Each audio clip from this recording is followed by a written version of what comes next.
Starter Unit, Using Listening Strategies. Task 1. Different kinds of listening tasks involve different kinds of listening strategies. Sometimes we need to listen for gist or for the main idea. In some cases, we need to infer information that is not said directly. 1. It's kind of noisy in here, yeah? Sure is. It's a great place, but they could sure turn down the music. No kidding. I'm Jennifer, by the way. Hi, I'm Steven. I don't think I've ever seen you here before. Is this your first time? 2. Hi, can I help you? Yeah, I'm looking for a great CD I heard recently. It's Beethoven's Symphony No. 9. You know the one recorded in Berlin last year? Oh yeah, it'll be in our classical section. Here, I'll show you. Okay, is this the one? Yeah, great, thanks very much. Is there somewhere around here I can listen to it? Sure, I'll just get you a set. 3. Hey, Jill, you see that guy sitting over there? You mean the one in the black t-shirt? Yeah, what do you think? Do you think he's single? Sarah? I wouldn't have thought he was your type. Well, Well, he could be, I guess. Why, do you want to go up and... 4. So, Brad, first you enter your username and password. Here? Yeah, that's right. Okay, what next? Well, you see this icon here? Click on that, and it will open a new window. All right. Now do I type what I'm searching for here? Not yet. First you need to... 5. Now, if we look at the next graph, you can see the sales for this quarter compared to the sales for last quarter. As you can see, we're 37% up on last quarter and 17.5 million ahead of our target. Much of this fantastic growth can be attributed to strong growth in Southeast Asia and Korea. Now, if we move on, you'll see that... 6. what I'm saying is first you need to go out of the arrivals area and turn left. Okay, what then? Right, then go down the escalators to the subway platform and take the train to Broadway Station. All right. Okay, then go out exit C and turn right. Our building's across the road. Okay, when I get there, I'll ask at reception. Good. The meeting will probably have started by then, so I'll have someone come down and meet you, and then we'll... 7. Well, your qualifications look very impressive. You just finished your MBA in January, did you? That's right. I'd been working in a bank for a few years and decided to go back to school to study business for a year. Well, first, let me tell you a little about the responsibilities of the position, and then hopefully I'll be able to answer any questions you might have. That sounds good. Okay. Well, you'd be reporting to... 8. So you can see how this would have contributed to the start of the First World War. Yeah, I see. Thanks very much. Oh, I have another question about the assignment. Yes? Well, I'm having trouble locating some of the references for my essay. I'm looking at Eastern Europe in the late 19th century, and one of the papers... Task 2. Another strategy is listening for purpose. That is trying to understand the speaker's intention. When we listen, we may not hear or understand every word, so guessing and predicting are also useful strategies to use. Listen. What is the speaker doing? Circle the purpose of each statement. Then predict what the next speaker will say. Write your response. 1. Oh, I'm really sorry. I've knocked over your coffee. 2. Could I see a menu, please? 3. You just go down Peat Street and turn right on Fort Road. 4. I love your new haircut. 5. Mary, this is Simon. 6. So you're looking for a romantic restaurant? Well, if I were you, I'd try Pasta House on Main Street. Now listen to hear how the other speaker responded. 1. Oh, I'm really sorry. I've knocked over your coffee. That's okay. Don't worry about it. 2. Could I see a menu, please? Sure, I'll just go and get one for you. 3. You just go down Peat Street and turn right on Fort Road. Great, thanks for your help. 4. I love your new haircut. Do you? Thank you. 5. Mary, this is Simon. Nice to meet you. 6. So you're looking for a romantic restaurant? Well, if I were you, I'd try Pasta House on Main Street. Oh, thanks. That sounds like a good idea. Task 3. When people speak quickly, the pronunciation of individual words and groups of words can change from their pronunciation in slower speech. Being able to recognize what is being said in fast speech is an important skill. Listen. Write the sentences you hear. Then listen again and check your answers. 1, What'd you do yesterday? 2, Could you pass me that piece of paper? 3, I have to study English for an hour and a half every day. 4, Do you used to live in England? 5, What'd you think of American TV? 6. That's the book I used to use. Task 4. Sometimes we need to listen for the most important pieces of information. The next 2 tasks involve listening for key details, first in a lecture and then in a conversation. Listen to the lecture. Number the listening strategies in the order the lecturer mentions them. Then listen again. Give examples of each strategy. Today, I want to give you some tips about what to do if you're having trouble understanding. These are called strategies, listening strategies. And if you use them wisely, they'll really help. Believe me. There are lots of listening strategies you can use, but today we'll be talking about 3 important ones. First, you don't have to understand every word to be a successful listener. Not even native speakers listen for or understand every word. Just listen for key words. You can usually pick those out because they're the ones with the most stress. Examples of key words would be important pieces of information, like the names of people and places, times, dates, and so on. The other 2 strategies I want to talk about are good to use if you're having a conversation with someone and are having trouble understanding them. These strategies are asking for repetition and asking for clarification. Asking for repetition is pretty simple, and you probably do it naturally already. Examples of this are, "Could you repeat that, please?" Or, "Could you say that again?" Asking for clarification is similar.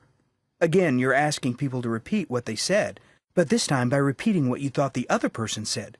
For example, "Did you say the movies?" Or, "Sorry, did you say 30 or 13?" As I said, there are a lot of listening strategies you can use, and these are only a few, but keep practicing these, and we'll come back to some others in a later class. Task 5. Listen. What problems does Tina have? Listen again. What strategy does Kim suggest for each problem? Hey, Tina. How's the Spanish course going? Tough. Tough? Yeah. Our teacher is using a lot of authentic material. Stuff off the radio and TV. He even tapes conversations with his friends and uses them in class. So what are some of the things that make it difficult? Well, the speed for a start. Like what? They just talk so fast. I can't understand every word. Maybe you shouldn't try. What do you mean? Well, maybe you should just listen for the key words, the most important words. But how do I know what they are? Well, they're usually the words with the most stress. Oh. Okay, I'll try it. I also have trouble with the vocabulary. I hear so many words I just don't know. Well, you should try asking for clarification. What do you mean? You should try asking the teacher to say it again, but this time in a different way. Like you could say something like, "Could you rephrase that?" Or, "What do you mean by that?" Or, "What does that expression mean?" Oh, yeah, that sounds like a pretty good idea. But what am I supposed to do when I just don't understand his accent or his pronunciation? I mean, I know we're supposed to be listening to natural Spanish, but half the time I don't understand what he's saying. That's easy. You should ask for repetition. Do what? Ask him to repeat what he said. "Sorry, could you say that again, a little slower?" Or, "I didn't catch that. Could you repeat it more slowly?" Maybe he'll slow up a bit or say it in a slightly different way.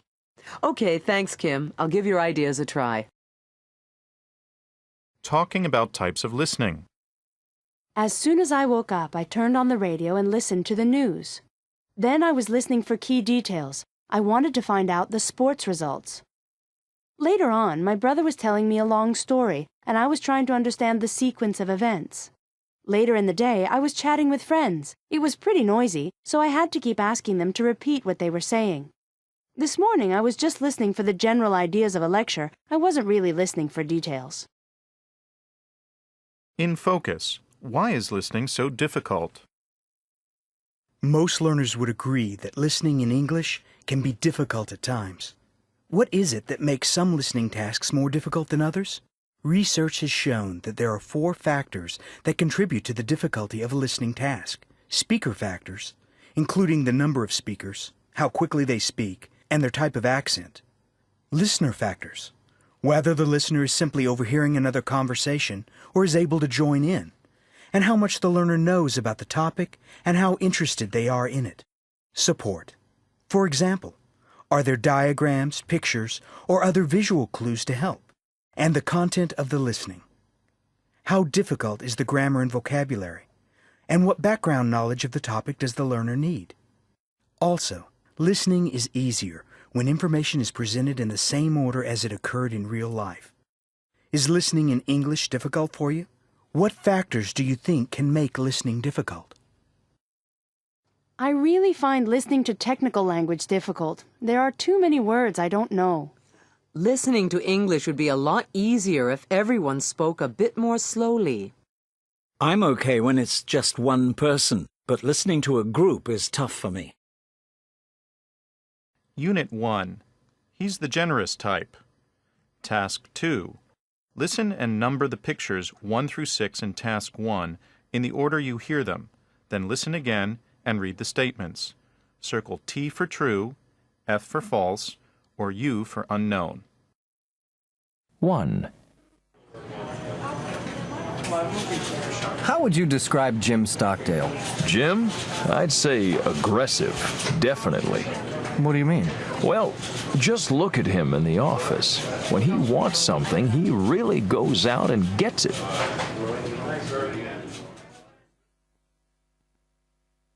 2. Kyle, why don't you share some of your candy with your sister? I don't want to. It's mine. Kyle, don't be so selfish. If your sister had some, I'm sure she'd share it with you. 3. Excuse me, ma'am. Why don't you sit down here? Oh, that's okay. No, really. I'm getting off soon anyway. Oh, well, thank you. That's very kind of you.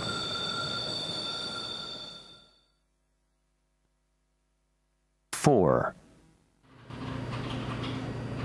Aren't you having lunch with Scott today? No, he's having a business lunch with Jennifer Green. Pat, you're jealous, aren't you? I don't believe it. What? Jealous? Oh, you've got to be kidding. 5. Can't we go any faster? Sorry, traffic's backed up in front of us. Oh, but we're supposed to be in a meeting in 20 minutes. Don't be impatient. I'm sure they'll understand. Ugh, I knew we should have taken the subway. 6. You want to go to the basketball game this Friday? I got tickets. How much were they? Free. Mark couldn't use his, so he gave them to me. Wow, that's really generous. Yeah, that's how Mark is. Task 3. What qualities do the speakers like and dislike? Listen and fill in the chart. Then listen again and check your answers. 1. I like people who are generous, just like me. There aren't many generous people left in the world, though, are there? Most people these days are selfish, just thinking about themselves. I hate that. 2. I like kindness the most, definitely. I learned that from my mother. She taught me to be kind to everyone. And the thing I hate the most is jealousy. My ex-girlfriend was really the jealous type. 3. What quality do I like most? Oh, patience. I wish I could be a more patient person, but usually I'm not. And it's funny because I'm also aggressive, but I really dislike other people who are aggressive. I don't know why, it's just a strange quirk in my personality. Task 4. Cindy is answering a magazine survey with her boyfriend. Listen and check the correct column. Then listen again. In what situations has Cindy been each of these emotions? Hey, Kevin, help me fill out this personality survey. It will be fun. I don't know. Oh, come on. Okay, here's the first one. What should I put for aggressive? Uh-oh. I'd say very. Very? Really? Yeah, sure. Look at the way you drive. Well, okay, so I'm a very aggressive driver. You have to drive like that in this city or you're going to be hit because Okay, what's the next one? Selfish. Oh, not at all. Really? Maybe just a little. I mean, a lot of people are, right? Just a little bit? You know, I mean, I try to think of other people, but sometimes I just think of myself, I guess. Okay, so put not very. I guess you can be pretty selfish when it comes to sharing food. Kevin! But you can put extremely on the next one. What, kind? Yeah. Don't you think you're an extremely kind person? I am? Think about all the volunteer work you do. Okay, if you say so. Oh, look at this next one. Oh. Patient. Yeah. I don't know. I mean, sometimes you can be really patient, but at other times you're not patient at all.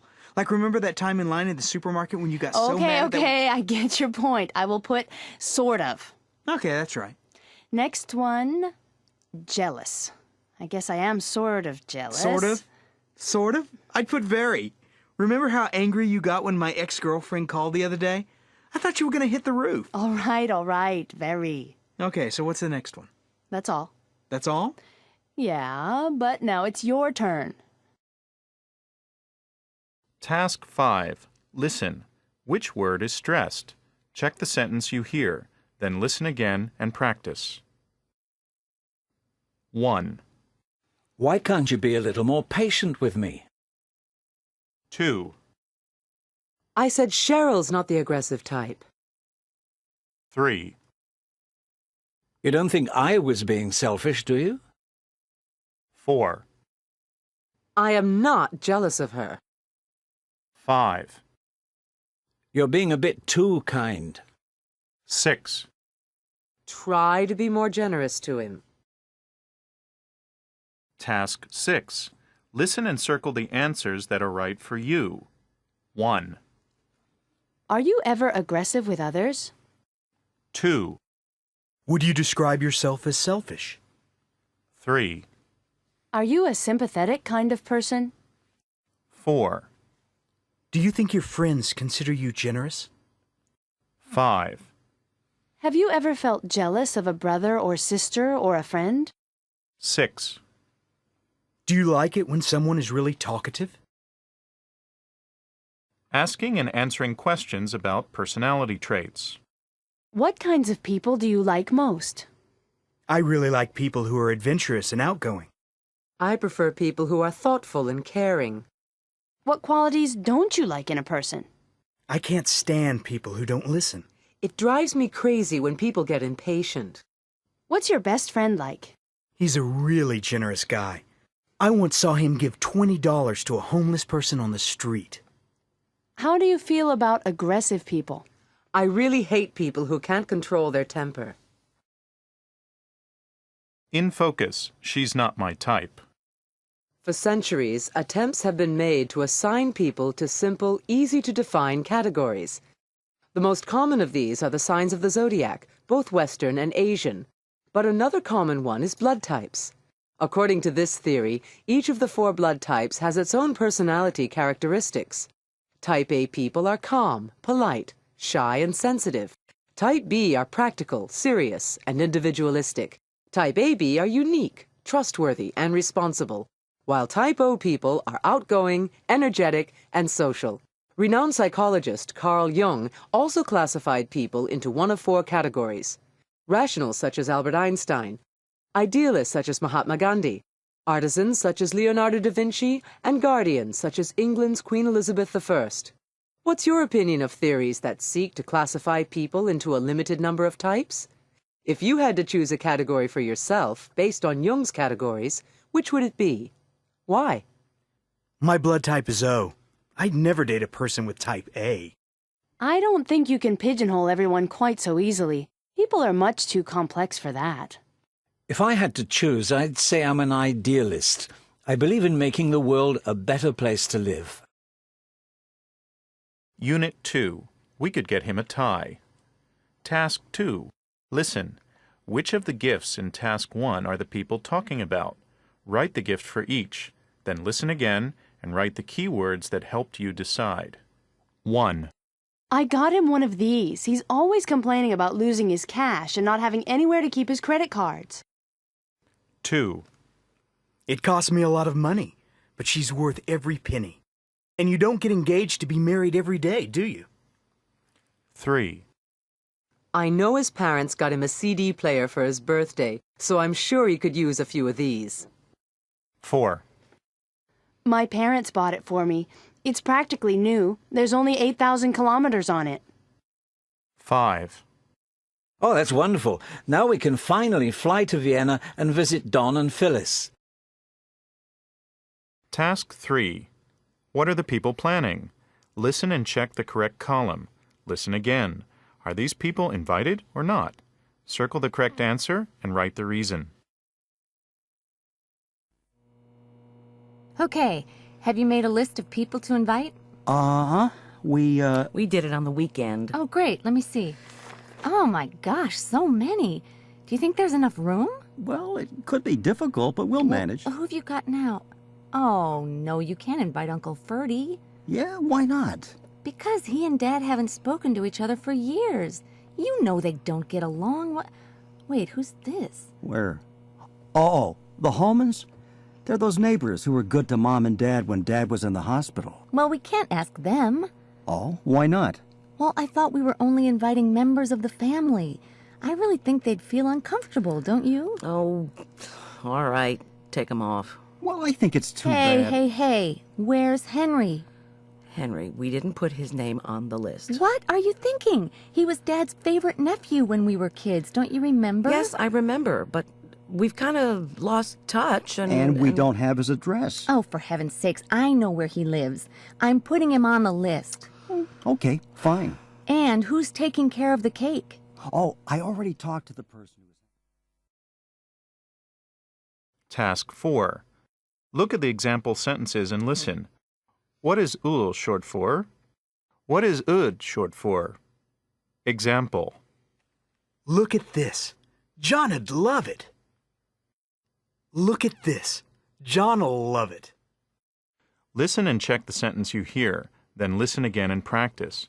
When does the speaker use ul, and when does the speaker use ud? 1. Oh, I think I'll buy him a tie. 2. Those colors would suit you better. 3. I'd need to get him a present. 4. Do you think he'll like it? 5. Yes, those ties will really suit him. 6. Do you think it'd fit Paula? Task 5. Some family members are discussing which gift to buy for their father. Listen and write the gifts that they reject. Then listen again. Why do they reject the gifts? Write the reason.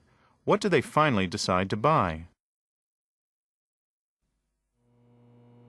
Oh, we still haven't decided what to get him. I know, it's so hard. What does he need? Well, the other day he said that he needed a new car. Yeah, right. Well, I think that's a little out of our league. Yeah, it would be fun, but it's just a little too expensive. There's the usual kind of stuff, like a wallet or a tie. Oh, please, not for his 60th. I think we should get him something more expensive than that, don't you? Yeah. I mean, we want to get something good, something unusual. Yeah. Well, how about a computer? We could get him a computer. That way we could keep in touch on email. No. You know him. He says he's too old to learn how to use a computer. He isn't, of course, but I don't think he'd ever use it. Look, how about some cash? He's always complaining about being short of money. No. You can't give someone money for their birthday. It's not special enough. Besides, I don't have that much cash now myself.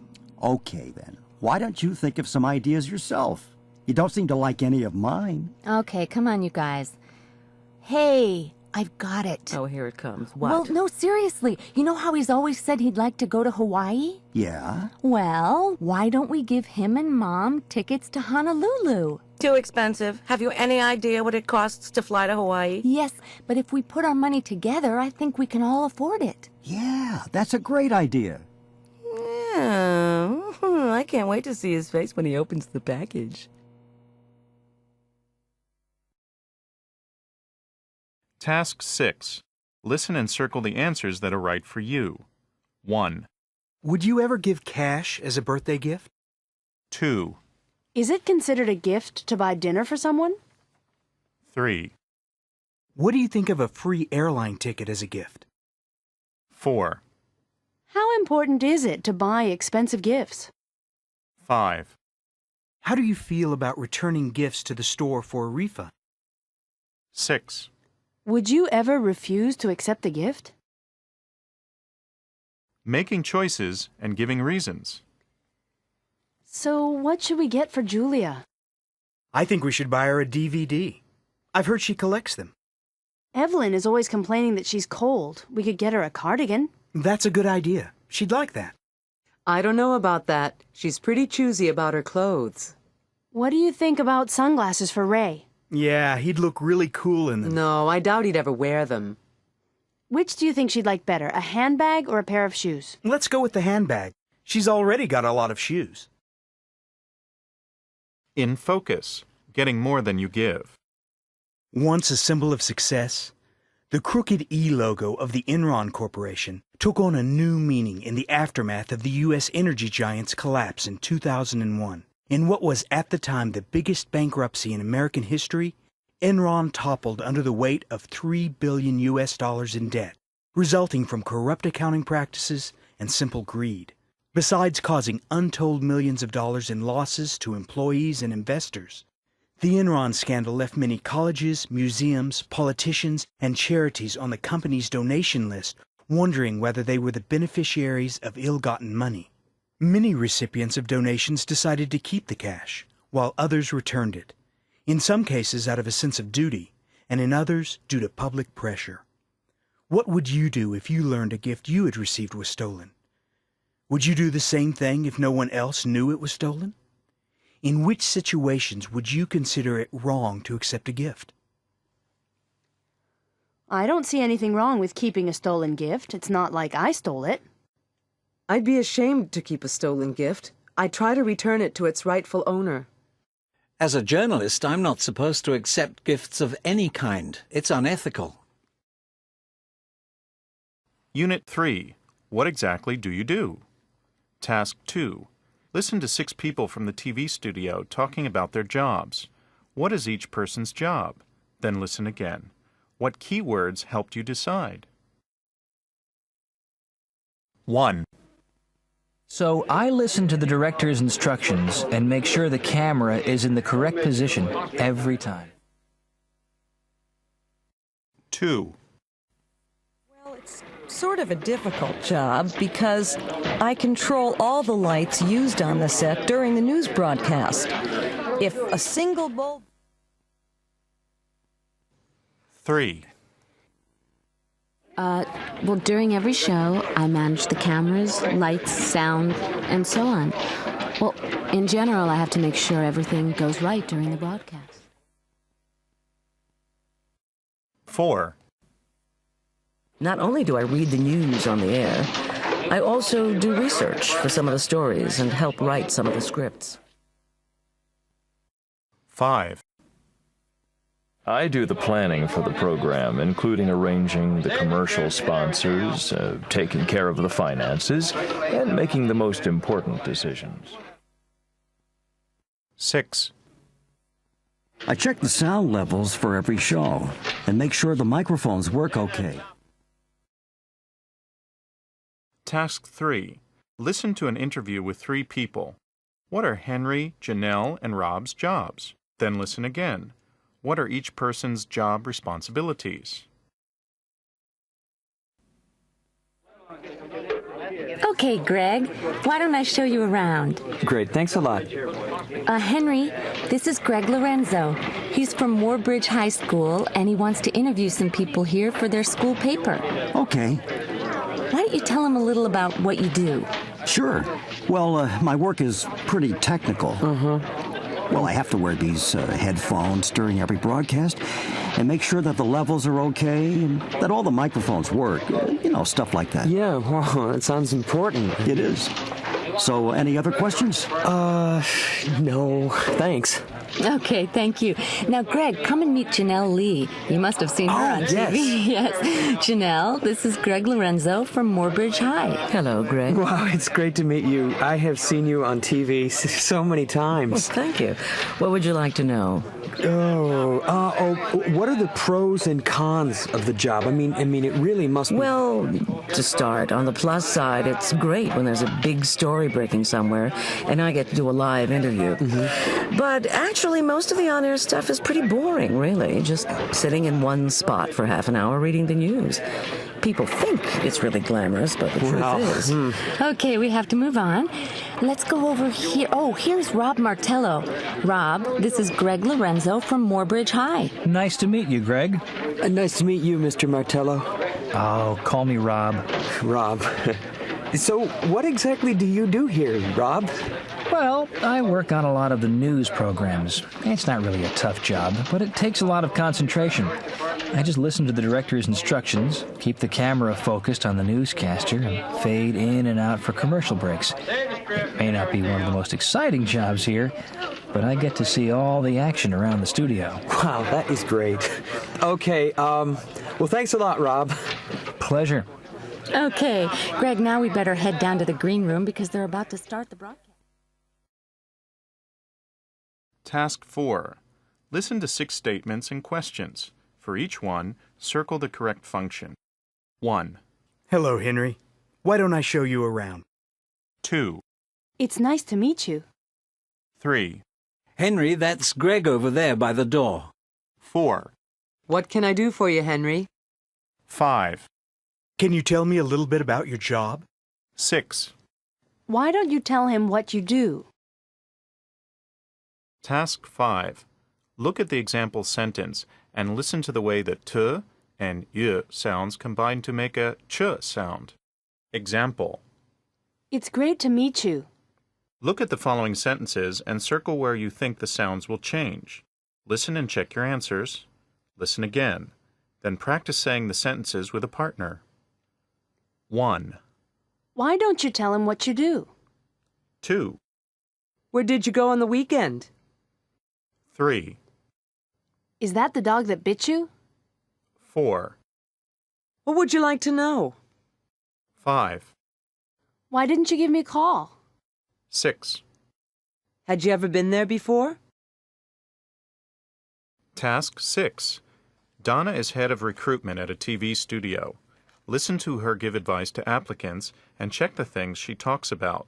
Then listen again and note her 5 pieces of advice.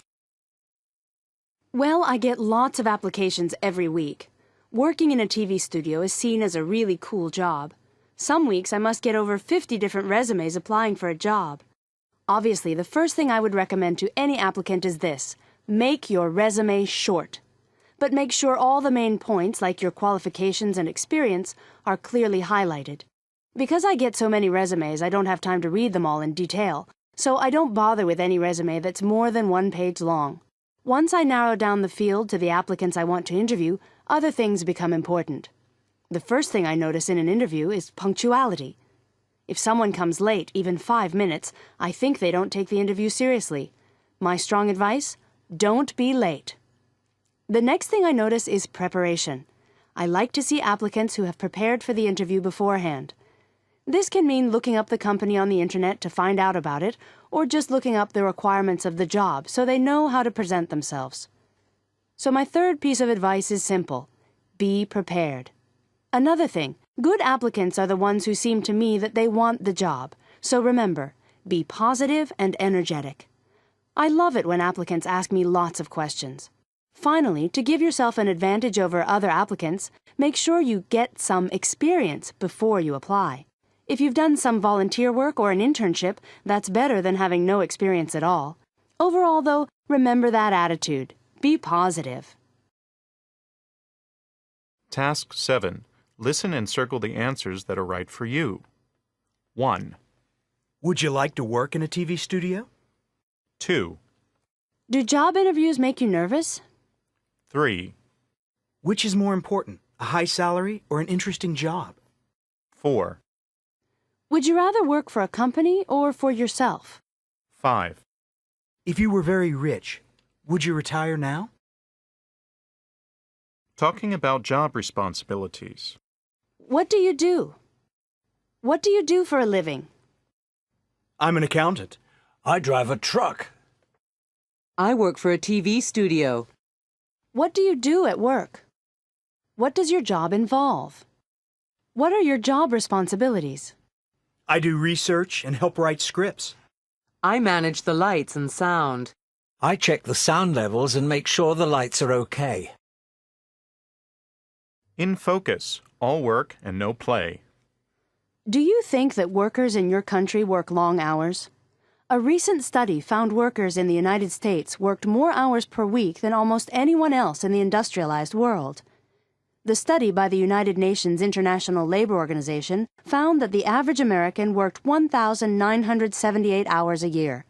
That's about 100 hours a year more than the average Australian, Canadian, Japanese, or Mexican worker, 250 hours a year more than Brazilian and British workers, and almost 500 hours a year more than German workers. According to the study, the hardest working employees in the world are the South Koreans, who worked an average of 500 hours a year more than the Americans. This increase in working hours by Americans, up 2% in the last decade, has led to criticism that personal time is being overtaken by work. Do people work hard in your country? Is working hard a good thing? What, if anything, would you do to change the number of hours people work? I think people in my country do a lot of overtime, but they're not really working. People used to work a lot harder in the past than they do now. I'd like to see twice as many public holidays every year. Unit 4. It doesn't fit. Task 2. Listen. What are the people complaining about? Number the items 1 through 4. Listen again. What's wrong with each item? Write the complaint. 1. I only wore it once, and look at it. The buttons are coming off, and look at the collar and sleeves. All the stitching is coming undone. 2. Could you exchange these for me? My wife bought them for me yesterday. Look, here's the receipt. They're too big. I need a 28-inch waist. And look, I think the zipper's broken or something. 3. Hi. Look, I'm sorry, but I bought this here a couple of days ago, and already the hem's coming down around the bottom. Do you think I could exchange it for another one? 4. I wonder if I could exchange these, please. I bought them yesterday, and I tried to go jogging in them this morning, but they are way too tight. Could I please get a larger pair? Task 3. Vanessa and Kathy are shopping. Listen to their conversation and fill in the missing words. Is each statement a fact or an opinion? Check the correct column. Listen again and check your answers. What are Vanessa and Kathy going to do now? Okay, what do you think, Kathy? Wow, Vanessa, it looks great. It fits perfectly. Oh, come on, you're just No, really. Oh, I wish I could wear dresses like that. They just don't look right on me. Well, I hate wearing things like this. I'd be happy living in jeans and a t-shirt. No, jeans just don't look right on you. And anyway, you couldn't wear jeans to your brother's wedding. Yeah, I guess not. It's just that for $160 I could buy a lot of t-shirts. And I'll probably only wear this dress once. How can something so small be so expensive? Yeah, well, that's fashion. Well, okay, I'll get it. Then let's get out of here. We'll miss the movie if we don't get going. And I really... Task 4. Listen to the rest of the conversation and answer the questions. Listen again and check your answers. Discuss with a partner. What do you think the manager will say? There's a sales clerk over there, Vanessa. Why don't you ask him? Okay, thanks. Oh, sir, excuse me? Excuse me? Yes. I bought this dress here this morning and, Yeah? well, I'd like to return it, please. You would? Uh-huh. Look, here's my receipt. And what's wrong with the dress? Well, I just noticed this here under the sleeve, the stitching. Let me see. Oh, yeah, it's coming undone a little. A little? It's almost come off completely. Kathy, let me speak. Could I return it? Well, generally, we don't just give money back, but we can exchange it for you. Well, listen, I don't really want to exchange it. The thing is, I just saw a better dress in another shop for only $85. I paid $160 for this one. Just a moment, ma'am. I'll have to speak to my manager and see what we can do. Task 5. Look at the example sentence and listen to the way the two t sounds merge to make one slightly longer sound. Example. Why do you want to return it? Look at the following sentences and circle where you predict the two consonant sounds will merge. Listen and check your answers. 1. I never really liked disco. 2. I bought 2 ties last Tuesday. 3. Did you buy a new watch? 4. That's Steve over there, next to his sister. 5. I need Dawn to give me some money. 6. Have you seen Neil's new black cap? Task 6. Listen to the statements. Is each statement a compliment or criticism? Check the correct column. Then listen again and circle the best response. 1. Your dress is just too cute. 2. You're not wearing that, are you? 3. I don't know about those shoes with that dress. 4. That belt goes really well with that skirt. 5. Are you sure about that hat? 6. Those shoes are great. They're new, aren't they? Task 7. Listen and circle the answers that are right for you. 1. Are you interested in fashion? 2. Would you say you're a good dresser? 3. Do you like going shopping for clothes? 4. Do you spend a lot of money on clothes? 5. Are brand names important to you? Talking about clothes and fashion. What do you think? It looks great. It fits perfectly. It doesn't look right on you. It doesn't really suit you. That dress looks great on you. Thanks. Can I help you, sir? Yeah, I wonder if I could exchange these, please? Sure, what's the problem? They're too tight. The hems come down. A button's come off. The stitching is coming undone. They're the wrong size. In focus. What's in a name? When Louis Vuitton, the luxury handbag maker, opened a new store in Tokyo in 2002, people queued for hours to get in, and the store sold $1 million worth of handbags on the first day. Why is this brand so successful? The success of Louis Vuitton depends on a number of factors. The company uses a luxury pricing strategy, using high markups, limited availability, and few markdowns to keep the image exclusive. The company president says no to after-Christmas sales. They would devalue the brand. Also, Louis Vuitton only sells its products through its own stores, 284 worldwide in 2002. Enabling the company to keep control of image and quality at every stage. The company's strategy is a successful one. In the 150 years since the Louis Vuitton company started as a leather goods manufacturer in Paris, it has grown to be the largest worldwide seller of fashion and leather goods.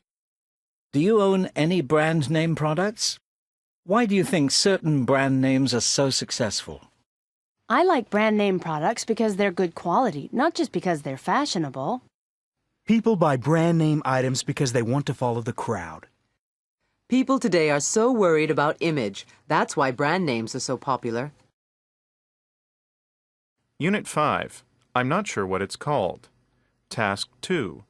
Listen to 5 conversations. What objects are they talking about? Then listen again. Write the keywords that helped you decide. 1. Is breakfast almost ready?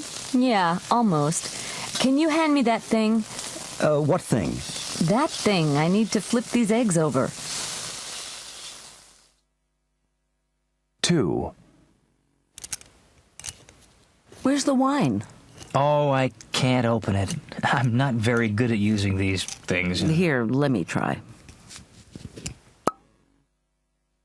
3. Can you chop these onions? Sure. No, not on the counter. Use this. 4. What's the matter? Can I have a fork? I can't use these very well yet. Well, you're going to have to get used to them if you're living in Japan. 5. I need to boil some water. You can use that thing over there. This? Yes, it already has water in it.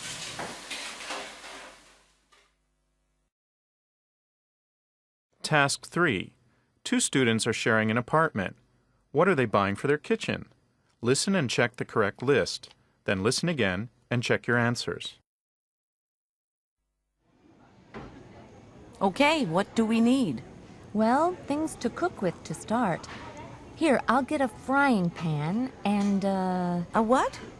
Oh, we need one of those things for getting food out of the frying pan. You know...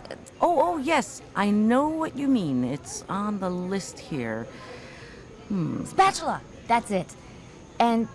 Oh, yeah, can you get me one of those things over there? What thing and where? That's... what's it called? For picking up hot dishes and stuff. A pot holder. Pot holder. Okay, let's see. What else is on the list? Oh, we need something to open cans with. How about this one? It's electric. That's too expensive. Can we get just a regular can opener? Okay. Well, good. That's about it then. How about these? Oh, what do you call those? Chopsticks. Well, I don't know if... Oh, come on, Michelle. I'll show you. They're so easy to use. Well, okay. Now let's get some things for the living room over there, because I saw a really great... Task 4. Listen and circle the best response. 1. What's that thing over there called? 2. Do you know how to use these things? 3. Do you know what this is called? 4. I want to buy one of those things for boiling water. 5. Can you buy one of these while you're out? Now listen again and check your answers. 1. What's that thing over there called? It's called a spatula. 2. Do you know how to use these things? Chopsticks, they're easy to use. 3. Do you know what this is called? It's called a corkscrew. 4. I want to buy one of those things for boiling water. Oh, you mean a kettle? 5. Can you buy one of these while you're out? A cutting board? Okay, fine. Task 5. Read the statements 1 through 4. Listen to the conversation between Michelle and Anne and circle T for true, F for false, or U for unknown. Then listen again. Note who gets each item. On the list, write A for the items Anne gets and M for the ones Michelle gets. Hey, Michelle, I'm so sorry you have to go. Yeah, well, still, you can come and visit me in France sometime. Oh, sure. Okay, let's decide who gets what. Well, let's start with the kitchen. Okay. You can take the kettle and the can opener. All right. I'll take the frying pan and the cutting board, if that's okay. Sure. You can have the spatula, too. It goes with the frying pan. Oh, but I want the corkscrew. Fine with me. Well, you can take the pot holder and the chopsticks, too. No, I think you should take the chopsticks. Me? Why? Well, take them back and show your family how to use them. I can always get some more. Okay, sure. Why not? All right, what's next then? Living room? Okay, let's see. Do you want to take the console, or should we leave the side table? Task 6. Listen to the example exchange and note how the speaker uses stress on the WH word, what, to ask the other person to repeat information. Example. What is this called? It's called a cutting board. What is it called? A cutting board. Listen and check the questions that are asking someone to repeat information. Then work with a partner. Practice these sentences following the example. 1. What are they called? 2. What are these things called? 3. What's that on the table? 4. What is it used for? 5. Who bought that for you? 6. When did you get it? Task 7. Listen and circle the answers that are right for you. 1, Do you know how to use chopsticks? 2, Are you a good cook? 3, Who is generally better at cooking, men or women? 4. The kitchen is the most important room in the house. Describing everyday objects. What's that thing over there called? I'm not sure. What's this thing used for? It's used for cutting food. Do you know what it's called? It's called a cutting board. Do you know how to use these things? Chopsticks? Sure, I'll show you. I want to buy one of those things for boiling water. Oh, you mean a kettle? In focus, amazing inventions. What do you think of these inventions? Tiny dusters you can put on a cat's feet so it can clean your floors for you. A hat that holds a roll of tissue for hay fever sufferers. A sign you can wear on the train so people know where to wake you up to get off. They may sound strange, but they're all real creations. They are examples of the art of chindogu, a Japanese word meaning odd tool. Chindogu was started by a Japanese journalist, Kenji Kawakami, who has published several books on the subject, including 101 Unuseless Japanese Inventions. There is even an International Chindogu Society, which has a list of 10 tenets, including Chindogu are tools for everyday life, and humor must not be the only reason for creating a chindogu. What do you think of the idea of chindogu? What other chindogu ideas can you think of? I think there should be seat belts on bicycles to make them safer. I'd like to see remote-controlled microwave ovens, so I could cook from the living room. How about waterproof business suits, so I wouldn't need an umbrella? Review, Units 1 through 5. Task 1. 3 people are talking about their jobs. Listen and number the pictures 1 through 3. Listen again and write the words that helped you decide. 1. Well, yeah, people imagine it's a really glamorous job, of course, but it's a lot of hard work. When you're reading the news live on air, you can't make any mistakes. You really have to focus all the time. Plus, there are all the things you need to do in the studio before the broadcast starts. Prepare the news stories, do your makeup, your hair, and so on. The pay's good, sure, but you have to really earn it. 2. It's okay, I guess. The pay's not great. In fact, it's really bad. I think I'm going to have to ask the manager for a raise. But the hours are okay. I only have to turn up at the store at about 9:30, so at least I don't have to get up too early. And I get to know a lot of people in the local neighborhood. The same people usually come in a few times a week to get their groceries, their bread, you know. I don't know how much longer I'll carry on, though. Maybe another couple of months. 3. Well, you can imagine the drawbacks of working in the hospital. The hours are long, it's stressful. You see a lot of very ill people. Some of them in a really bad way. But I like it. I mean, what other job allows you to help so many people? Sometimes even save someone's life. Task 2. Listen to the conversation and check the words you hear. Then listen again. Note the information you hear about each of Jim's relatives. Is it time to leave yet, Jim? No, I told you not yet. Why are you being so impatient today? Oh, well, I can't wait to meet your family. Really. But I guess I'm just a little nervous. Relax. They're gonna love you, Carrie. I know they will. Do you think you're ready? Yeah, I think so. Let me see. I'm just trying to remember. Now, your father is a director for the news on Channel 43, right? No. He's the producer, remember? Oh, yeah, I forgot. That's right. And your mother is a, oh gosh, what does she do? Well, she used to be a producer for another show at the station where Dad works. That's how they met. Oh, yeah. Well, how long have they been married? Today is their 30th anniversary. Oh, wow. Okay, and your sister? Joanne. Right, Joanne. Student, right? How old is she? Well, right now she's 21, but her birthday is next week. Oh, right. Okay. And then, your brother Jerry is the one who... Who is a manager of a clothing store at the mall. Okay. Okay, I got it. Oh, look, it's already 2:30. We'd better get going, I guess, huh? All right. Just grab that wine over there, okay? Okay. Oh, and you'd better bring a corkscrew just in case. Oh, well, where is it? I think I saw it hanging up there next to the spatula. Right. Got it. Okay. All right? Mm-hmm. Let's go. Okay.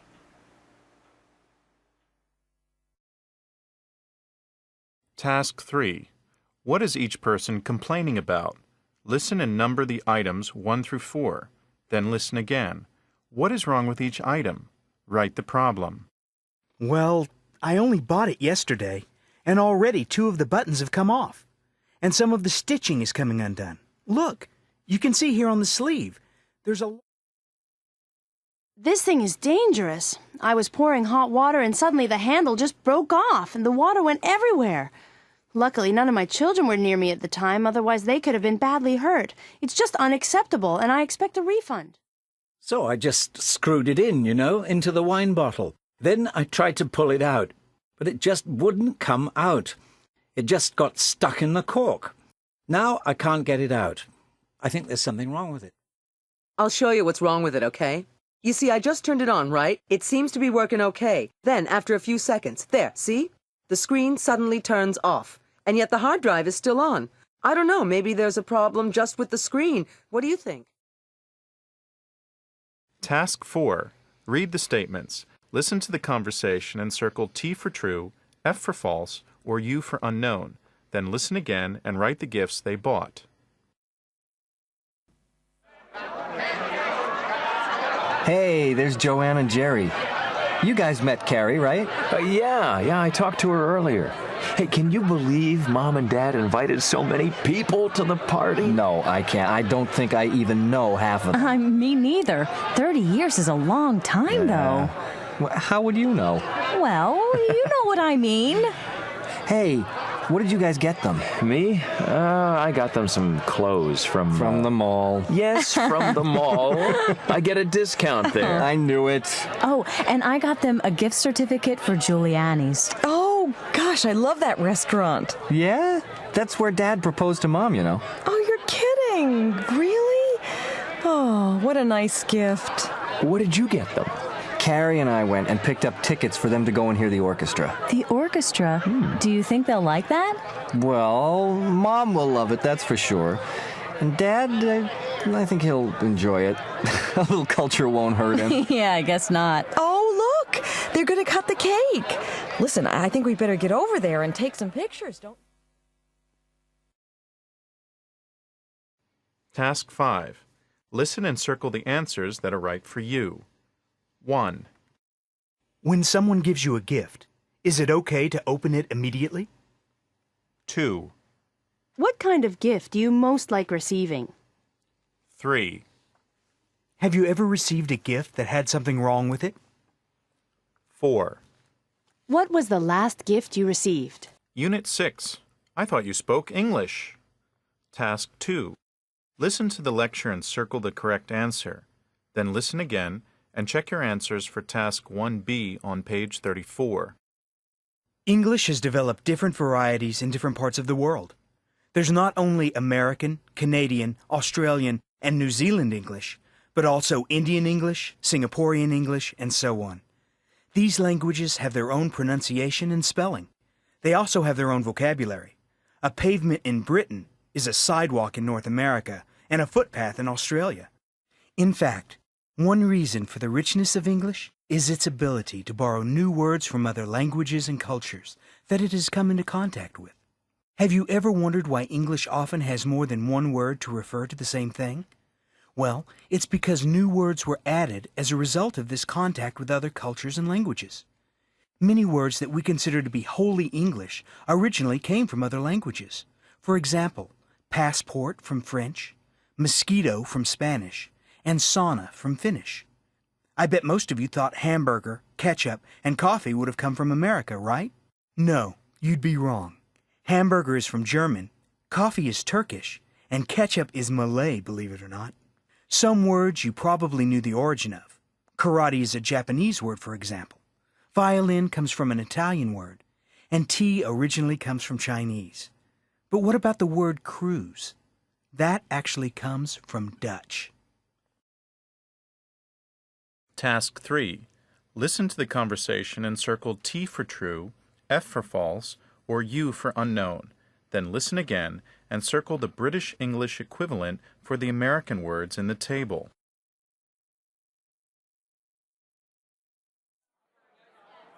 Excuse me, could you possibly tell me where the lift is, please? The what? The lift. I need to get to the 15th floor. Oh, the elevator. We call them elevators here. Oh, okay. They're over there, behind you. Say, you're British, aren't you? Yes, and I'm having terrible trouble with your language. I thought you spoke English. We do. What kind of problems are you having? Well, when I crossed the street just now, I tripped on the pavement. Except it isn't a pavement here, it's a... Sidewalk. Sidewalk, yes. Then I asked at the front desk where the toilet was. Oh, toilet isn't a good word to use. I know that now. It's restroom or washroom or men's room, right? Uh-huh. So I asked where it was and was told it was past the candy store. And we called it a sweet shop on the first floor. So I went up to the first floor and found I was on the second floor. That's right. This is the first floor. Well, where I come from, it's the ground floor. How strange. You think that's strange? Sure do. Anyway, when I finally found the toilet, men's room, washroom, whatever, I couldn't turn the tap off. So I came back here to tell the gentleman at the front desk, only to find it isn't a tap at all. It's a... faucet. Exactly. So now you know what I mean when I say I'm having trouble. And tomorrow I'm hiring a car, which you refer to as renting, although it's only for one day. And we'll have to deal with buying petrol, what you call gas, but that's a whole other story. And finally remember to put my luggage in the trunk, not the boot, and to drive on the wrong side of the road. We don't drive on the wrong side of the road. You do.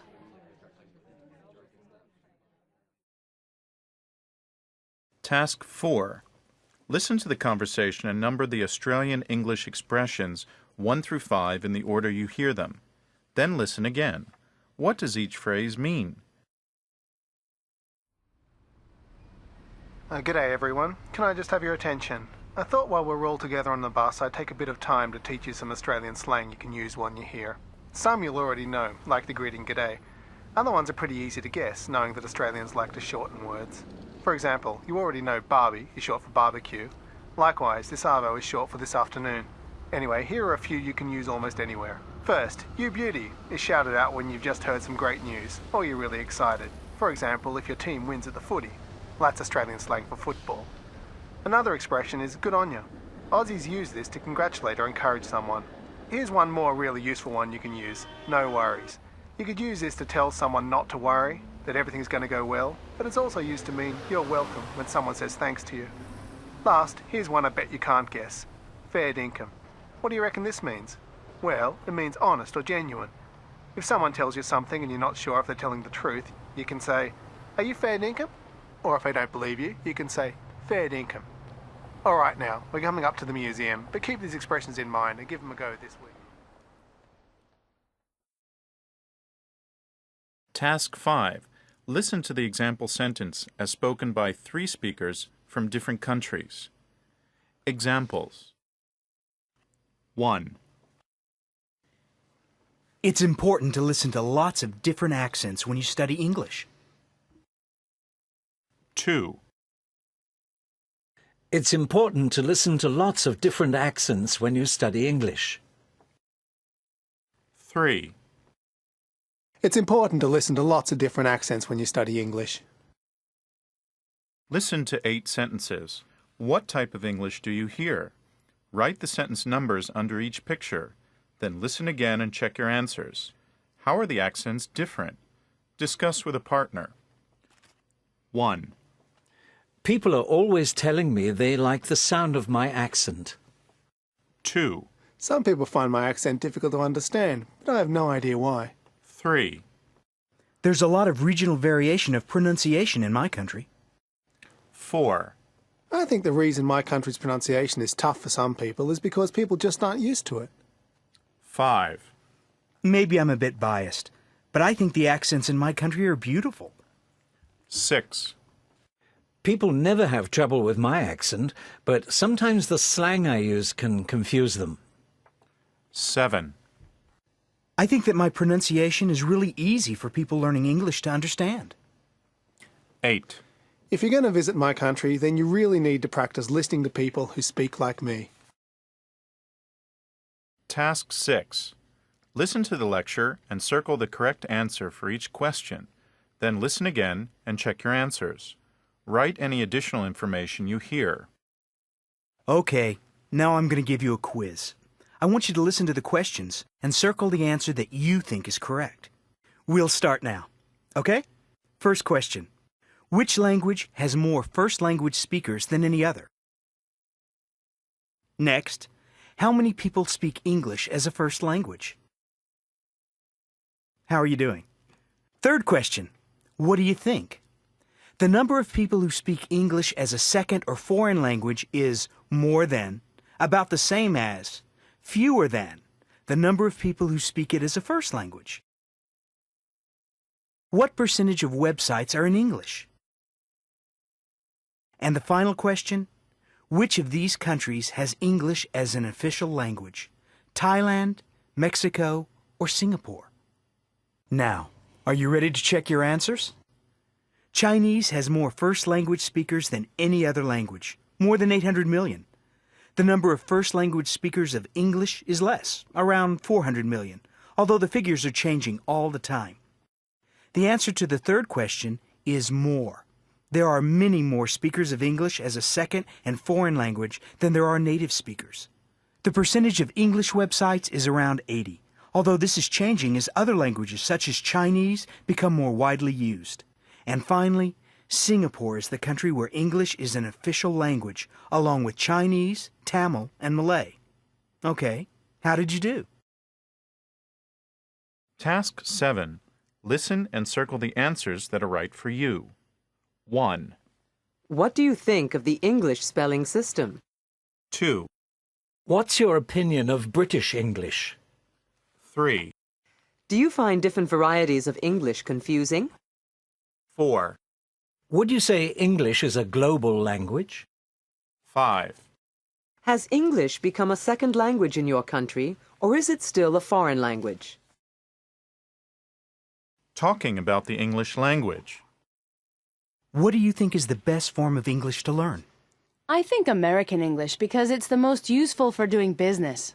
Native or non-native speakers? Which make the best English teachers? Native speakers are better because they have the best pronunciation. Non-native speakers, because they know what it's like to learn English as a foreign language. Do you think a non-native speaker can become fluent in a foreign language? I think it's possible, but it would take a long time. Do you think we should all speak the same kind of English? My feeling is that there should be one kind, so it will be easier to communicate. It's best if there are different types. It makes communication more interesting. In focus. Crazy spelling. One of the problems in learning to read and write English is that there is a complicated relationship between the sounds of the language and the letters of the alphabet that represent those sounds. The writer George Bernard Shaw once pointed out that the word fish could also be spelled G-H-O-T-I. G-H has the same sound as F in words such as enough, tough, and cough.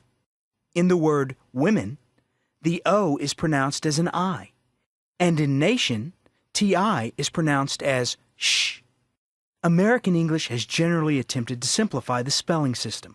For example, by leaving off unnecessary or unpronounced letters. So, the word that is spelled program in British English is spelled P-R-O-G-R-A-M in American English. Dialogue is spelled D-I-A-L-O-G. How would you change English to make it easier to learn? English has too many words. I'd reduce the number of words. I'd create one standard international English that everyone around the world would speak. I'd make the spelling of English phonetic. Words should be spelled how they sound. Unit 7. You'll buy anything. Task 2. Listen to 4 advertisements. Which of the products in task 1A are they advertising? Write the type of product for each ad. Then listen again and write the keywords that helped you decide. 1. As a homemaker myself, I know how many hours you can spend in the kitchen every day. That's why I've come on TV today to tell you about an item that I know you're going to love. The new Veggie Whiz. The Veggie Whiz peels potatoes and carrots, cucumbers, well, any kind of vegetable you've got in less time than you've ever imagined. And the great thing is, it's so easy to use. You just get yourself a veggie like this potato, turn on the switch, and let the Veggie Whiz do the rest. Now, I know that all of you will want to purchase more than one. So get out your papers and pencils, and I'll give you the 800 number. 2. Hey people, does this sound like you? No time in the morning to listen to your favorite music or news programs? Well, relax, because now you can actually take those into the shower with you with the new Wash and Play. A new waterproof, yes, waterproof radio that you can use in the shower. It's made by who else? Home Fun Electronics. Do you want to listen to the news while you shampoo? Do you like to sing along in the shower? Then the Wash and Play is definitely for you. This new item is yours for only $19.95 for a limited time, and if you act right now, you'll get... 3. Now, I know that there are a lot of you out there right now watching me who wish they could lose a few extra pounds. But I also know that for many of you, your schedules are just too busy, or you don't feel like spending all that money on expensive gym memberships. Well, I'm here with the perfect solution for you. This is the Slim Stepper, the newest item for the home exerciser by FitWorld. Use Slim Stepper while you watch TV, talk on the phone, or even while reading a magazine. Never before has losing weight been so easy and so fun. You don't even realize you're... 4. Well, if you love music as much as I do, you're going to love Freesound. If you'll notice, these headphones look like any others, except they have no cord. That's right. Freesound cordless headphones let you listen to the music you want to without having to sit next to the stereo and without having to bother anyone else in your home. So dance, do the laundry, vacuum, and be free with Freesound. Available throughout the metropolitan area at any... Task 3. Listen to Joe and his wife Kimberly talking about Joe's purchases. What items did Joe buy and why? Listen again. Does Kimberly approve of each purchase? Circle yes or no.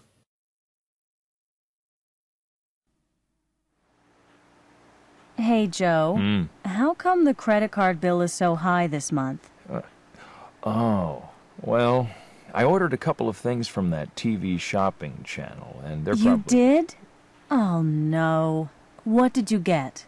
Well, it's all stuff you'll like, honey.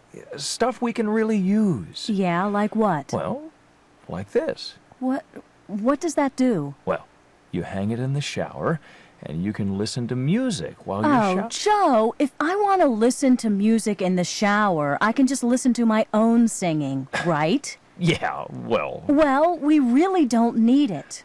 Oh, all right, so what else did you get? One of these. It'll really save us money. How? Well, I won't have to go to the barber anymore. You can do it for me. Oh, Joe, I don't know how to cut hair. Sure. And if you think I'm going to let you cut my hair, forget it.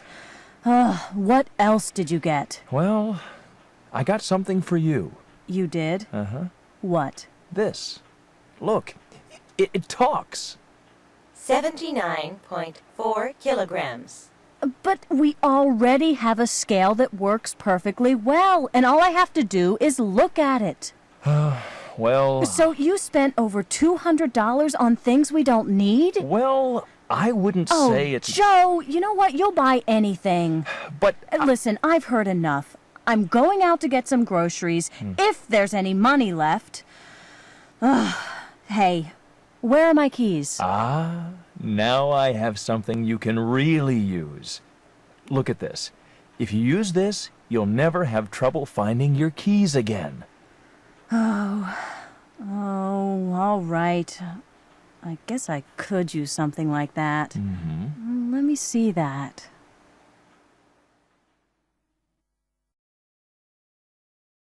Task 4. In rapid speech, a T at the end of a word, before and after a consonant sound, is sometimes left off. Listen to the example sentence. Example. We really don't need it.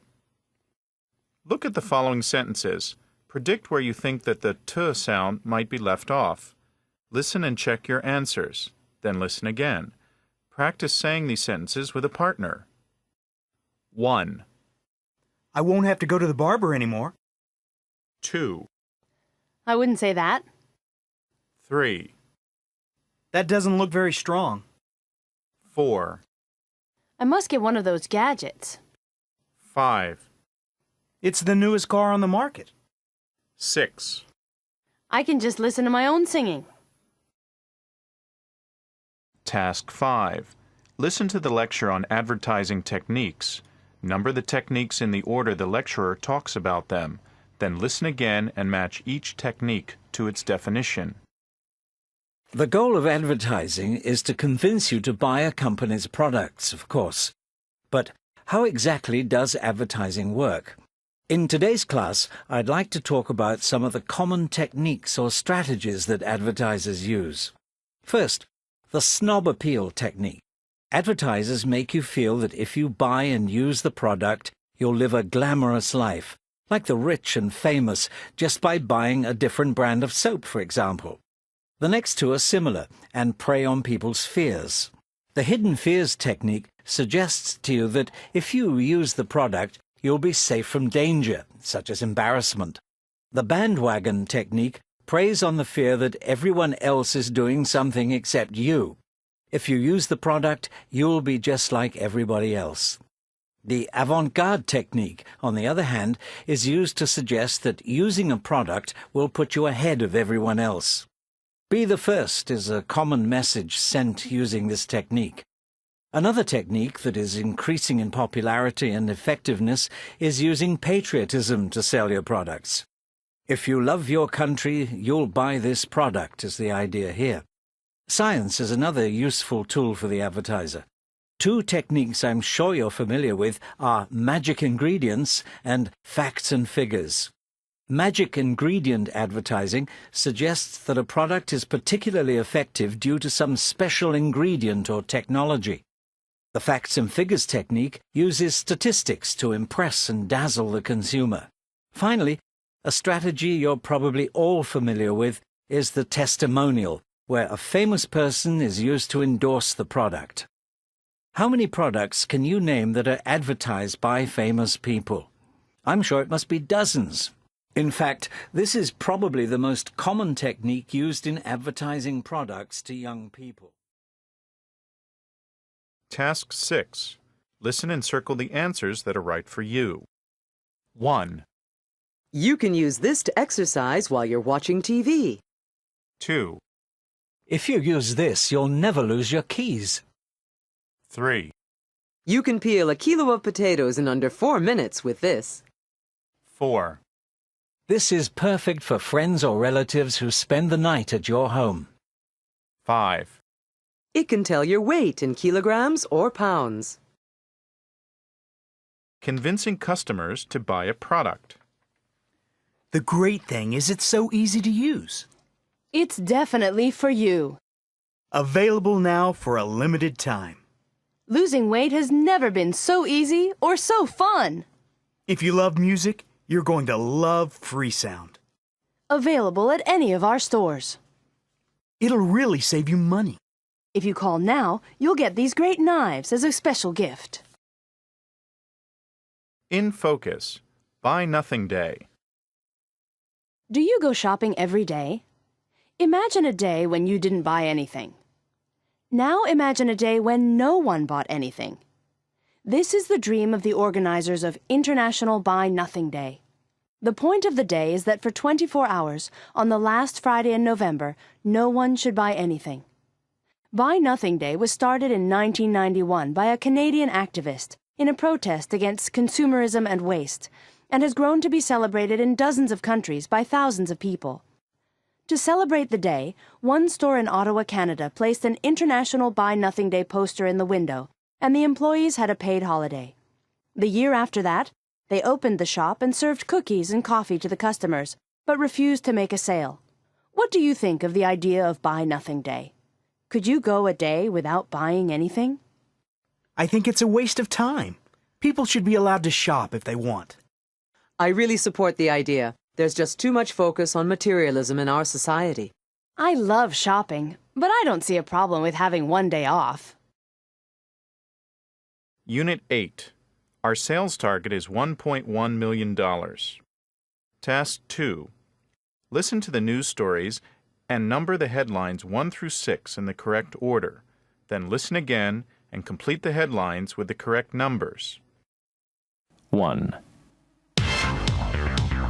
In sports news today, it was announced that Kevin Bergstrom, last year's top player in the NBA, has just signed a new contract for $30 million a year, according to officials from the organization.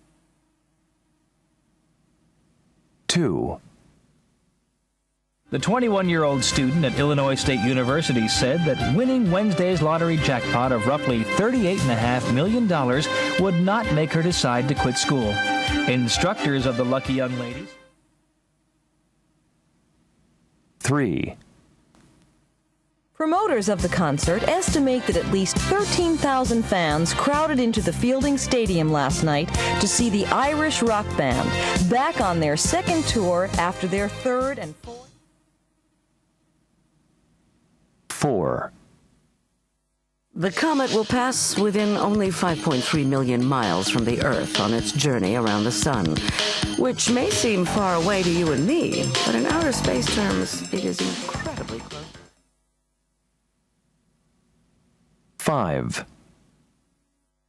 According to reports from the Pacific Rim Research Institute, 9 more Asian cities are expected to reach population levels of 10 million by the year 2010. 6. The search operation continues for 4 missing mountain climbers who were last reported seen around the 6,000-meter level on Mount Everest only 2 days ago. Local rescue teams have been working around the clock to find these. Task 3. Listen to the sales meeting and continue the graph for Michael's sales for April to June. Then listen again. Write the reasons why Michael didn't make his sales goals. Michael, can you bring your sales report into my office, please? I'd like to discuss it with you. Yeah, sure, Terry. Okay. Let's see here. All right, I just want to fill in some of these numbers. Well, the second quarter sales numbers just came in a few minutes ago. We haven't had a That's chance. okay. Just tell me what they are for now. Well, in April, our department sold 200,000. Only 200,000. That makes a total of 4 million. I see your goal was 5 million. Any reason you didn't make your goal? Well, yes, I guess I'd have to say it was because of that basketball player. You see, he was supposed to do a commercial for us, and at the last minute, he went to another company. That really hurt us. Well, I guess that could be a problem.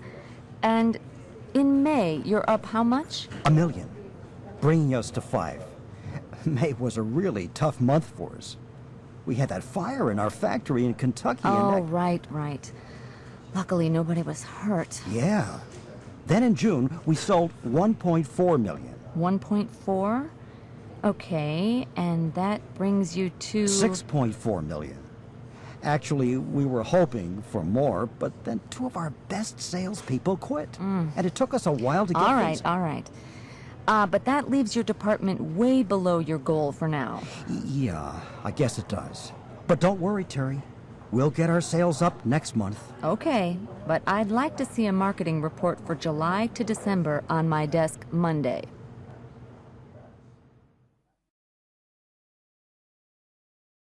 Task 4.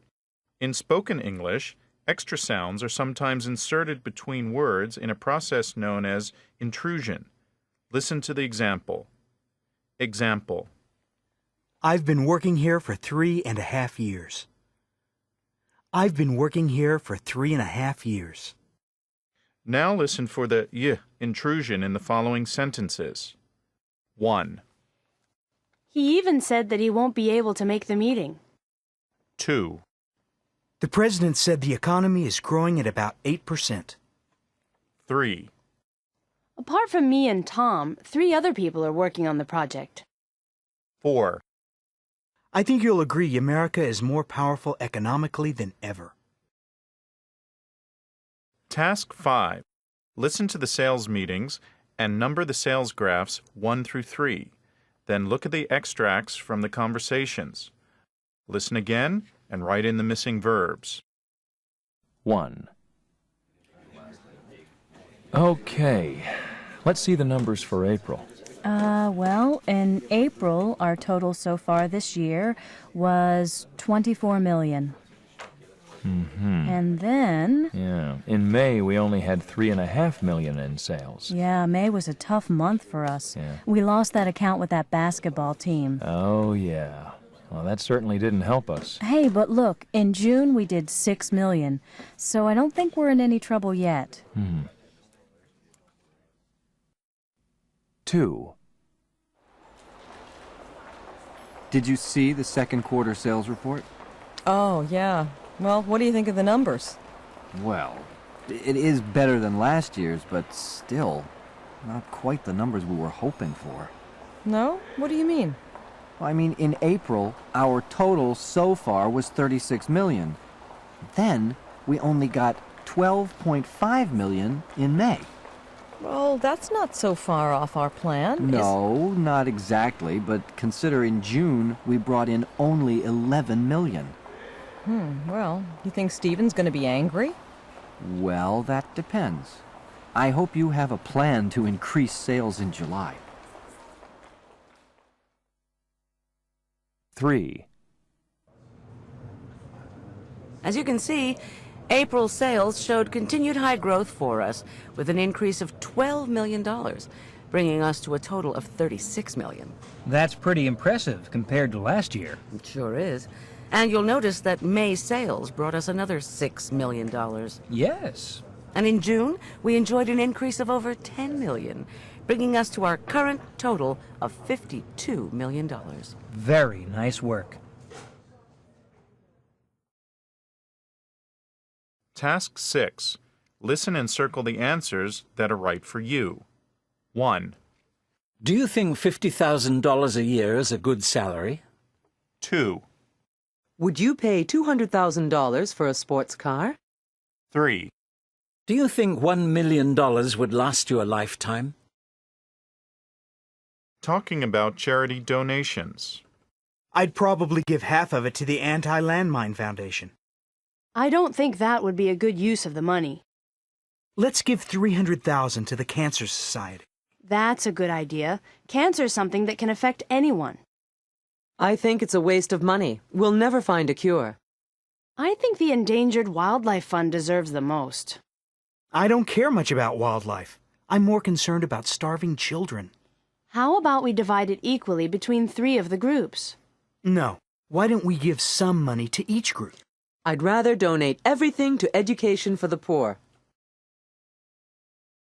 In Focus, America's Richest give something back. For many years, Forbes magazine has published an annual list of the 400 richest individuals in the United States. In 1996, Ted Turner, one of the individuals on the list, criticized the list for encouraging greed and suggested that someone compile a list of the people who gave away the most money. Turner, who pledged $1 billion to the United Nations, wanted to encourage the rich to give more of their wealth away. Since 1996, Slate, an online magazine, has compiled an annual list of the 60 biggest philanthropists in America. The list for 2001 showed that these 60 people, or couples, gave away, or promised to give away, a total of almost $13 billion. Bill Gates and his wife have frequently been at the top of the list, and in 2001 they gave away or pledged $2 billion. Still, even that was only good enough for the number 2 spot. The number 1 donor for that year was Andrew Grove, founder of Intel, and his wife, who gave away a total of over $6 billion. Do you think a list like this one helps to encourage generosity? Do you think these people give away enough money? I think those millionaires can afford to give away more. I don't think they're generous enough. I'd rather see them pay more taxes than give money away. That way more people would benefit. I really think they're doing a good thing. They should be congratulated. Unit 9. I have a driving lesson tonight. Task 2. Listen to Shirley talking to 5 people. What is the purpose of each conversation? Listen again and check your answers. When is Shirley's appointment? 1. Shane Driving School, Carol speaking. Oh, hi. I wanted to get some information about taking driving lessons. Sure. Let me just get your name and your address. 2. Shane Driving School. Jim speaking. Oh, hello. Yes, my name's Shirley Lim, and I called yesterday to get some information about driving lessons at your school. Someone, Carol I think her name was, told me a little about your prices and so on. Yes. And, well, I've thought about it, and I'd like to make an appointment for a first lesson. Next week, if that's possible. Okay. What day would you prefer? Well, either Monday or Tuesday, ideally. All right. Well, how about Tuesday at 6 p.m.? That sounds fine. I think I know how to get to your school. You're just next to the... 3. Shane Driving School. Oh, hello. I made a booking earlier for a driving lesson, and I can't remember what day or time it was. Can you... Name? Shirley Lim. L-I-M? Uh-huh. Let's see. I have you down for Tuesday, 6 p.m. 4. This is Robert Shane of Shane Driving School. Our office is closed right now, but if you'd like to leave your name and number at the beep, we'll get back to you as soon as possible. This is Shirley Lim. I just wanted to say that I can't come to my driving lesson this evening, so I'll need to cancel. Perhaps you could call me back? My number is 354-9546. Thank you. 5. Hello? Hi, this is Carol at Shane Driving School. Can I speak to Shirley Lim, please? Speaking. I got your message. You said you wanted to... Yeah, reschedule, right? Can you come at 4 tomorrow? 4? Tomorrow's Wednesday, right? Oh, no, sorry. Afternoons are no good for me. Well, let's see. How about a little later, 6:30? Yeah, 6:30'd be fine. Task 3. Number the pictures 1 through 4 in the order in which you think they happened. Then listen and check your answers. Listen again and circle the expressions you hear. Hey, how was your day? Terrible. Why? What happened? I had my last driving lesson. Your last I thought you said it was your first driving lesson. Well, it was my first, and now it's also my last. Why? Well, things were going just fine and dandy until I turned the wrong way down a one-way street. Oh, no, you didn't. Mm-hmm. I had to back out. Ooh, backing up is difficult if you just learned how to drive. Oh, difficult? Come on, it's impossible. I scraped the side of the car really badly. Oh, no. Well, what happened next? Well, then the instructor told me to pull over to the side, but I couldn't find the brake. And I ran right up onto the sidewalk and into a streetlight. Oh, no. So I guess that was the end of the lesson, huh? Oh, stop. No, it wasn't. And after all that, the instructor told me to drive back to the school. Uh-huh. And the instructor told me to turn left. But I was so nervous, Don't tell me you turned right. I turned right. Exactly. And? Well, there was this truck heading straight toward... Oh, no! And, well, wait. It stopped in time, but I didn't.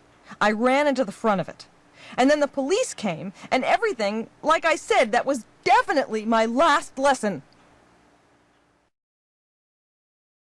Task 4. Listen to the dialogue and check the vehicle the people are talking about.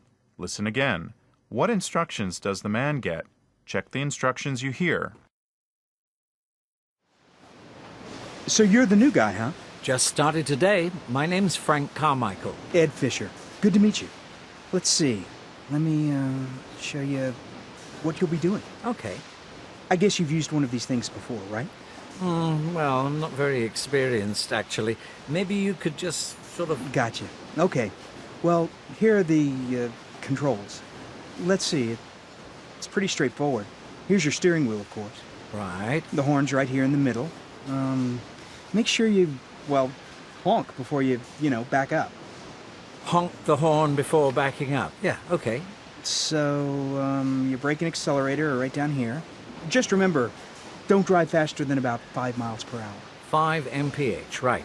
Now, this is the, whatchamacallit? Directional control. Move it this way to go forward and the other way to go in reverse. Oh, and before you do that, don't forget to release the parking brake. Check. As for the actual unloading, you use these controls right here.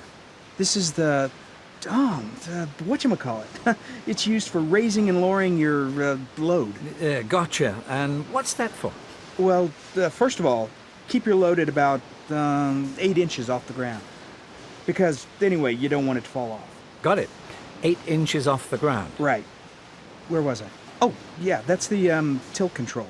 This thing here tilts your load so it doesn't fall off. Oh, okay. And by the way, don't lift more than, let's see, about 4,000 pounds at one time. You don't want it to tip over, right? Right. Well, that's about... Oh, yeah, with the tilt control. Don't tilt your load while you're driving. All right. Okay. Well, sit down here and I'll tell you how to... Task 5. Expressions such as and let's see are known as fillers as they are used to fill pauses in sentences or conversations. Listen to the example. Example. Let's see. Let me show you what you'll be doing. Let me show you what you'll be doing. Listen and write the sentences you hear without the fillers. Listen again and practice saying the sentences with and without using fillers. 1. Here are the controls. 2. Make sure you, well, always honk before you, back up. 3. Now, these are the, the brakes. 4. Let's see, don't tilt the load while you're driving. 5. Well, first of all, keep your load at about 8 inches off the ground. 6. Right. Where was I? Oh, that's the tilt control. Task 6. Listen and circle the answers that are right for you. 1. How often do you drive a car? 2. Could you teach someone how to drive a car? 3. Does it cost a lot to own a car in your country? 4. Is there a lot of traffic where you live? Asking and talking about transportation. Which types of transportation do you use most often? I take the subway to work every day, and I sometimes take the bus on weekends. I drive almost every day. If you could have any type of car, which one would you choose? I definitely want a Porsche, because it's one of the fastest cars in the world. I'd probably get an SUV. I like their size. Do you think you can tell someone's personality by the car they drive? Yeah, I think people who drive sedans are conservative, and sports car drivers are more liberal. No, not really. Personality is deeper than that. What do you see as the city's biggest transportation problem? Traffic jams are a problem, but even worse is the overcrowding on subways. In focus, the difference engine. One of the greatest transport innovators was famed American architect and designer Richard Buckminster Fuller, the brains behind the groundbreaking Dymaxion car. Introduced in 1933, the Dymaxion was 20 feet long and capable of carrying 11 passengers comfortably, despite weighing about as much as a VW Beetle. Made of aluminum to prevent rust, the Dymaxion's revolutionary features included the world's first car air conditioner, shatterproof glass, a rear engine, and front-wheel drive. It was also intended to fly once suitable materials became available. Although the Dymaxion never caught on the way Fuller had hoped, it inspired many others who dared to imagine new and improved modes of human transportation. In what ways do you think the cars of today could be improved? What future changes do you foresee in the kinds of transportation that people use? I'd like to see a car that runs on water and doesn't pollute the air. Someday we'll probably all travel around in flying cars. I think cars will be obsolete in 20 years and we'll all use jetpacks. Unit 10. She wants a seat to Miami. Task 2. Listen to the conversations and number the pictures 1 through 3. Then listen again. Why is Pat calling? Circle the purpose of each conversation. 1. Oh, I'm sorry to keep you waiting. Oh, that's okay. I just wanted to reconfirm the reservation I made last week. Oh, fine. Can I have your last name, please? Oh, it's not for me. It's for my boss. Her last name's Tan. Tan. Elizabeth? Uh-huh. And that was for a... Double, right? Did she want a smoking or non-smoking room? Oh, non-smoking. That's fine. And does she require any further service? 2. Hi, Nick. It's me again. Oh, hi, Pat. Just let me check her reservation. Okay, got it. Out on March 23rd to Chicago and back... Sorry, Nick. You won't believe this. She wants to change it again. Uh-huh.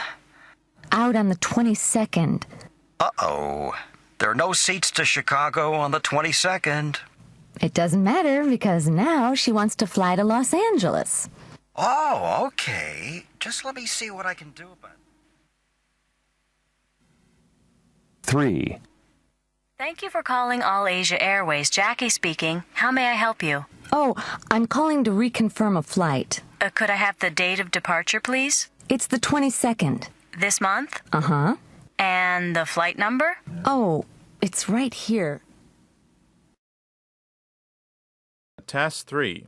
When and why does Pat's boss want to go to each of the following places? Listen and write the arrival date and reason in the spaces. Then listen again and check your answers.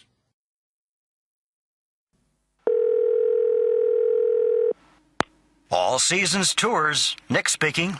Oh, hi, Nick. It's... Pat, hi. Did you get the tickets? I sent them over by courier. Yeah, they arrived about an hour ago.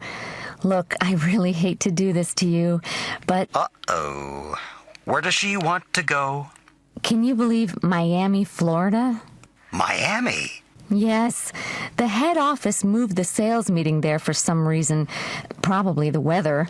So, when does she... Well, she needs to be in Miami by March 20th. She needs to attend the sales meeting before the opening of the Chicago office. So she still wants to go to Chicago? Oh, yes. She still has to be there on March 23rd for the opening of the new office. Oh, okay. And then she's moved the interview in Los Angeles to the 24th. Oh, that's no problem. Leave it to me. Well, there's just one more thing. Yeah? What's that? She has to be back here in Singapore on March 26th. Ooh, that could be a problem. Oh, please, can you just try it and let me know? Well, sure. Why is it so important? Does she have a meeting or something? No, it's her wedding anniversary. Task 4. Look at the 2 example sentences and listen to the 2 different pronunciations of the word you. In example 1, you is unstressed and is known as a weak form. Example 1. What would you like? Example 2. I'm not invited, but you are. Listen to the following sentences and underline the weak forms that you hear. Then listen again and check your answers. Practice saying these sentences with a partner. 1. Are you waiting for a flight? 2. I'm leaving for Seoul at 10. 3. Are you thinking of flying business class? 4. I'm flying from Miami to Seoul. 5. The flight leaves at once for Miami. Task 5. Listen and complete the airline schedule. Then listen again and check your answers. Work with a partner. Which flight would be best for Pat's boss? Thank you for making your selections with Pacific Tours Travel Search.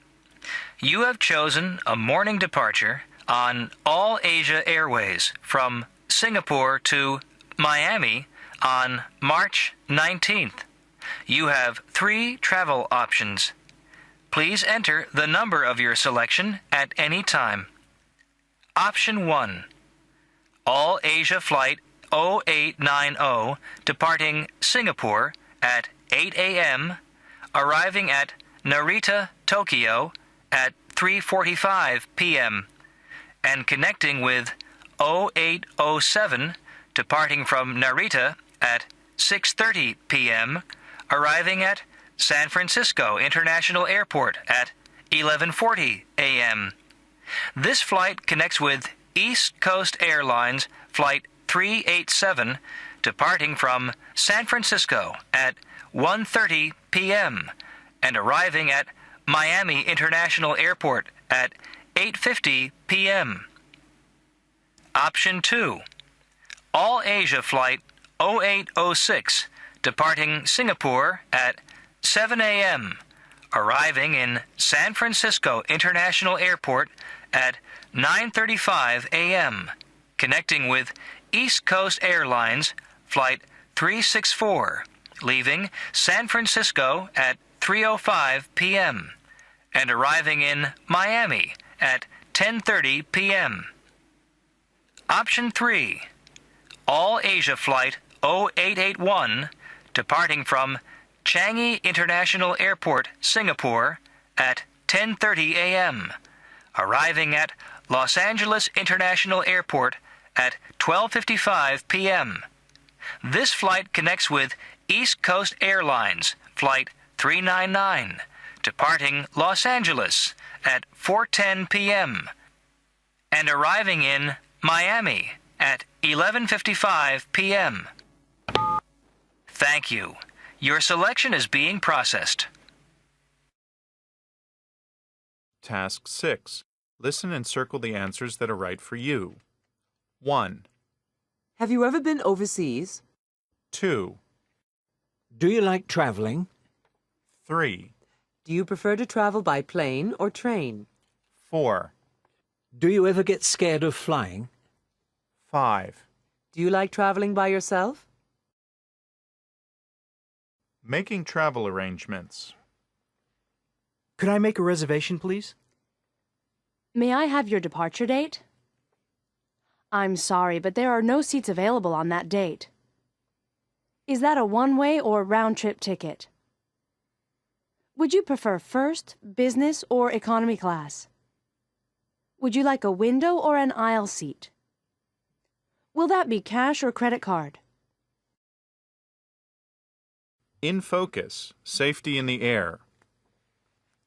Following the aircraft hijackings of September 11, 2001, airlines around the world have been faced with the same problems. How to improve security on planes without inconveniencing passengers too much. Suggestions to improve security include tighter check-in security and matching bags to passengers before boarding, banning hand luggage completely, making bomb-proof cargo holds, making the cockpit doors bulletproof, using an automatic guidance system to fly and land a hijacked plane from the ground, using video surveillance on planes, and using air marshals, armed sky police disguised as passengers, to sit on each flight. Some of these ideas are practical and are used now, while others are too expensive or would be too difficult to implement. What do you think of these suggestions? Which of them do you think would work? Can you think of any others?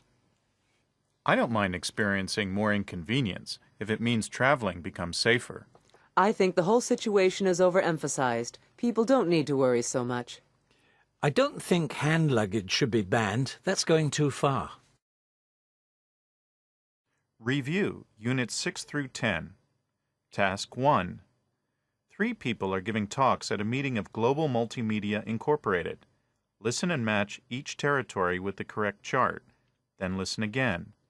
Label the parts of each chart with the correct division. N for newspapers, T for television, and C for computer software. What was each territory's total revenue? 1. Well, in North America, our TV networks had a great year this year. Together, they accounted for roughly $120 million. In other words, about 60% of our annual total revenue of $200 million. The rest of the revenue was split evenly between software and newspapers. 2. Last year was an extremely good year for us for newspapers. Sales of our daily paper, the New European, which you'll remember was launched only a few years ago, have doubled since last year, and now newspapers represent 50% of our annual total. In contrast, we had a very bad year for TV. 2 of our European networks were forced to close due to decreasing profits, and so TV only accounts for 10% of our total. The rest was taken up by computer software, which had a relatively good year, accounting for 40% of our revenue, about $40 million out of a total revenue of $100 million. 3. As you know, the big development for us this year was the launch of our Asia-Pacific satellite TV network. Already this has had a huge impact on our revenue. In fact, TV now represents 70% of our annual total of $150 million. Computer software did okay, bringing in about $30 million. But in contrast to our European colleagues, it was not such a good year for newspapers. We had a lot of competition from new publications this past year in Australia and Hong Kong, and so newspapers only brought in about $15 million. That's about 10% of our annual total. Task 2. Listen to the conversation and fill in the flight schedules. Then listen again and check your answers. Here, take a look at this flight schedule. Let me see. All Asia Airways? Never heard of them. Well, they're pretty new, but they're supposed to be good. Oh, well, so when do you think? Well, I was thinking about next month. I think the 19th would be good. We'd have to fly out of Chicago on East Coast Airlines. Okay. There's a flight at 7 a.m. Here, look, it's flight 653. Well, that gets us into Los Angeles at 10:15. Then we could connect with the All-Asia flight departing at 11:30. Oh, which one's that? Yeah. Flight 0863. Yeah. It arrives in Bangkok at 6:15 the next evening. It does? Yeah. We lose a day. Oh, you know what? Wait a second. Whoa, what's up? I have a dentist appointment on the 19th, and I can't change it. That's too bad. Well, All Asia doesn't fly on the 20th. Oh, look, here's what we can do. What? Well, we can go on the 21st. We can take East Coast Airlines Flight 458 to San Francisco. It leaves Chicago at 9 a.m. You know, it's better than the early flight on the 19th, come to think of it. Now, it gets into San Francisco at 12 o'clock. Yeah, then we can connect with All Asia Airways Flight 0864. Oh, when does it leave? 2:15, getting into Bangkok at 9 p.m. the next night. Great.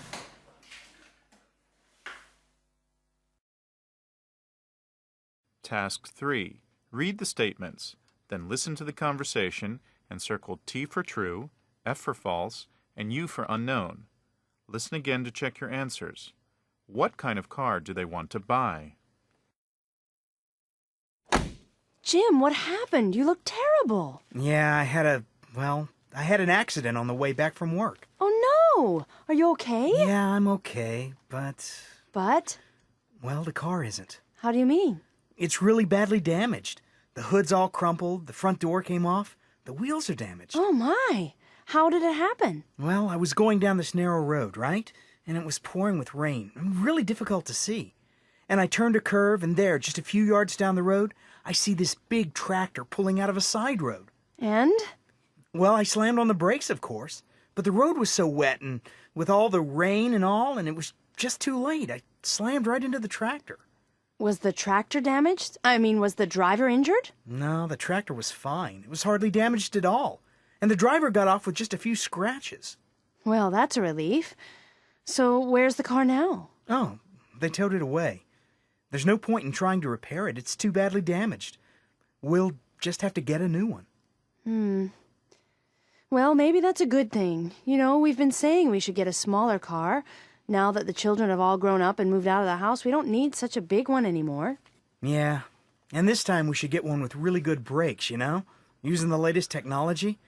I don't want to lose control again and hit another tractor. Task 4. Listen to ads for 3 different cars. Note the features special to each one and the price. Listen again and check your answers. Which car do you think would be most suitable for the couple in Task 3? Discuss with a partner. Introducing the Diablo. Smooth, slick, streamlined, a car designed for perfection. Featuring state-of-the-art engine technology, all-leather seating, and the latest GPS navigational system. The Diablo is the car for those who enjoy life in the fast lane. Available now for just $30,000. The Diablo. Bring out the devil inside you. When we brought together our top 10 designers, we gave them a simple directive. Make us the safest and the most convenient car in the world. The result? The Venus. Despite its small size, the Venus is packed with great features. An adjustable sunroof, plenty of legroom, the latest RBS rapid braking system, and with a retail price of just $12,000. What's more, its convenient size means you'll never have trouble parking, no matter how small the space. The Venus. It's so good, you'll wonder why no one came up with it before. Tired of running your family car on expensive gas that pollutes the environment? Visit your local Electra dealer today and ask for a test drive of the first 12-seater Mini to run purely on electricity.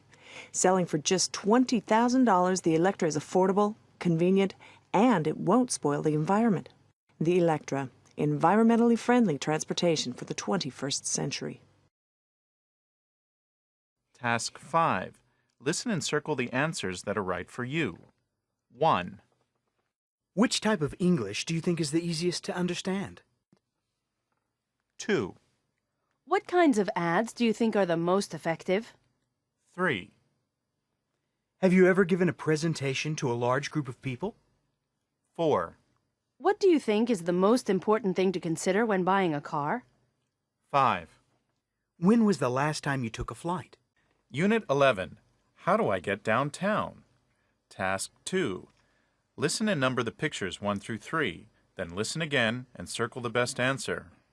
1. When is your trip to San Francisco, Hideki? It's, next week. Hey, you've been to San Francisco, haven't you, Tom? Sure, yeah. Why? Well, the airport's far from the city, isn't it? Not really. About a 40-minute trip. Depends on the traffic. Oh, well, what's the best way to get downtown? Oh, you can take a taxi or get a shuttle bus. 2. Excuse me? Yes, sir. I need to get downtown. Okay, you've got a couple of options. Where are you staying? At the Bayside Hotel. All right. All right. Well, first you could rent a car.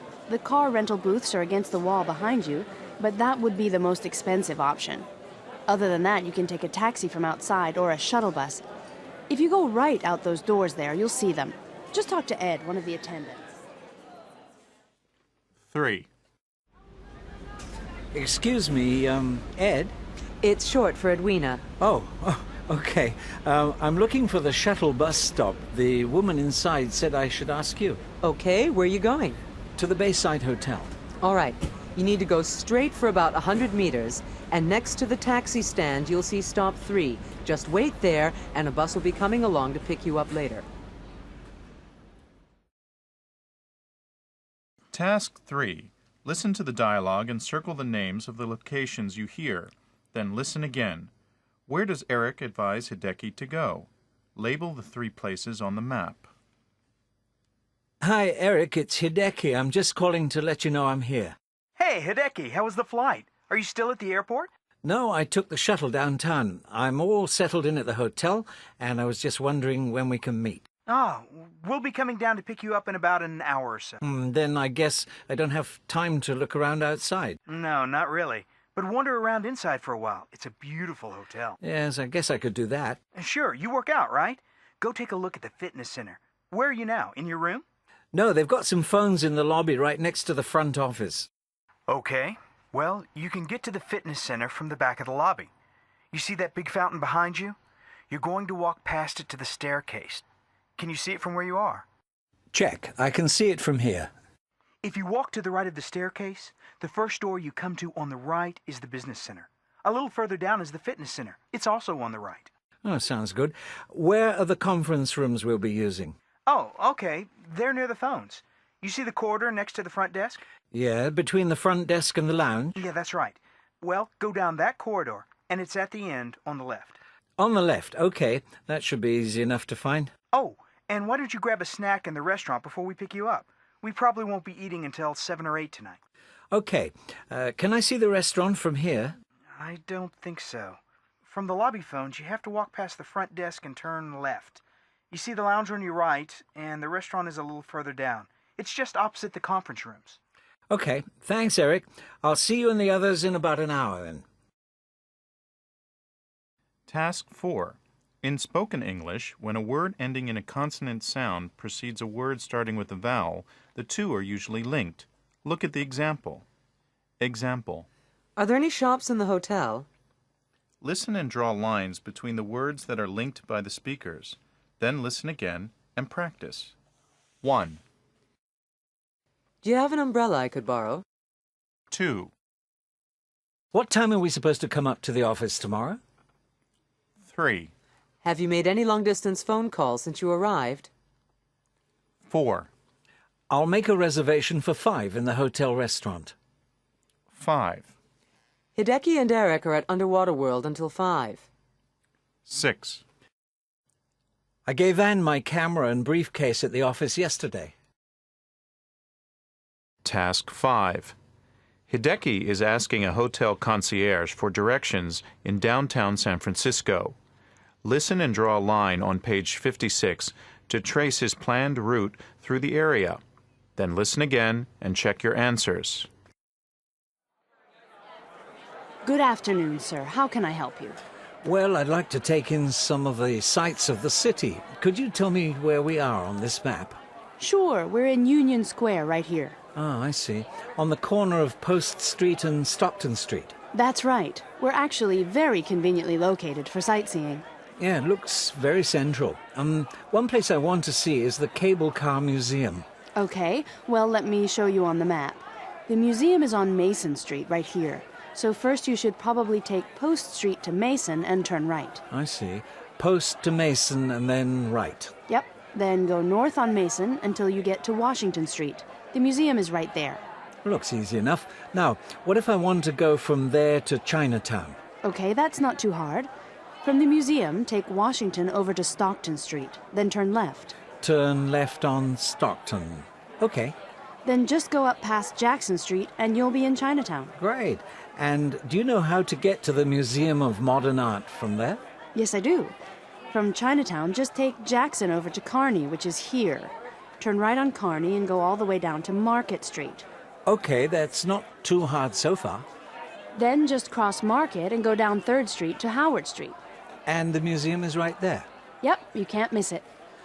Okay, just one more thing. Where would be a good place to shop after that? Well, the San Francisco Shopping Center isn't all that far from the museum. Sounds good. Just take Howard Street down to 5th Street and turn right. The shopping center is at the corner of 5th and Market. Hey, that's not too far from here. Yep, that almost brings you back here to Union Square. Well, thanks a lot. I shouldn't have any trouble finding my way. Task 6. Listen and circle the answers that are right for you. 1. Is it far to the international airport from here? 2. What's the best way to get downtown from the airport? 3. Have you done much traveling outside of your country? 4. Are you very good at understanding maps and directions? 5. Do you ever have to ask people on the street for directions? 6. Could you give directions to the top 5 tourist sites in your city?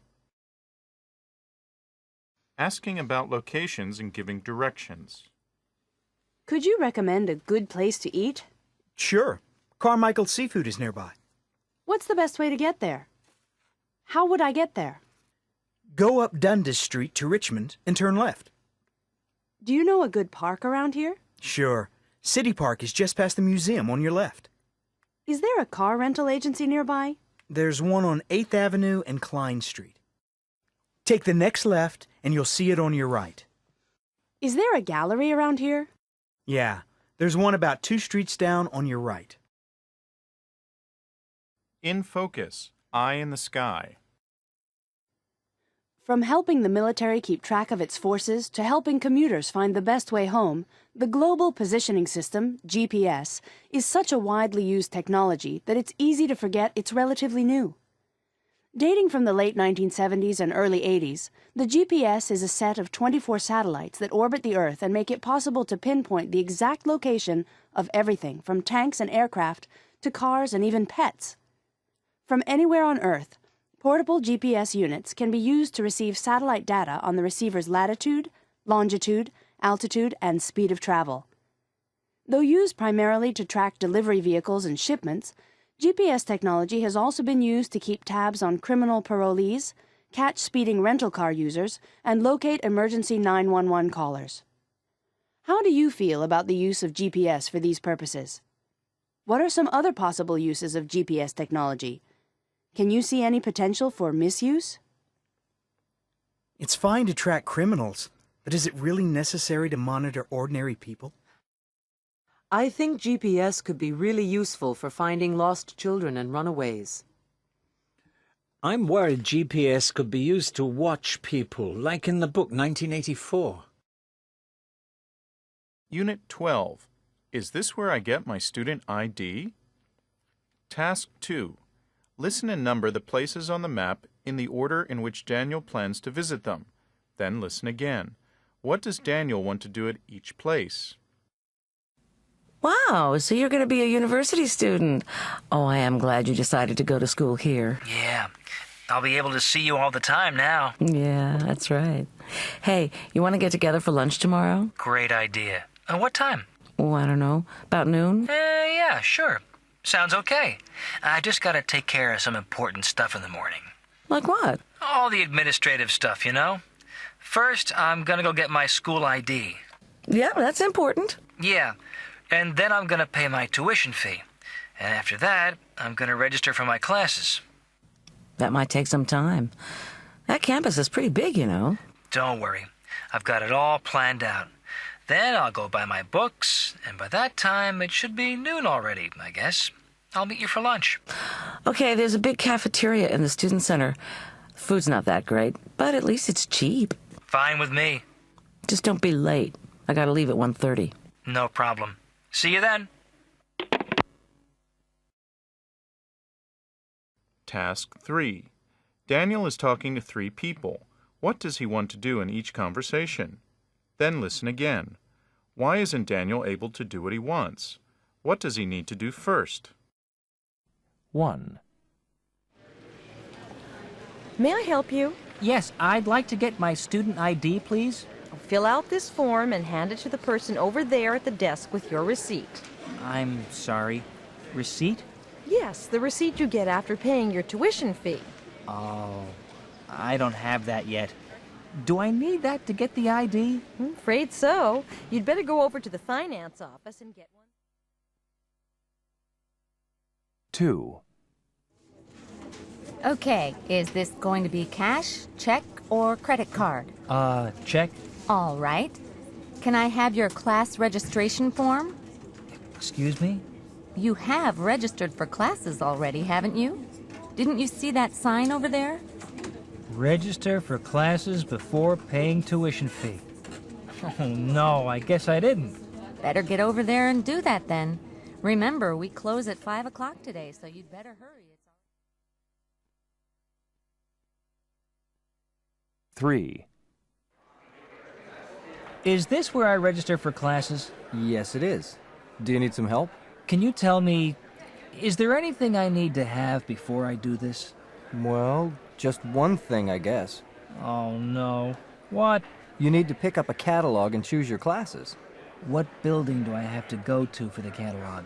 This building. They're right over there on that table. Oh, thank goodness.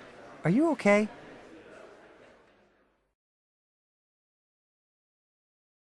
Task 4. Daniel is explaining why he couldn't meet Melanie. Listen and write letters A through G on the map to show where he went. Then listen again and check your answers. Hello? Hello, Melanie? Daniel, what happened to you today? I waited in the cafeteria until... I know. I'm sorry. I didn't get there until after 2 o'clock. So what happened? They really gave me the runaround today. What do you mean? Well, I went to get my ID at the Student Affairs office, but they told me I needed to show them my receipt from the University Finance office. So I went there to pay my tuition fee, but then... Then what? Then they told me that in order to pay my tuition fee, I had to register for my classes first. So I went to the auditorium to register for my classes. Oh, no. Did you get that done? Fortunately, yes. Except there were so many people there. It took a lot longer than I thought. Well, there are a lot of students here. Yes, well, then I went back to pay my tuition fee. And that went okay? Yeah, finally. So from there, I went to get my ID. Was there a long line there? What do you think? You poor thing. So then? I got my ID, but by that time it was almost 2 o'clock. So I ran to the cafeteria to see if you were still there. But of course you weren't. No, remember? I told you I had to leave by 1. Yeah, I know. So I decided to go buy my books. Wow. Sounds like you've had quite a busy day. Maybe we can meet for lunch tomorrow? Oh, yeah. I'll try to make it this time. Task 5. Listen to the example. Example. No, I have to. No, I have to. Now listen and circle the sentence in each pair that you hear. 1, Yeah, he has to. 2, She told me she used 2. 3, I think they have to. 4, That's right, she has to. 5. I'm pretty sure he used to. Listen again and check your answers. Practice with a partner. 1, I heard Mike's working on Sunday this week. Yeah, he has to. 2, Do you know how many eggs Maria used in this cake? She told me she used 2. 3, How many children do Ted and Laura have? I think they have to. 4, Diane's moving out of her apartment next week, isn't she? That's right, she has to. 5, Has Mike ever lived in a foreign country? I'm pretty sure he used to. Task 6. Listen and circle the answers that are right for you. 1, Does it cost a lot to attend university in your country?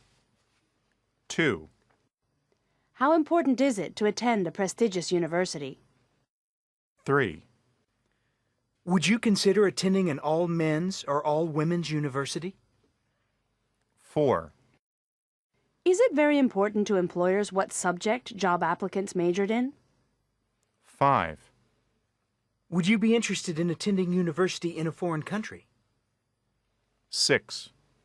Is it possible to get a good job without attending university? Talking about universities. To save money, we should get rid of the computer lab. I think so too.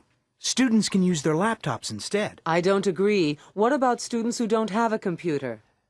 I think we should cut the student cafeteria. I agree.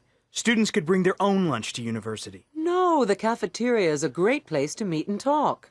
How about cutting the size of the campus grounds? Yeah.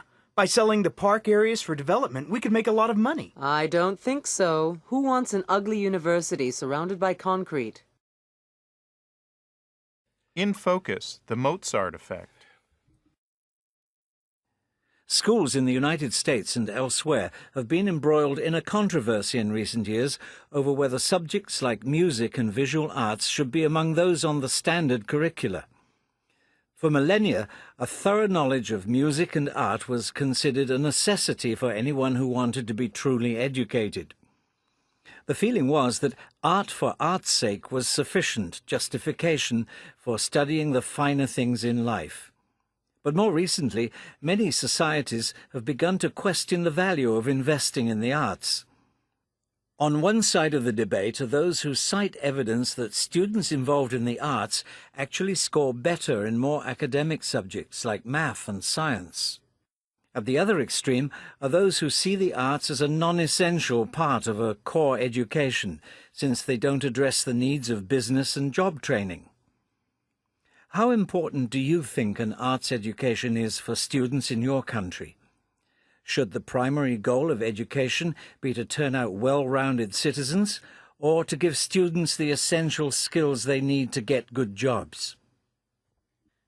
I think students need to grow up with an appreciation of art and culture. When I was in school, I thought music and art were a waste of time, and I still do. The first priority of schools is to produce students who can think for themselves. Unit 13. It's a really cool site. Task 2. Listen to the conversations. Which ones are about using the Internet? Circle the correct column. Listen again. What key words helped you decide? 1. What's that? My new electronic organizer. How does it work? Well, you use this stylus thing to input your data. Cool! 2. What are you looking at? Jenny's new website for her business. Let's see. Not bad, eh? Not bad at all. 3. So you bought one, huh? Yeah, finally. How is it? Pretty good so far. 4. What are you trying to do? Well, I want to send my sister a birthday card. And? I can't find the URL. Let me have a look. We can try a search engine. 5. What's the problem? I'm trying to book our tickets to Chicago online, and I can't find that site we were looking at the other night. Oh, here. I bookmarked it. Great. Task 3. Listen to Yuko and George talking about the Internet. What do they use the Internet for? Check the correct columns. Listen again. How much time do they spend on each activity? Hi, George. Hey, Yuko. Hi. Hi, Brian. What's up? Not much. Yuko's doing this survey on Internet usage. How often you use it and what you use it for, you know. Well, let's see. Wow, Yuko. You spend 3 hours a day on the Internet? Doing what? Well, I surf the web like everyone. That takes about 30 minutes. And then I like to read the local newspaper to find out what's going on back home. That takes another 30 minutes. But the main thing is that I'm doing this online course, and I spend about an hour and a half each day on that. Doing what? Taking tutorials, visiting the online library, chatting with my classmates.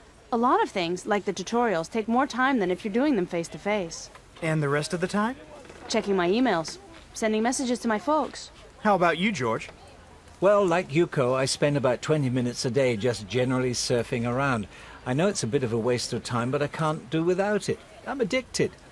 I look up the sports news. That takes me about 10 to 15 minutes. I like doing my grocery shopping online too. On average, that takes, about 15 minutes. That's about it, really. You don't do any emailing? Oh, yeah, of course. I'd say I spend another 10 minutes a day on emails. Task 4. Brian, George, and Yuko are discussing the pros and cons of using the Internet. Listen and complete the chart. Then listen again and check your answers. Do you agree with them? Discuss with a partner. What about you, Brian? How much time do you spend on the Internet? Not a lot. My computer's so slow. I find it frustrating. But you must admit it's great for getting information. Oh, sure. What I like is being able to keep in contact with my family. I really miss them. Well, you're so far from home. Yeah. And you, George, what do you use it for? Well, I like being able to follow the English soccer. It's so hard to get any information about it through the regular media. What I hate is all the spam. The what? Spam, junk mail. I'd average 30 to 40 a day. That's a lot. I managed to filter out most of that stuff. So you don't see any disadvantages at all, Yuko? Well, there is one. What's that? It's expensive. With this course I'm doing, I have to spend a couple of hours online every day, and it really costs a lot. True. Task 5. In spoken English, a wah sound is sometimes inserted between words in a process known as intrusion. Listen to the example. Example. I never do any emailing. I never do any emailing. Look at these sentences and predict where you might hear a wuh intrusion. Then listen and check.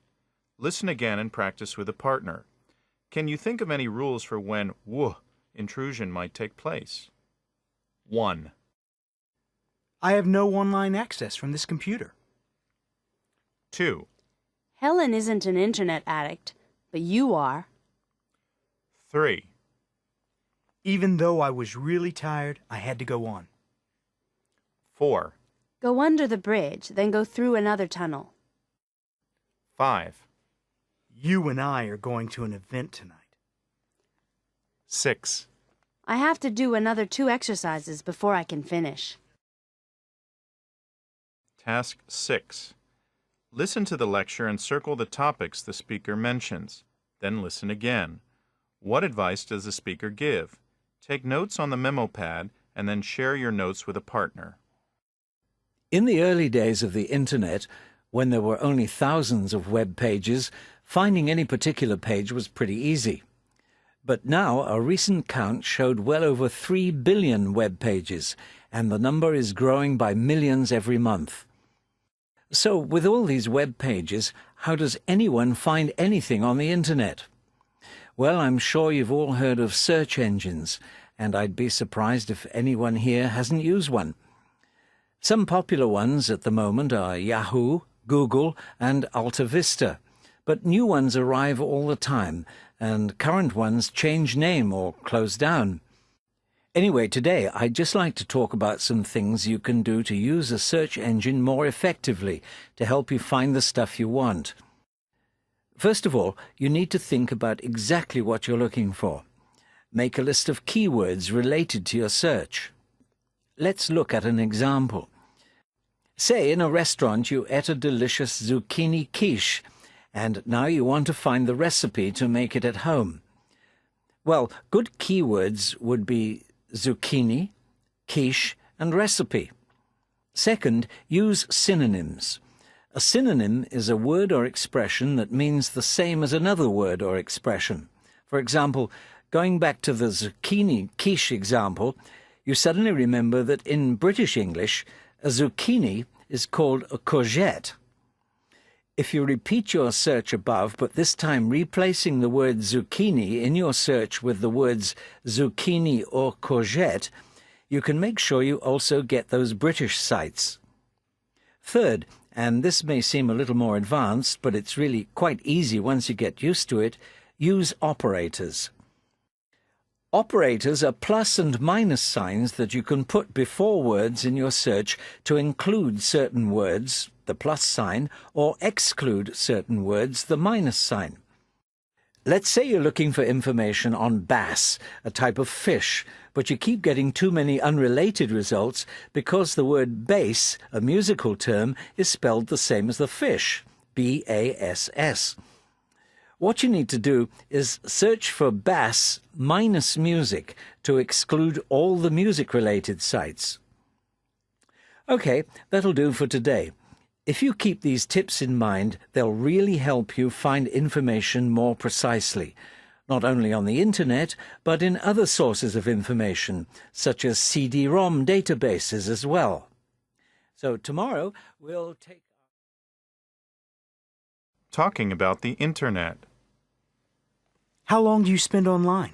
I usually spend an hour a day surfing the internet and checking email. What's your favorite site? I really like the Internet Movie Database. What's the URL? It's www.imdb.com. How often do you visit it? I visit it a few times a week. How many emails do you send every day? I usually send and receive about 5 a day.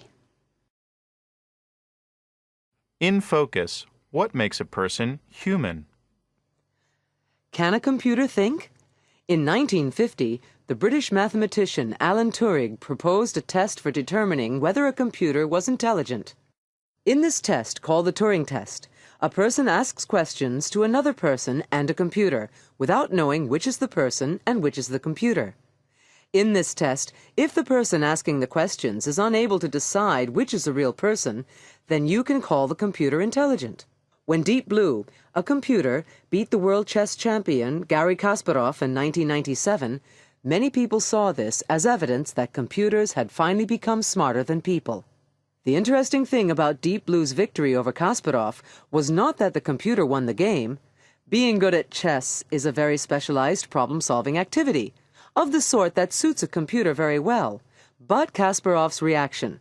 He accused the computer of cheating and said that there had to be a person controlling its moves. That is, he mistook the computer for a human player. By this definition, then perhaps Deep Blue was intelligent. Do you think computers will one day be able to think for themselves? Will they have feelings? Being good at chess doesn't mean computers are smart. You can't talk to a computer. I'm sure that one day computers will be more intelligent than people. Thinking isn't the same as feeling, and computers will never have feelings. Unit 14. That's a good question. Task 2. Listen to extracts from 5 shows and number the pictures in Task 1. Then listen again and make a note of the main points of each extract. 1. The winds were blowing very hard. The strong tropical storm in the South China Sea is moving northwest at a slow pace. 2. Marie, let's go back to your childhood. So you started acting when you were only 7, and that led to your first sitcom, Family. 3. And checking up on the financial markets, the dollar was trading at near record levels today. 4. And now, Kathy, there's only one question left. Are you going to take the money and leave the show? Or will you come back next week when once again we'll play Gamble? 5. And it's a full count. Here's the windup. And the pitch. And... oh, it's a line drive up the middle. As Marquez heads for second. And he makes it with a head-first fly. Task 3. David Dale, host of Young World, is interviewing the host of Asia Today, Kathy Koh. Listen and number the questions in the order in which he asks them. Then listen again and match the questions with the answers Kathy gives.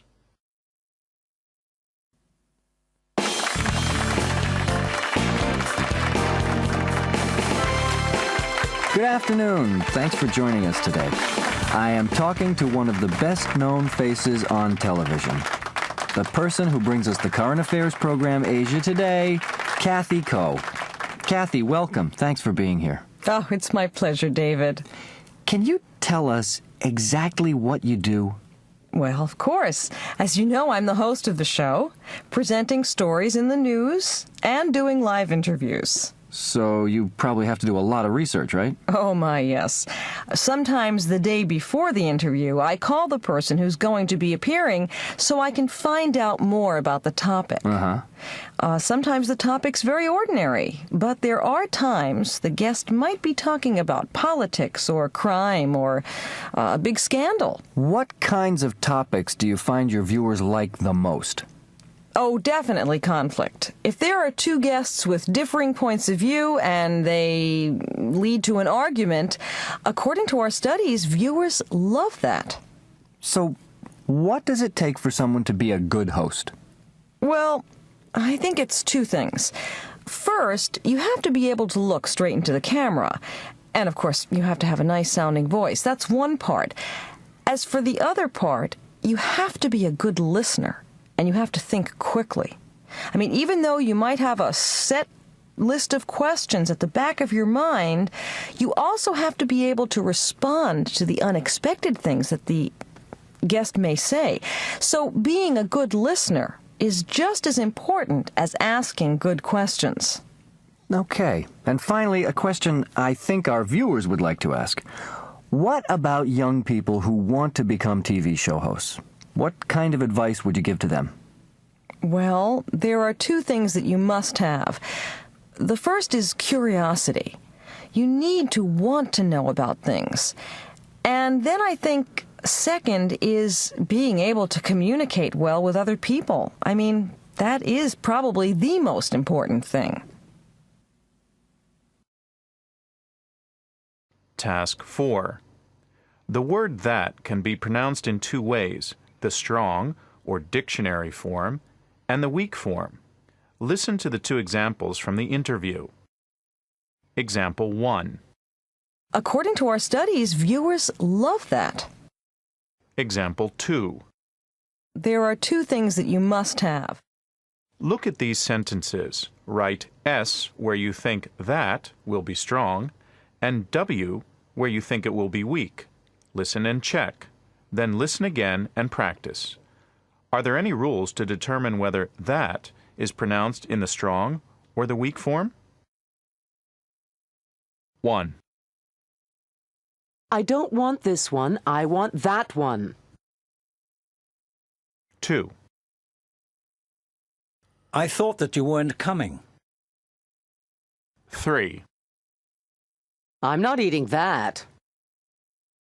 4. It was the best meal that I've ever eaten. 5. He crashed the car that he bought last week. 6. That guy is the man that gave me the map. Task 5.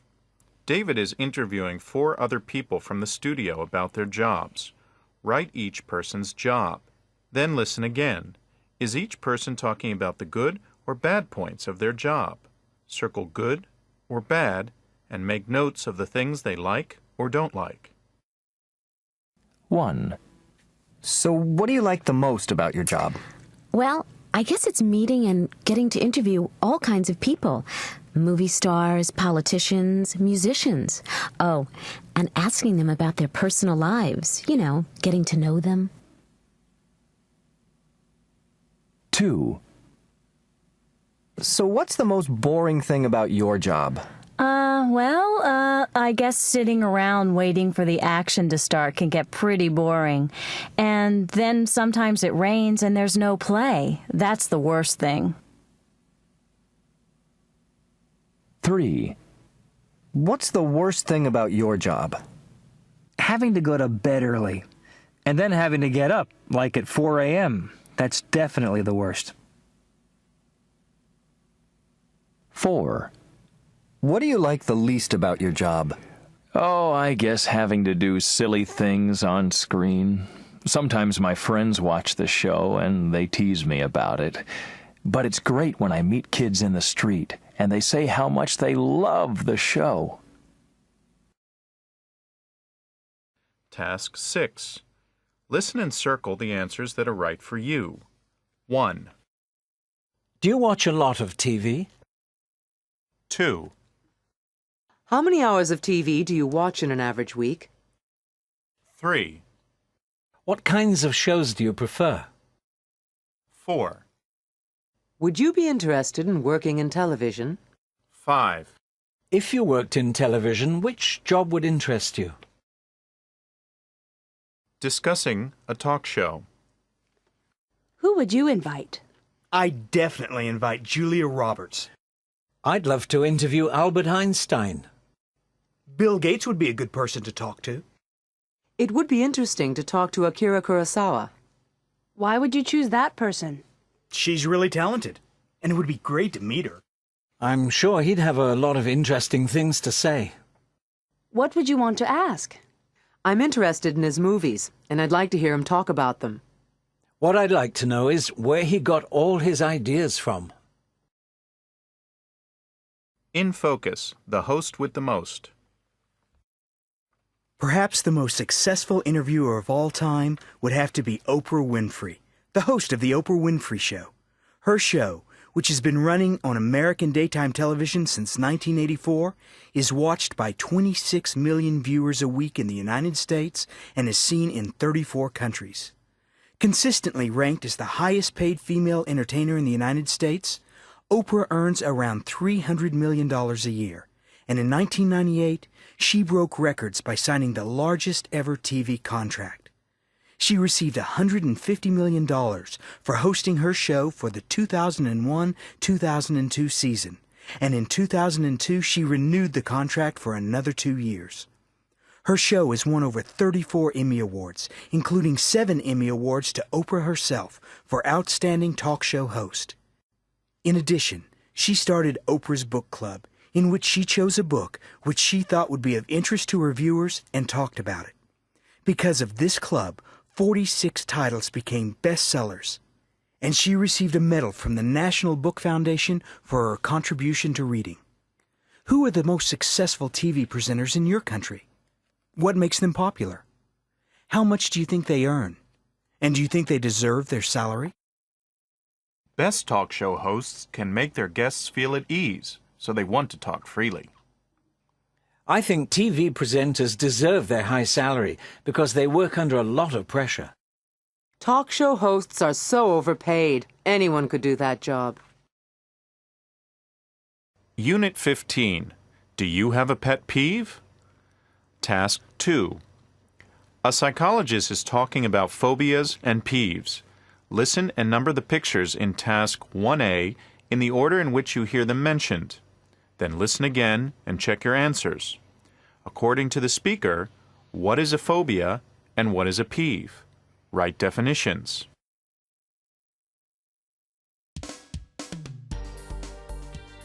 I'm talking to Dr. Sandra Lowe, a psychologist. You're known as Dr. P&P, right? Correct. Why is that? Well, I deal with people who have various kinds of disorders, and most of these turn out to be either phobias or peeves. So, P&P? I see. So what exactly are phobias and peeves? Well, a phobia is a very, very deep fear of something. Such as? Well, such as flying. Lots of people are afraid of getting onto an airplane. Another one is fear of insects and animals. Some people lose control if they see a spider. Okay. How about peeves? These generally have to do with other people, when someone else's behavior really annoys you. Can you give us some examples? Yes. I was treating a man this morning who can't stand smokers. Even in public, he'll shout at anyone he sees smoking a cigarette. Other peeves include anger at people who litter, or annoyance with people who talk loudly on their cell phone in a public place, for example, in a cinema. You've just described 3 things that really bug me. Does that mean I need to see a psychologist? Not at all. We all have things that bug us. It's only when the peeve becomes extreme and interferes with a person's life that they come to see me. It's the same with phobias. We all have phobias, but generally speaking, they don't interfere with our lives. So how about you, Doc? Do you have any phobias or peeves? Well, I do, as a matter of fact. I have 2 phobias. Really? What are they? First, going to the dentist really scares me. But even worse, I'm terrified of speaking in public. That's why I'm so nervous today. Task 3. Listen to 4 people talking about their phobias. What is each person afraid of? Then listen again. What does each person do about their phobia? Did you see that show on TV last night? What, the one on phobias? Uh-huh. I did. There certainly are some strange people in the world. I think most people have fears and phobias of one kind or another. Don't you, John? Well, I do have one. At least I think you could call it a phobia. Oh, yeah? What's that? I just hate going to the dentist. You do? Uh-huh. Just thinking about those drills and things and having someone messing around in my mouth. Ugh. So what do you do about it? I'm very careful about brushing my teeth. How about you, Tina? Spiders. They freak me out. I feel sick if I see one, even if it's across the room. So what do you do about it? I try to keep all insects out of my house. All right, well, I have one. I hate flying. I just can't stand it. Really? Well, what do you do about it, Rebecca? Well, I went to see the psychologist, and he gave me some exercises to do just before the plane takes off. And they help me relax, and then I'm usually okay. Wow. Well, how about you, Sam? Any phobias? Well, I used to have a really bad phobia a few years ago. I used to be really scared of small spaces. Really? Yeah. I just hated getting into things like elevators. Ooh, that must have been a real problem. It was. Well, so what have you done about it? Well, I'm taking this course with other people who have the same problem. It's like a discussion group. And it's working? Yeah, I think so. I don't need it so much now. In fact...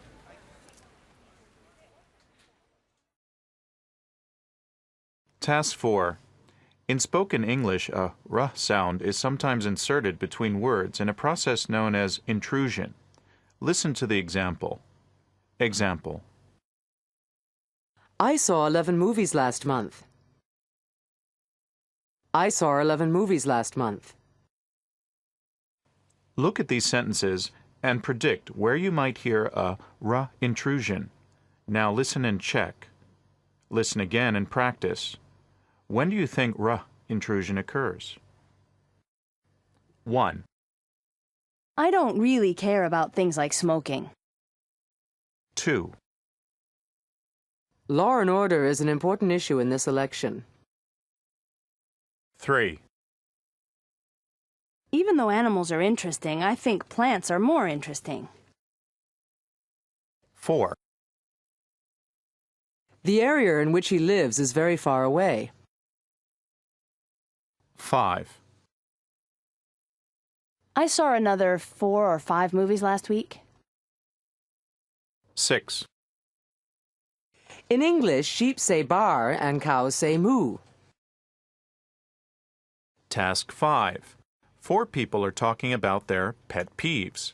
Listen and write what annoys each person. Listen again. Note down what each person thinks should be done. Check your answers with a partner. 1.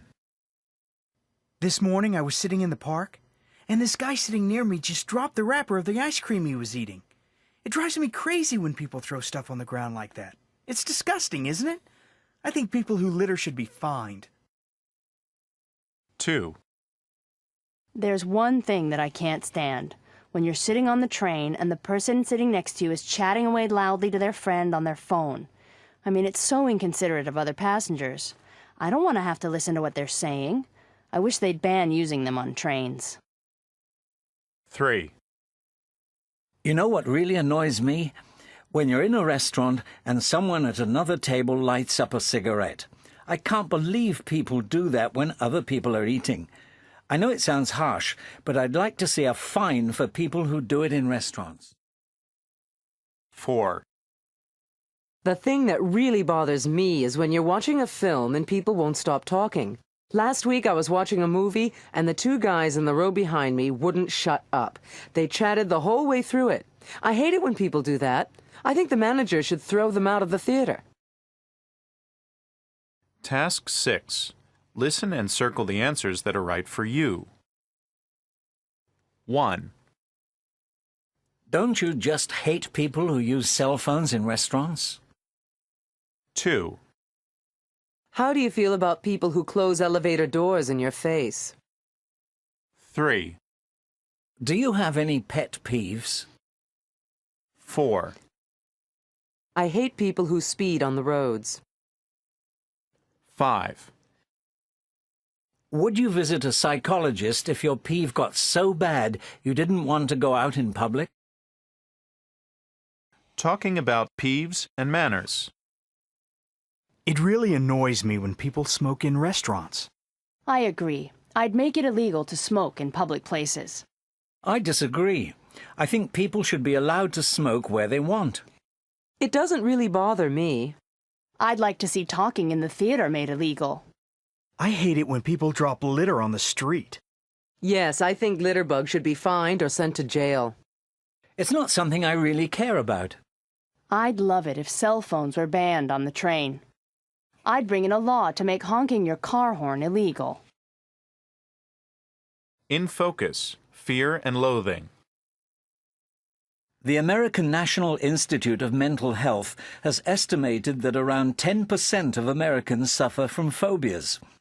Phobia sufferers experience a range of symptoms, including increased heartbeat, sweating, dizziness, and difficulty breathing. Psychiatrists divide phobias into 3 types: agoraphobia, a fear of open or crowded spaces; social phobias, such as speaking in public; and specific phobias, of which the most common are zoophobia, a fear of animals, particularly dogs, snakes, insects, and mice; claustrophobia, closed spaces; and acrophobia, heights. It is the 3rd type that contains the strangest phobias, including caligynophobia, a fear of beautiful women; triskaidekaphobia, a fear of the number 13, and peladophobia, a fear of bald people. Do you or anyone you know have any phobias? What do you think causes phobias? How should we treat people with phobias? People with phobias just need some counseling. I think you can get over fears if you try hard enough. I'm terrified of speaking in public. I could never give a speech to a large group. I have an uncle who has coulrophobia. He's terrified of clowns. Task 7. Listen and circle the answers that are right for you. 1. Do you know how to use a search engine? 2. Is the internet the most important invention of the last 50 years? 3. How often do you use the internet? 4. Do you get a lot of emails? 5. Is the internet a good source of news information? Review Units 11 through 15. Task 1. Listen to the 8 extracts. Write the number of each extract next to the correct type of listening. Then listen again and write the keywords that helped you decide. 1. With the advent of all the newest technology, they may end up replacing TV as we know it. Well, that's it for today, but thank you for joining our technology report. And now 2. I never intended to go into news broadcasting. I got into it almost by accident. My parents wanted me to be a doctor, but I always wanted to get into something where I could communicate. So I applied to the Yale School of Drama, and that led... 3. Okay, let me tell you what you have to do. You need to go back over to the finance office first and get the receipt, and then come back here for the ID. But remember, if you don't have your course catalog with you... 4. After the last curve, you go straight ahead until you come to a large blue building. Turn right and you'll see a set of traffic lights. At the traffic light, make a left and then a quick right. 5. Don't get many days off. Then you have to be able to work long hours, and you need a lot of patience, too. It isn't easy sometimes. You know, just last week I had a situation and 6. Okay, you got that? Good. And you make sure your modem's plugged into the computer. Good. Then turn it on and check to see if the 2 red lights are on. Then you look at your board and check... 7. Moving away from the Korean peninsula, leading to lower temperatures over the weekend. Over in Tokyo, we can expect heavy showers with the possibility of snow later in the week. 8. So, behind you can see the gift shop. If you go around behind it and up the escalators to the mezzanine level, the health salon is around the corner to your right. Task 2. Listen to the speaker talking about the use of email. Circle the things the speaker talks about. Then listen again and note the 5 rules the speaker mentions. Most of the rules of netiquette, that's what we call internet and email etiquette, are common sense. If something is impolite in a regular letter, it'll probably be impolite in an email. But there are a few things that specifically apply to emails. You should be aware of these rules so you don't end up offending someone by accident. Anyway, first and probably the one most often ignored by newbies, that's what people who are new to the internet are sometimes called, is don't use all caps. This means don't use uppercase or capital letters for the body of your email message. It looks like you're shouting and comes across as rude. Another rule is to check your spelling before you send your email. Almost all email software has a spell checker built into it now, and checking your spelling can take only a minute or two. Nothing makes you look careless more quickly than bad spelling. Next, make sure you remember to write a good subject line. If you're anything like me, you might receive dozens of emails a day. A good subject line really helps to sort emails and find information later on. A subject line like "see this" or "check this out" is unhelpful. The last 2 points are a little more advanced. Nothing will make the recipient of your email angrier than receiving a virus along with your email. You need to have good antivirus software in your computer, and you need to use it. Make sure to scan all emails for viruses before you send them, so you don't send someone a virus by mistake. Lastly, attachments. If you're going to attach a file to your email, there are a few things you should remember. Most importantly, keep the attached file small. It really is annoying to receive a giant file as an attachment that takes half an hour to download on a slow internet connection. Again, don't forget to scan the attachment for viruses before you send it. All right, now let's look at some more. Task 3. A TV interviewer is introducing the guests on tonight's show. Listen and write the topics he will talk about with each one. Then listen again and check your answers. Which of the guests has he interviewed before? Thank you, and welcome to the show. Tonight we have a very special show, ladies and gentlemen, with 3 guests who have recently had a huge impact in the worlds of music, movies, and sport. First up, we'll have back with us hot Latin music star Enrique Iglesias.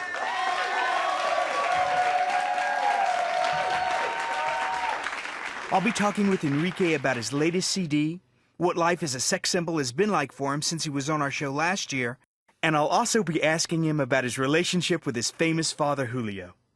Next, I'll be joined by American movie actress Natalie Portman. Many of you, of course, have seen Natalie in the recent Star Wars movies, and I'll be asking her about her experiences of making those 3 movie blockbusters. Although still only in her 20s, Natalie already has a string of movie successes behind her, and I'll be finding out what life was really like for her as a child star. Plus, we'll also be discussing some of her future movie projects. My final guest today is Korean soccer star An Jong-hwan. I'll be asking An about his experiences at the 2002 World Cup in Korea, as well as his predictions for the next World Cup. Already, An has been a professional player for several clubs around the world, in Italy and Japan, as well as his native Korea. So I'll be finding out what he feels are the differences in playing in those different countries. But first, a big welcome, please, ladies and gentlemen, for our first guest, Enrique Iglesias.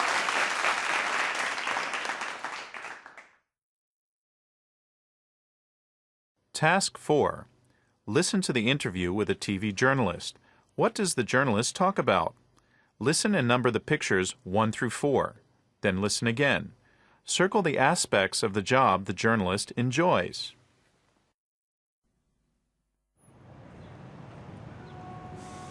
What do you do? Well, I'm a journalist for a local TV station. And what do you do as a journalist, exactly? Well, I'm out of my office most of the time. Lots of research to do for my stories, you know, reading, looking for information in the library, that kind of thing. Interesting. What's the most interesting thing about your work? The most interesting thing? Well, I'd have to say people. I get to talk to all sorts of different people. What kinds of people do you get to interview? Well, quite a few famous people, actually. Last week, I interviewed a politician. And yesterday, I got to interview a famous sports star. And this morning, it was an actor, a famous one. Sounds exciting. Yeah, well, it can be. And what's the most boring part of your work? Well, you know, to be honest, I'd have to say doing the news on TV. I mean, basically, it's just sitting there and reading the news for half an hour. Okay, well... Anything else you want to know? No, that's about it. Thanks very much. You're quite welcome.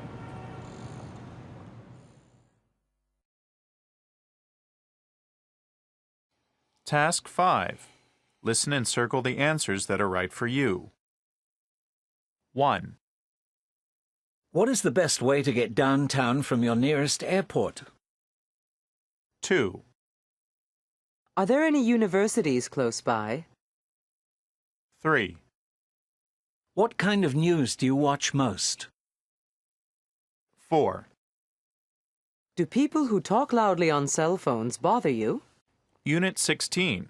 That sounds dangerous. Task 2. 4 people are talking about the adventure vacations in Task 1. Listen and number the advertisements in the correct order. Then listen again. Is each person interested in the vacation? If no, write the reason and what the speaker would prefer to do. 1. Hey, Carmen, did you have a look at that travel information I left for you? Yeah, I read through it. I'm not too crazy about the idea of taking that sort of vacation, though. Oh, really? Why not? I just think it would be too tough spending a month in the jungle. I'd rather just take a couple of weeks and go to a beach. Well, let me know if you change your mind. 2. Morning, Steve. Did you sign up for that adventure tour yet? Bob from accounting said he's going. I haven't signed up yet, but I'm definitely coming along. Yeah, it looks pretty exciting, huh? I've been underwater plenty of times when I was on vacation, but I never thought about spending a holiday underground. Yeah, but it's a unique adventure, all right. That's what makes me want to do it. 3. Are you sure you want to sign up for this tour, Jin-Suk? It looks kind of dangerous. But that's why I want to go. So you're okay with the fact that you could be eaten by some bloodthirsty monster? Oh, come on. That's not going to happen. I just want to take some risks in my life. I'm tired of playing it safe all the time. 4. You're sure you don't want to give this adventure tour a try, Glenn? Yeah, I'm sure. Sorry, I just don't think it's the kind of thing I'd enjoy. Why? Do you think it's too dangerous? Let's just say I'd prefer not to spend my vacation in the freezing cold. Boating or water skiing would be a whole lot better. Task 3. An instructor is talking about jungle survival skills. Listen and check the picture for each topic he discusses. Then listen again. What does the instructor say you should and should not do? Write a check or a cross next to each piece of advice. Congratulations, everyone. You've just arrived at your home for the next 30 days. As most of you know, this is the tropical rainforest, beloved by environmentalists around the world and home to countless species of plants, animals, and insects.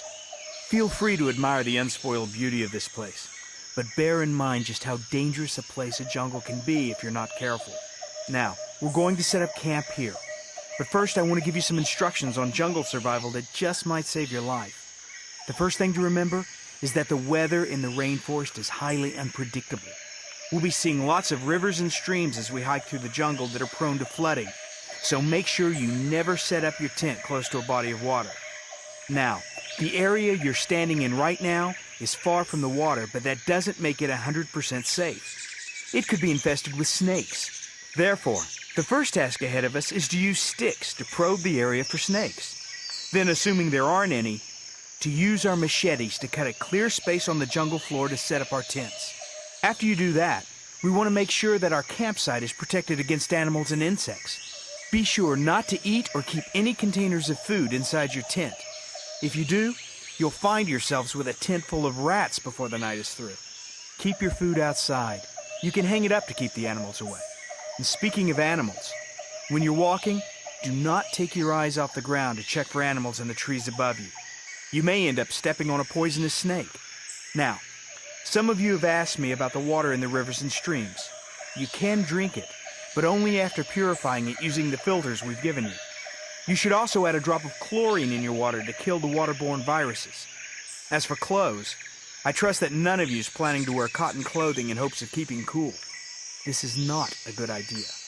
Cotton will never dry out completely in the humidity of the rainforest, and it will go moldy if stored in your pack in as little as 5 days. Wool and acrylic are the way to go. Okay, that's all the advice I want to give you for now. Let's get those tents set up.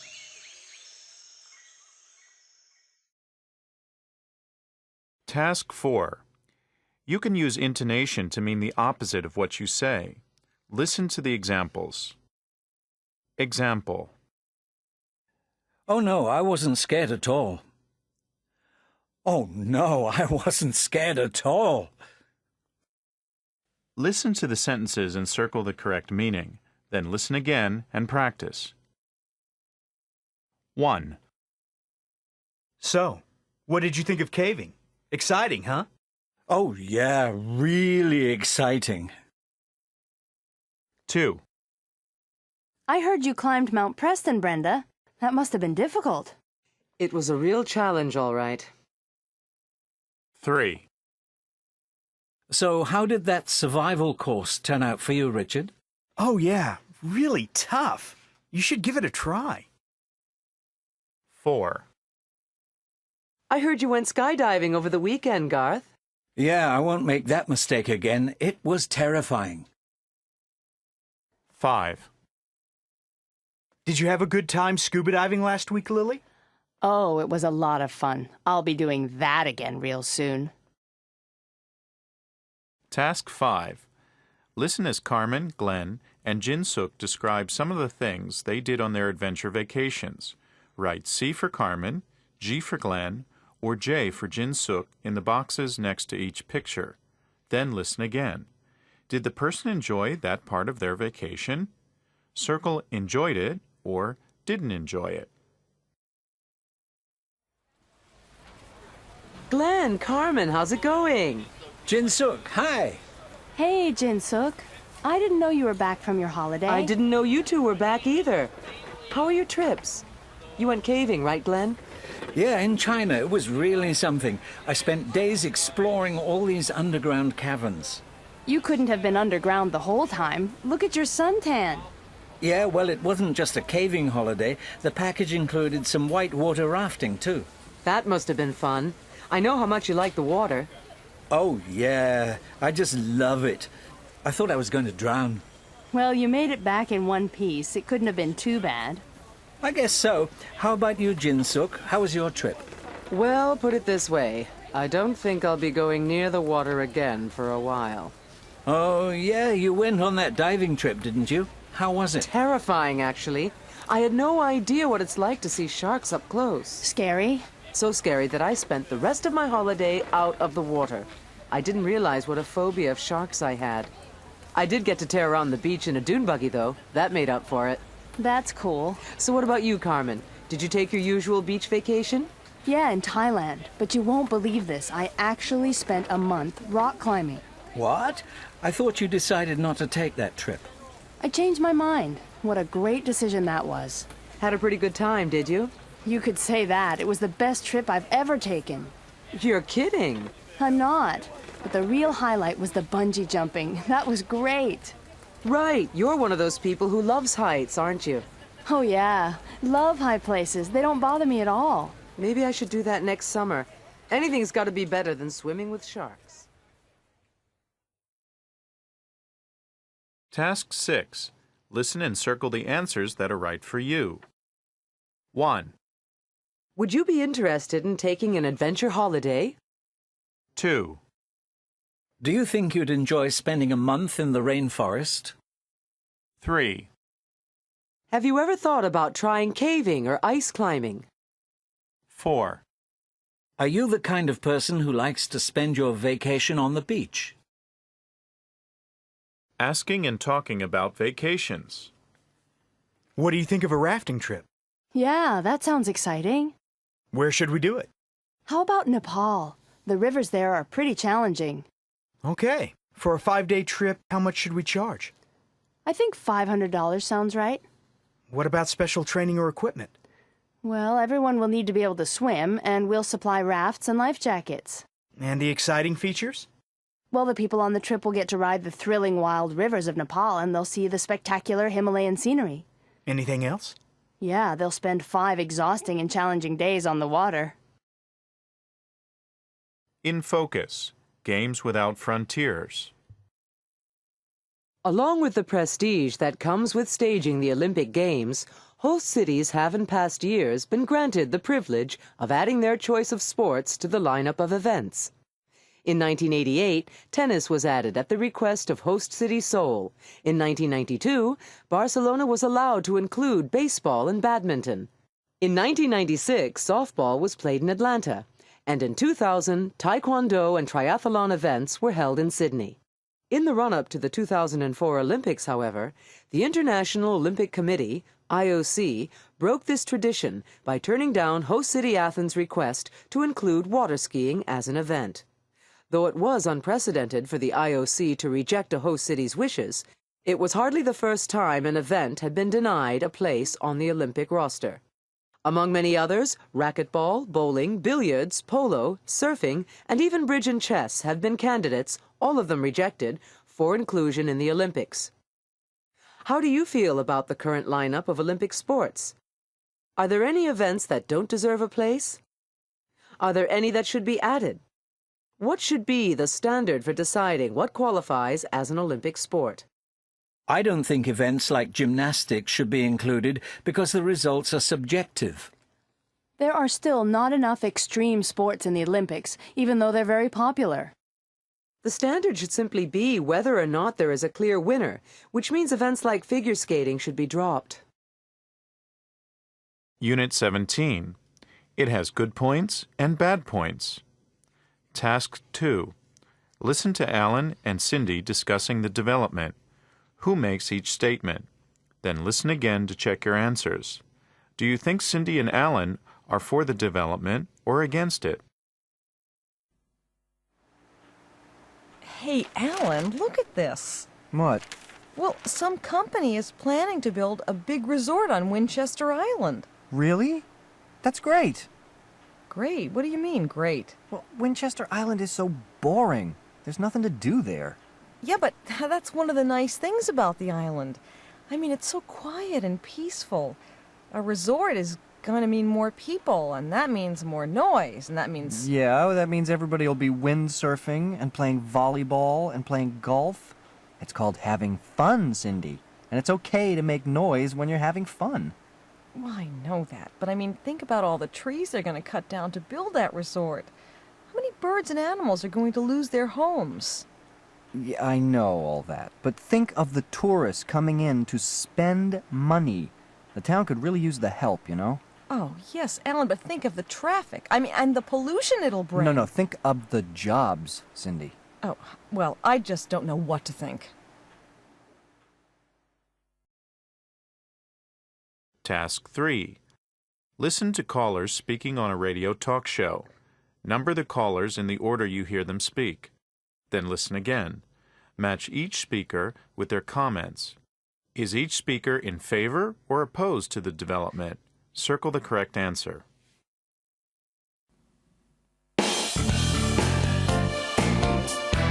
Thank you for joining us again on Talk of the Town, where you can dial in and let us know how you feel.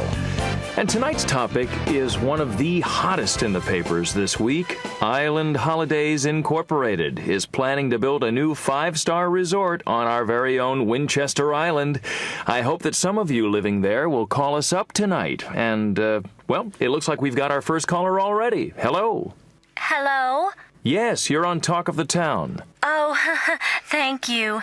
Well, I work at the museum on the island, and in the last, several years, we've had fewer and fewer people coming to see our exhibits. And, I think the resort will bring more people to the island, which I'm sure will mean more people to our museum. So I think it's a great way to show people from all over what our community has to offer. Okay, thank you very much, ma'am. Thank you. And our next caller. Go ahead. Hello? Yes, well, I'm a fisherman on Winchester Island. Uh-huh. I heard that Island Holidays is going to buy up a big part of the beach to make it a private beach. And we won't be able to catch fish in that area anymore. Do you know what that's going to do to our local fishing industry? It's not going to be nice, I can tell you that. All right. Thank you, sir. Next caller, are you there? Yes, thank you. I own a small shop here on the island, and I agree that more people will bring more business and more money to a lot of us. But personally, I think it'll also bring more traffic and make all of our lives just a little more difficult. That's all I have to say. Well, thank you, ma'am. And I think we have time for one more. Yes, go ahead, please. Yeah, I'm a teacher at the high school here, and I guess first I have to say that I think the destruction of the natural resources on the island, the trees, the land, everything, will be setting a terrible example for our students. I mean, I'm trying to teach them to care about the environment. But on the other hand, if more money comes into the town, we could finally afford some better things for the students. You know, we need better sports facilities. We need new schools. Thank you, sir. And there you have it, the voice of the people of Winchester Island. We'll be back in a few more minutes with more Talk of the Town. But first, these messages.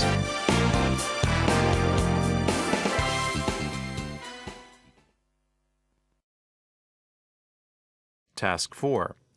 Representatives of Winchester Island Town Council and Island Holidays are discussing the resort development. Listen and check the problems you hear discussed. Listen again. Match the problems you checked with a suggested solution.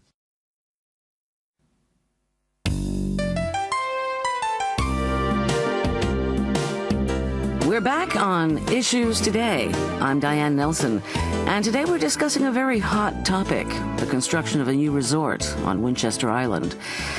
With us today are representatives from Winchester Island Town Council, as well as representatives from the management of Island Holidays Incorporated, the company responsible for the construction of the resort. Thank you all for coming here today. Thank you. First of all, I know that there's been a lot of debate already about this topic, but let's hear what some of the most important issues are from the side of Winchester Island Town Council. Oh, thank you, Diane.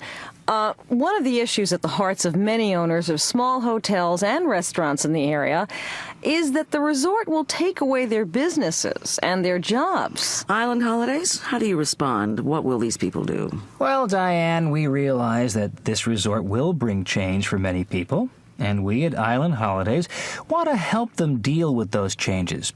For example, our resort will provide over 300 new jobs to the area. And if anyone feels that their business or job will have problems, we have decided that those people will be the first ones to be given jobs at the resort. All right. Next question? Well, building that resort is going to destroy a lot of beautiful land in the area, not to mention taking away the homes of many birds and animals. We agree that Winchester Island is a beautiful place, which is one of the reasons we chose it. But we'd like to share the beauty of the island with even more people.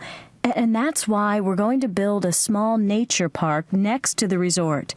The nature park will not only be kept clean and beautiful by a full-time staff, but will also include educational tours to teach people more about the local environment. Okay, let's have one more question. Yes, well, our town is going to experience a lot more traffic, and frankly, it's going to make our lives a lot more difficult. What are we supposed to do about that? Well, I think the answer is pretty simple. It's true that a lot more people coming to Winchester Island will mean more traffic, but It will also mean more money for the town. And the town can easily use that money to build new, bigger roads, which should take care of the traffic problem. All right. Thank you both very much. We're going to go to a commercial break, and we'll be back to discuss some of these solutions in just a few minutes, so don't go away.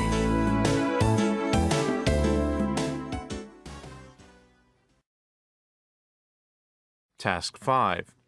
Listen to how some of the underlined words in the example are changed in rapid speech. Example. What do you think of the development? Listen to the sentences and write in the missing words. Then listen again and check your answers. Practice with a partner. 1, When'd you move to Winchester Island? 2, How'd you find out about this resort? 3, What did you do on the weekend? 4, What do you do for fun? 5, When's your next vacation? 6. Why'd you decide to quit your job? Task 6. Listen and circle the answers that are right for you. 1, How much do environmental issues concern you?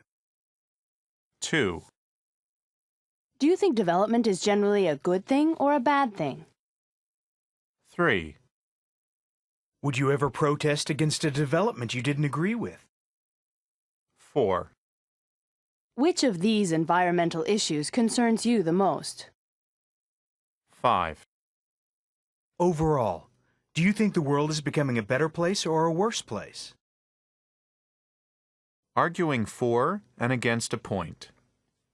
The problem is that this resort will bring too many tourists to the island. Yes, but on the other hand, think of all the money they'll bring. I agree with you, but there'll be a lot of new jobs. What we're concerned about is the wildlife in the area that will be killed. That's a good point, but the resort company will be creating a new forest reserve. I see your point, but aren't jobs more important than a few birds and insects? Excuse me, can I just say something here? What about other problems? For example, what about the fishermen? And another thing, think of all the new roads the resort company will build. In focus. Bad news for biodiversity. A recent survey found that the two environmental issues of greatest concern to the average American are the rate at which land is being developed and places in nature are being lost, and the loss of rainforests. Almost 70% of the people surveyed strongly agreed with the statement, "We have a personal responsibility to the earth to protect all plant and animal life." In another survey by the American Museum of Natural History, 70% of scientists interviewed said they believed that during the next 30 years, as many as 1/5 of all species alive today will become extinct. A third of the respondents think as many as half the species on Earth will die out in that time. Most of the scientists agree that human activity is the main cause of the problem. Factors such as expanding human settlements, logging, mining, agriculture, and pollution contribute towards destruction of ecosystems and species extinction. Are you concerned about environmental issues? Are there other issues that are more important? What, if anything, can the average person do about world problems? Jobs are more important than some beetles in a rainforest. The environment is important, but I think other issues like crime and terrorism are more important. I don't like to think about things like this. I mean, what can one person do? Unit 18. I was so embarrassed. Task 2. Listen to 3 people talking about their first day at work. Number the pictures 1 through 3. Listen again and note the main points of the stories. Work with a partner. Choose one story and try retelling it to your partner. 1. Well, it was my very first day, and I had a class of, about 8 kids. And I said to one of them, "Okay, I'm going to hit the ball to you, and I want you to hit it back to me." I was really nervous, and I hit it too hard, and it went way over her head. And the next one was too wide. So I thought I'd better get the next one closer to her so she could hit it. I was still really nervous. Anyway, I hit it straight at her, and it hit her, whack, right between the eyes. After that, they only let me coach the football team.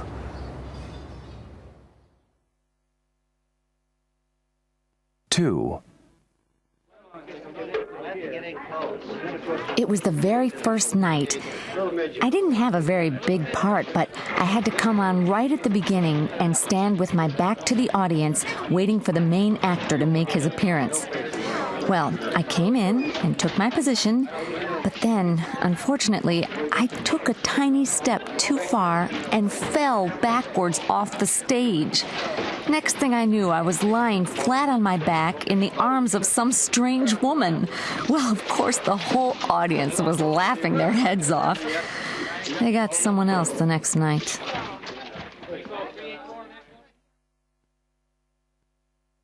Three. Well, it was my very first day on the job as a patrol officer. I was out on my motorcycle early. Must have been, 6 o'clock in the morning. It had been raining all night, and the roads were really wet. Anyway, I came around a corner too fast, and all of a sudden there was this garbage truck. It had pulled up right in the middle of the road. And I tried to stop, but I couldn't.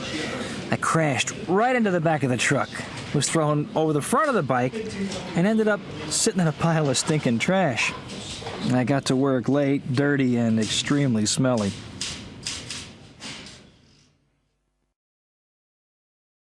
Task 3. Label each picture with one of the words, then listen. How does each person feel? Number the pictures in order 1 through 4. Then listen again to check your answers. 1. Oh, I didn't know you were in there. 2. Oh, I'm sorry. Here, let me clean it up. 3. If you ever do that again, you're fired. 4. I just can't get the lid off this jar. Yeah, it just won't budge. Task 4. Listen to 5 more people talking about their first day at work. How did each speaker feel? Circle the correct feeling. Listen again and check your answers. If you had been the person in each situation, what would you have said or done next? Tell your partner. 1. Well, I just graduated from college and had just gotten my first teaching job. I was still very young. Anyway, I got on the wrong bus, and by the time I got to school, I was late. So I finally got to my classroom, and when I went inside, there was this older teacher in the room, and he was trying to make the students sit down and be quiet. This school was in a pretty tough neighborhood. Anyway, as I came through the door, he turned to me and said, "You, sit down over there." So I sat down, and when he'd finished shouting at the kids, he turned to me and said, "And who are you?" "Well," I said, "I'm the new teacher." 2. Well, on my first day, they asked me to type up some handwritten notes for the boss, and I hadn't actually met him yet, and his handwriting was horrible. His secretary said she wanted the notes for a meeting at 10 o'clock, and I just didn't have much time. I was really worried that I'd made a few mistakes, but anyway, I typed the notes in time, and I handed them in. And then a few minutes later, the secretary said the boss wanted to see me. So I followed her to his office, and I was told to sit and wait. Well, I waited and waited for what seemed like ages, and of course the whole time I just was wondering what I'd done wrong. You can imagine how I felt. 3. I had just gotten through my first day at work. And, I was tired and looking forward to getting home and putting up my feet and just watching TV. Anyway, for some reason, I decided to straighten up my desk before I left, and there were a lot of papers to take care of, so it took longer than I expected. So when everything was finished and ready for the next day, I packed my bag and I went to the door. It was very quiet, so I figured most people had already left. When I got to the front door, I found that everyone had already left, and the last person to leave locked the front door. Because I was new, they forgot about me. So I was locked in the office all night. 4. I was running late for my first day at work. I couldn't find my front door keys and couldn't leave home without them. I looked everywhere, thinking I'm going to miss the bus. Then my brother said, "Oh, your keys? Here they are. I borrowed them last night." So I grabbed them and ran for the bus stop, thinking I'll still just be able to catch the bus. I came around the corner just in time to see the bus heading off down the road. I ran after it, but it didn't stop. You can imagine how I felt. 5. I hadn't been working there very long. Anyway, one day during my morning break, I went to the coffee shop on the ground floor of our building. I was in a hurry because we were supposed to meet the new boss right after the break. Anyway, I was standing there waiting in line, and this guy comes in and kind of cuts in line right in front of me. And I say something like, "Back off, buddy. I was here first." And he says, "Oh, I'm sorry. I didn't see you. I'm in kind of a hurry. I'm supposed to meet my new staff in a couple of minutes." Task 5. Listen to 4 situations. Are the people apologizing or sympathizing? Circle the correct answer for each. Then listen again. What words did each person use to express their feelings? 1. Oops, sorry about that. Let me clean it up for you. 2. I'm so sorry to hear about your father. 3. I'm sorry about this morning. I completely forgot. 4. Sorry to hear about your interview. I know you really wanted that job. Task 6. Listen to the following examples. Example 1. I don't like her, but I like him. Example 2. I don't like her at all. Listen to the following sentences. Write S when you hear the strong form of the pronoun and W when you hear the weak form. Listen again and check your answers. Practice with a partner. 1. The ball went right over her head. 2. I waited for the actor to make his appearance. 3. It's not mine, it's his. 4. You weren't there, so I gave it to him. 5. I can't believe they gave the part to her. 6. I told her to show him the gift. Task 7. Listen. How would you feel in each situation? Circle the answer that's right for you. 1. You need to make an important call, but someone is using the only public phone in the area and won't get off. 2. You go to your local ATM to withdraw some money and it tells you that there is no money in your account. 3. You have an important business meeting at work. You are waiting at the bus stop, but your bus doesn't come along. One of the other people waiting there says it must have broken down. 4. You are at an important conference and are just about to give a speech. Someone comes up and whispers quietly in your ear that there is a large hole in the back of your jacket. 5. You receive a phone call from a lawyer who tells you that a distant relative has died and left you a large sum of money.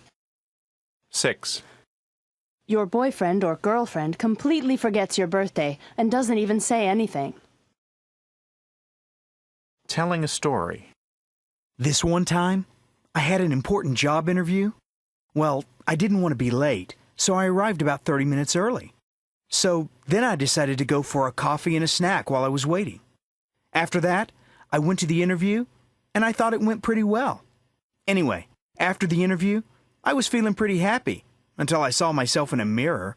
You know what? I had spilled coffee and bits of food all over my shirt. So in the end, you can imagine how I felt. In focus, what's your EQ? Intelligence tests have been used for many years to judge people's intelligence quotient, or IQ. A much more recent invention, but one which is gaining in popularity, is the measuring of emotional intelligence, known as EQ. Emotional intelligence is divided into 5 areas: self-awareness, recognizing your own feelings; managing emotions, handling your feelings in an appropriate way and dealing with negative emotions well; motivating oneself. This includes things like self-control and using your emotions to achieve goals; empathy, understanding other people's feelings and seeing their point of view; and handling relationships, your social skills, and how well you emotionally interact with other people. Many people believe that your emotional intelligence is more important than any other intelligence and is a better predictor of how successful you will be in work and in life. Some employers have even started giving EQ tests to job applicants. Do you believe there is such a thing as emotional intelligence? How important are tests like IQ and EQ tests? Which of the 5 areas would you be strongest and weakest in? I think emotional intelligence is just as important as regular intelligence. Maybe more important. There's no way you can measure someone's emotions like that. I think I'd get a good score for empathy. I'm good at understanding people's feelings. Unit 19. What's on TV tonight? Task 2. Imagine it is 8:15 p.m. Listen to someone flipping through TV channels and number the channels in the order you hear them. Then listen again and write the keywords that helped you decide. 1. Okay, right.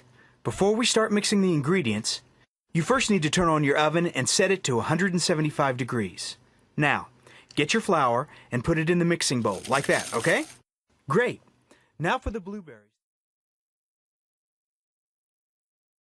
2. Nurse Wong, you know I've always loved you. But, Dr. Clark, the patient is waiting inside the operating room. I don't care anymore.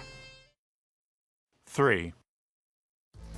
Now, Linda, are you ready to roll the dice for the big one? I think so, John. Remember, it's a $30,000 prize you could win if you get a double. Okay, well, here we go. 4. Coming up after the break, we'll have Leonardo DiCaprio. But first, let's take a quick look at some scenes from his new movie, Beyond the Titanic. 5. Okay, we have a corner coming up, so we'll need to make a right turn here, Mr. No, I said right! Right! And watch out for that cow! Too late. 6. All right, everybody, let's have a look at what the big cats are doing. Hello, Mr. Lion. What are you doing? I'm brushing my teeth. That's great. And we know a song about brushing teeth, don't we? Why don't we all sing the toothbrush song? Okay, everybody? We like brushing. We like brushing. Task 3. TV chef Sawyer Kane is giving instructions on how to make French onion quiche. Listen and check the ingredients you need. Then listen again.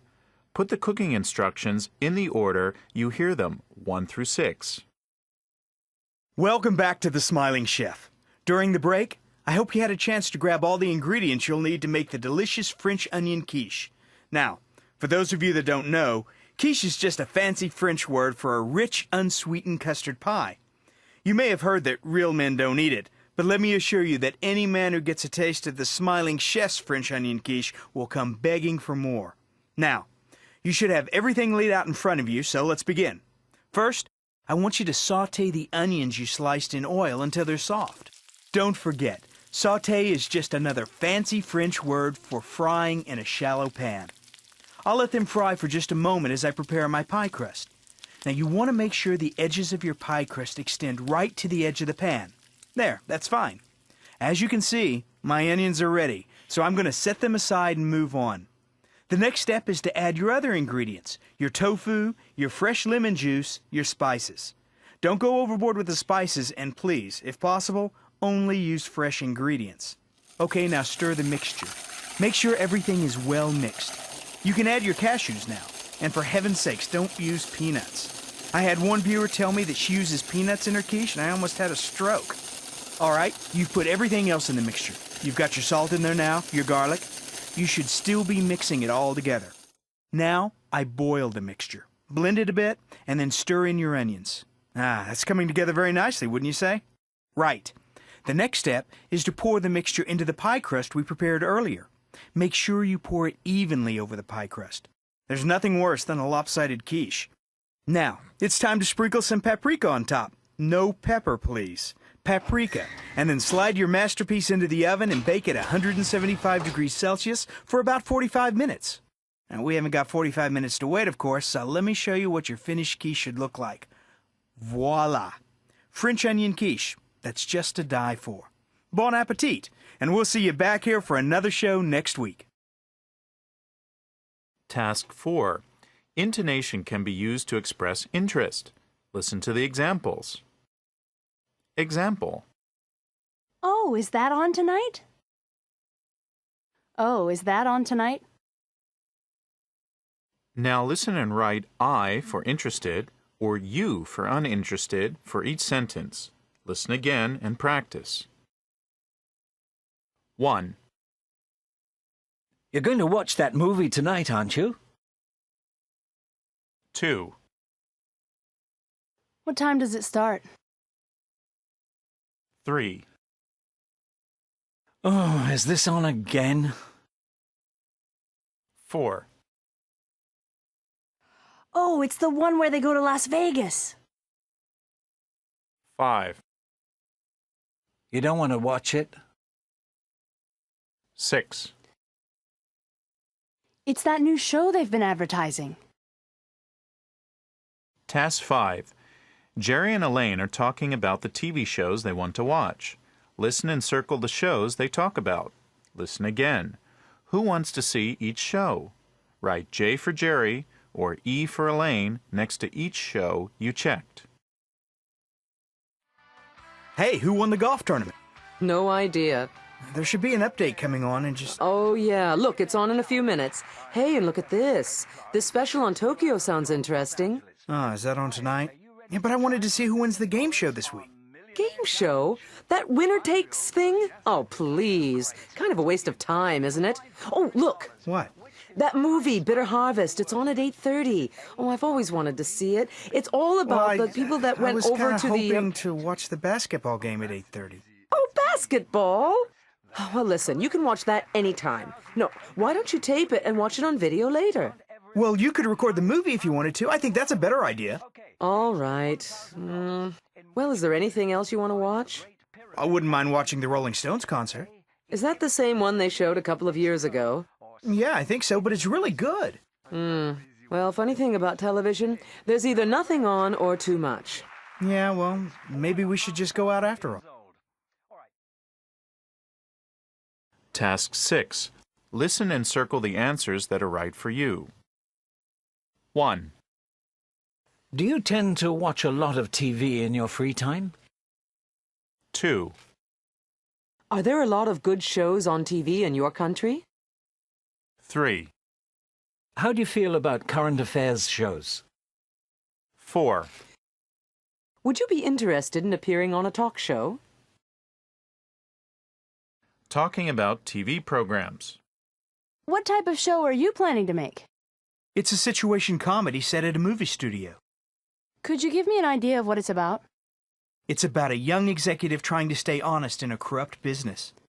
Who do you plan to have on the show? I'd like the main character to be played by Leonardo DiCaprio. What's the target audience for your show? Mostly people between the ages of 18 and 25. Why do you think people would want to watch it? It'll be a hit because everybody's interested in movies and movie stars. Is there anything else you can tell me about the show? It'll be funny. but it'll also deal with serious issues. In Focus, better than the real thing? One of the biggest trends in television in recent years has been the rise of reality TV. These shows in which ordinary people are placed in unusual situations and then filmed without a script have become some of the highest rating shows on television. Early programs of this genre, including Big Brother from the Netherlands and Survivor from the United States, have led to dozens of copycat programs in many different countries. A common element to many of these programs is that a number of contestants are placed in a closed environment in which they are filmed 24 hours a day, and every week contestants are thrown off the show. What is it about these shows that makes them so popular? Perhaps it is because viewers enjoy watching ordinary people with real emotions being placed in extraordinary situations. Or perhaps it is that people are really voyeurs. They enjoy being a spy, looking secretly into other people's lives. What do you think of this kind of show? Are reality shows popular in your country? Would you ever consider being a contestant on one of them? When I watch these shows, I really get involved in the contestants' lives. I feel like they're my friends. This kind of program should be banned. It just encourages people to be mean to each other. I'd love to be a contestant on one. It'd be a great way to get famous quickly.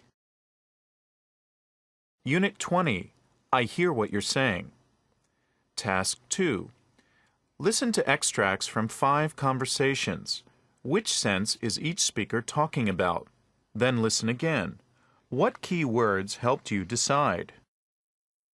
1. Now take a deep sniff. Do you notice that? A powerful fruity aroma with a light scent underneath of vanilla and blackcurrant. Now swirl your glass again and see. 2. On this next one, note the bright use of color with hard brushstrokes on the one hand, contrasting with the soft, delicate use of shadow on the other. 3.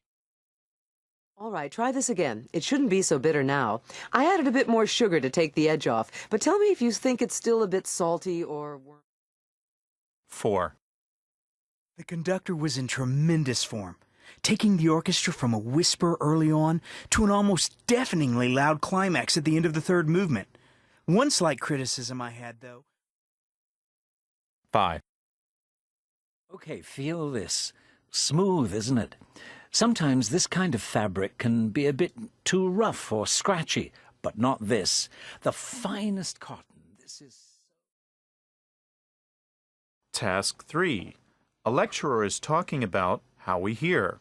Listen and use the words in the box to label the parts of the ear. Then listen again and check your answers. When you think about it, the ear is an amazing piece of equipment. It picks up sound waves from the air and converts them into signals that the brain can recognize and get meaningful information from. To tell you the truth, even I'm still amazed by it sometimes. So how does it do it? Well, look at your picture of the ear. The ear is divided into 3 main sections: the outer ear, the part of the ear you can see, the middle ear, and the inner ear.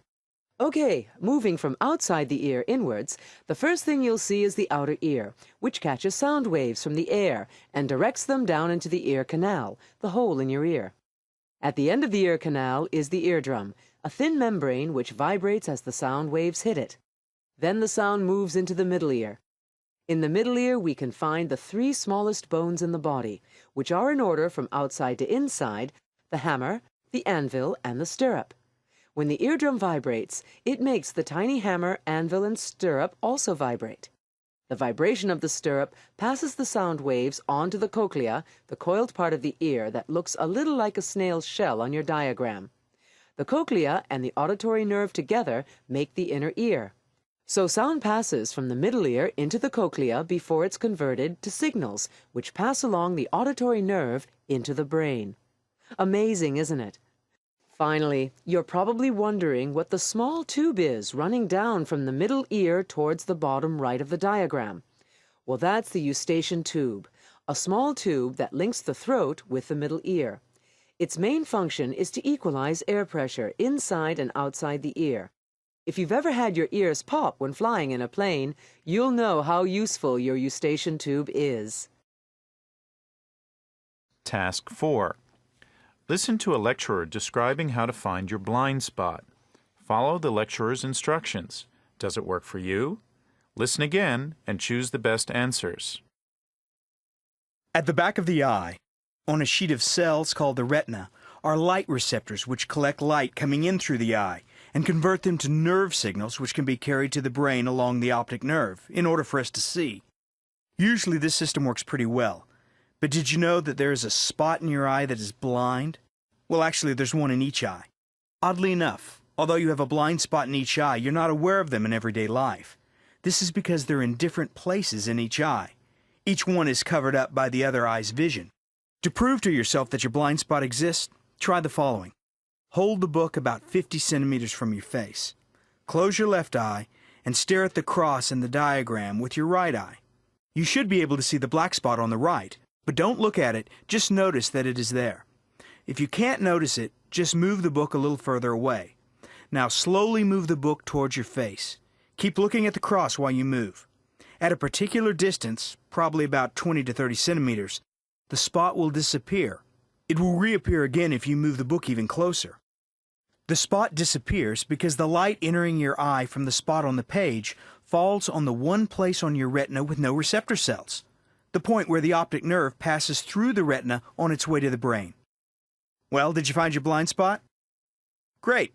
In our next lecture, we'll be talking about the other areas of the retina, including the fovea, an area of great interest.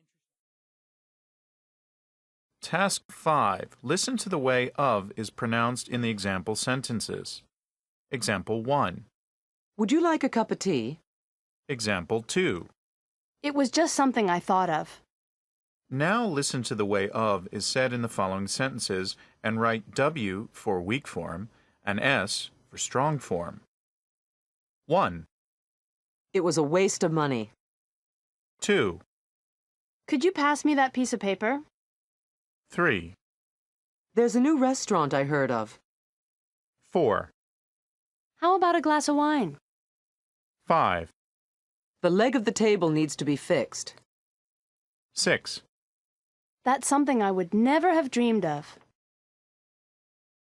Task 6. Listen and circle the answers that are right for you. 1. Could you explain to someone how the eye works? 2. Do you know how the ear works? 3. Do you know any deaf or blind people? 4.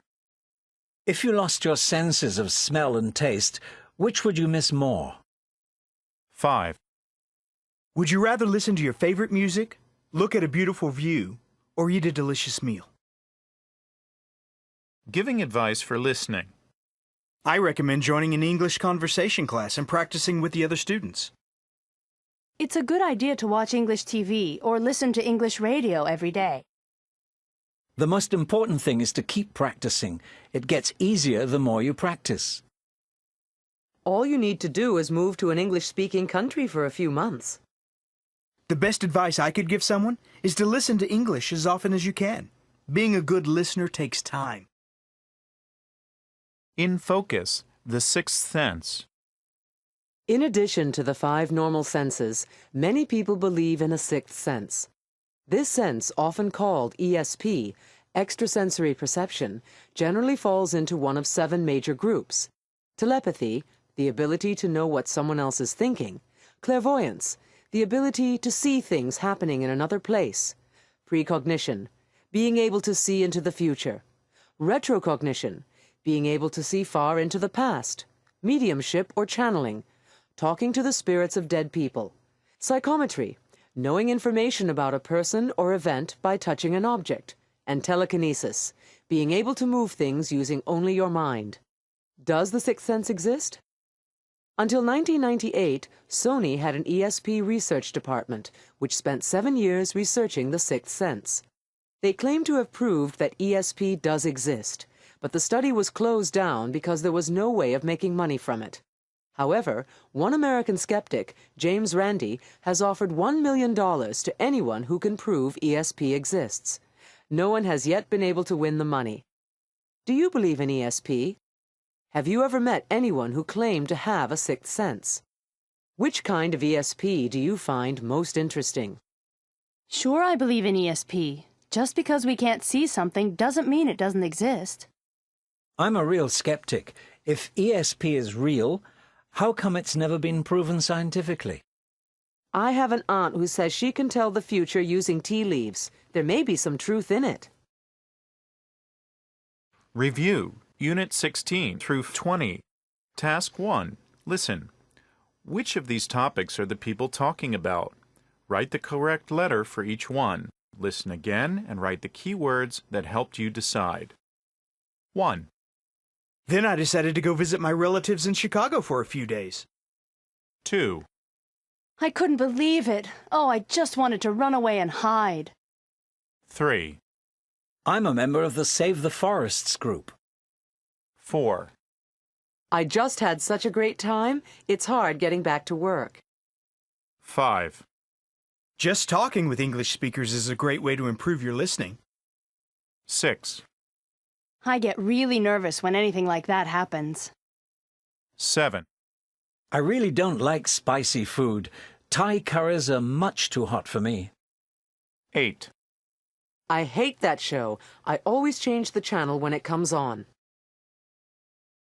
Task 2. Listen and number the pictures 1 through 4. Then listen again and answer the questions. 1. It has been determined that a large oil spill off the coast of Canada has caused a huge amount of environmental pollution. The spill has caused big problems for large groups of fish and seabirds.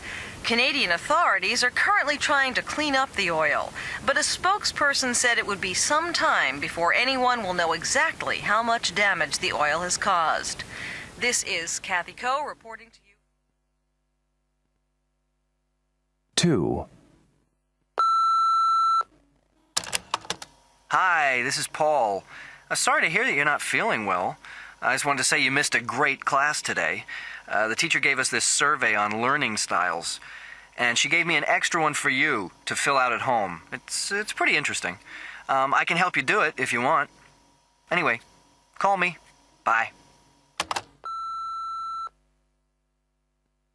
3. It's me. Oh, hi, you.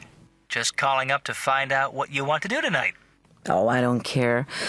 What are the... Well, there's an opera tonight, but you know me, and... Opera, yes. How about a movie? A movie'd be fine with me. So what? Tell you what, I'll meet you in the coffee shop of the Mandarin Hotel at 6:30.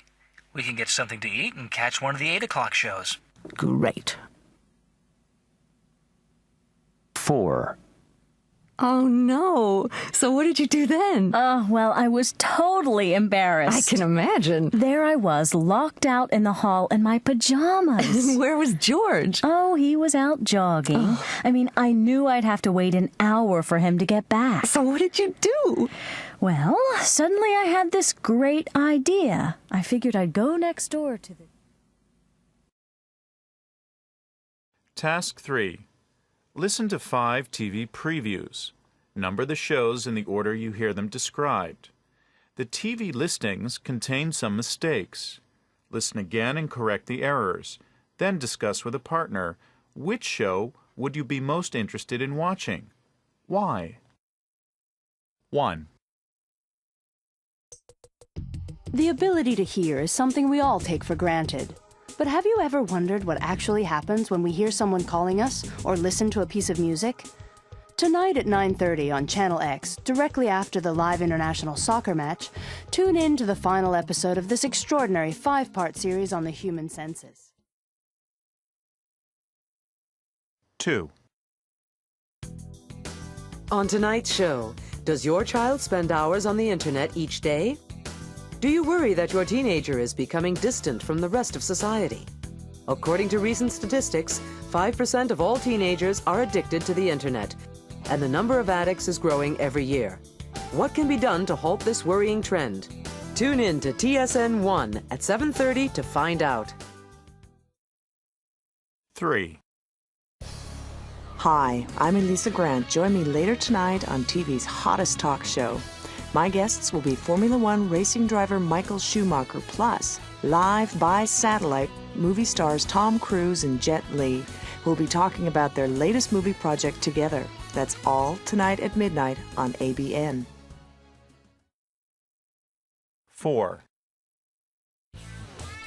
In tonight's show, 16 contestants compete in a series of death-defying challenges, including kayaking down a series of whitewater rapids, bungee jumping off a 50-meter pole, and fighting their way out of a tank filled with lethal piranha fish. Only one survivor will go to the final contest in 2 weeks' time. Who will it be? Find out on the Wonder Channel at 8:30 tonight. 5. Hi, and welcome back to our live broadcast of the international friendly match between Italy and Brazil. After extra time, the score is still even at 1-1, so the match will shortly be decided in a penalty shootout. For those viewers who are just tuning in, expecting to watch the final episode in the series The Senses, our apologies for not being able to bring you that program as scheduled. However, The Senses will be shown tonight at 10 o'clock, a half hour later than scheduled, directly after the conclusion of this exciting match. Now, Trevor, back to the game. Your predictions? How do you think the penalty shootout? Task 4. Listen to the questions and note answers that are right for you. Then discuss your answers with a partner. 1. Do you think your listening ability has improved since you started this course? In what ways? 2. What was the most useful thing you learned on this course? 3. What was the most difficult part of the course? 4. What would you like to use English for in the future? 5. How will you continue to develop your English listening ability?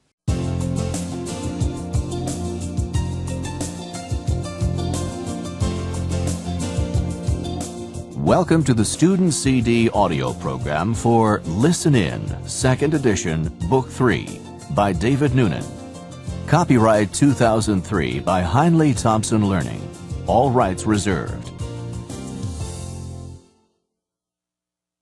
Unit 1. He's the generous type. Task 1. A. Listen and circle the best response. 1. Your boss looks like the aggressive type. 2. His girlfriend is really jealous. 3. Don't you think it's bad to keep all the candy to yourself? 4. I get impatient when the teacher won't tell us the answers. 5. You're so patient with us. 6. She's such a generous person. B. Listen again and check your answers. 1. Your boss looks like the aggressive type. Yeah, he really wants to get ahead. 2. His girlfriend is really jealous. I know. She never lets him go out alone. 3. Don't you think it's bad to keep all the candy to yourself? I'm sorry. I shouldn't be so selfish. 4. I get impatient when the teacher won't tell us the answers. Yeah, I wish she'd hurry up. 5. You're so patient with us. Thanks. That's good of you to say. 6. She's such a generous person. Really? I thought she was a bit selfish. Task 2. First, listen and under each picture, circle the person's relationship to Jake. Then listen again and under each picture, write an adjective from the box. So, what can I do for you, Jake? Oh, I need help. Things aren't going all that well and... Like what? Can you be more specific? Well, like at work. My boss gives me a hard time. He shouts if things go wrong. And how does that make you feel? Nervous, actually. And then I make even more mistakes. How about outside of work? Well, I have a really nice girlfriend, but if she even sees me talking to another girl, she won't speak to me for like a week. Then that makes me mad. Okay. Any other problems? My mom. Your mom? What's wrong with her? Well, she's great, but, well, I have these chores to do around the house. But she says I'm too slow. She's always telling me to hurry up. So what's the solution? Well, I thought maybe you could give me some pills or something, you know. Unit 2. We could get him a tie. Task 1. A. Listen and circle the best response. 1. What do you think of your new CD player? 2. I got him this new wallet. 3. Why don't we invite the Smiths? 4. Why don't we get them tickets to Singapore? 5. What do you think of a tie as a gift? 6. Where did you get the watch? B. Listen again and check your answers. 1. What do you think of your new CD player? I love it. 2. I got him this new wallet. He'll love it. 3. Why don't we invite the Smiths? But they're not family. 4. Why don't we get them tickets to Singapore? That's a generous present. 5. What do you think of a tie as a gift? No, it's too cheap. 6. Where did you get the watch? It was a present. Task 2. First, listen and circle the best answer. Then listen again and complete the chart with the suggestions and why they were rejected. Hey, I just found out it's Mr. Chu's birthday tomorrow. Oh, really? Do you think we should get him a gift? I don't know what the custom is here. Do you buy gifts for teachers in China? Well, you do where we come from, so I think it should be okay. So, what should we get? How about a tie? No, too cheap. What about a watch? No, I heard it was bad luck to give watches and clocks to people in China. What else? What about a wallet? That's not a bad idea. But I noticed the other day that he has a new wallet. Oh, okay. Well, what about a pen? A pen? Sure. All teachers use pens, don't they? True. Okay then, let's get a pen. What kind? I have no idea.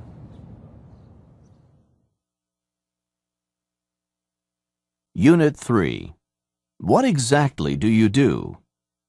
Task 1. A. Listen and circle the best response. 1. What do you do for a living? 2. So, what exactly do you do? 3. What does your job involve? 4. So, your job is pretty routine then? 5. What are your responsibilities? 6. What's the most important part of your job? B. Listen again and check your answers. 1. What do you do for a living? I work in a bank. 2.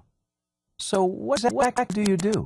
I answer phones and type letters. 3. What does your job involve? A lot of hard work. 4. So, your job is pretty routine then? Yeah, sometimes it's a little boring. 5. What are your responsibilities? I make coffee and collect mail. 6. What's the most important part of your job? Making the coffee. Task 2. First, listen and circle T for true, F for false, or U for unknown. Then listen again and check Judy's job responsibilities. Hi, Judy. How's it going? Great. How about you, Bill? Not bad. Haven't seen you since we left school. Yeah, it's been a while. So, what are you doing with yourself? I'm training to be a news reporter. Newspaper? No, for a TV station. Great. How did you manage that? Oh, I saw an ad in the newspaper, and then I went to a recruiting seminar. I had about 100 interviews, and finally got the job. So, what exactly do you do? Well, first thing, I have to turn on the coffee machine. That's probably the most important thing I do all day. Then, I turn on the computers, printers, and photocopiers. And I have to make sure all of the machines are loaded with paper. During the day, I collect the mail and take lunch orders. You know. That doesn't sound like much fun. No, it isn't really. But I do get to go on assignments. But it's always as an assistant. Still, I really love that part of the job. Great. Yeah, I'm learning lots about the job.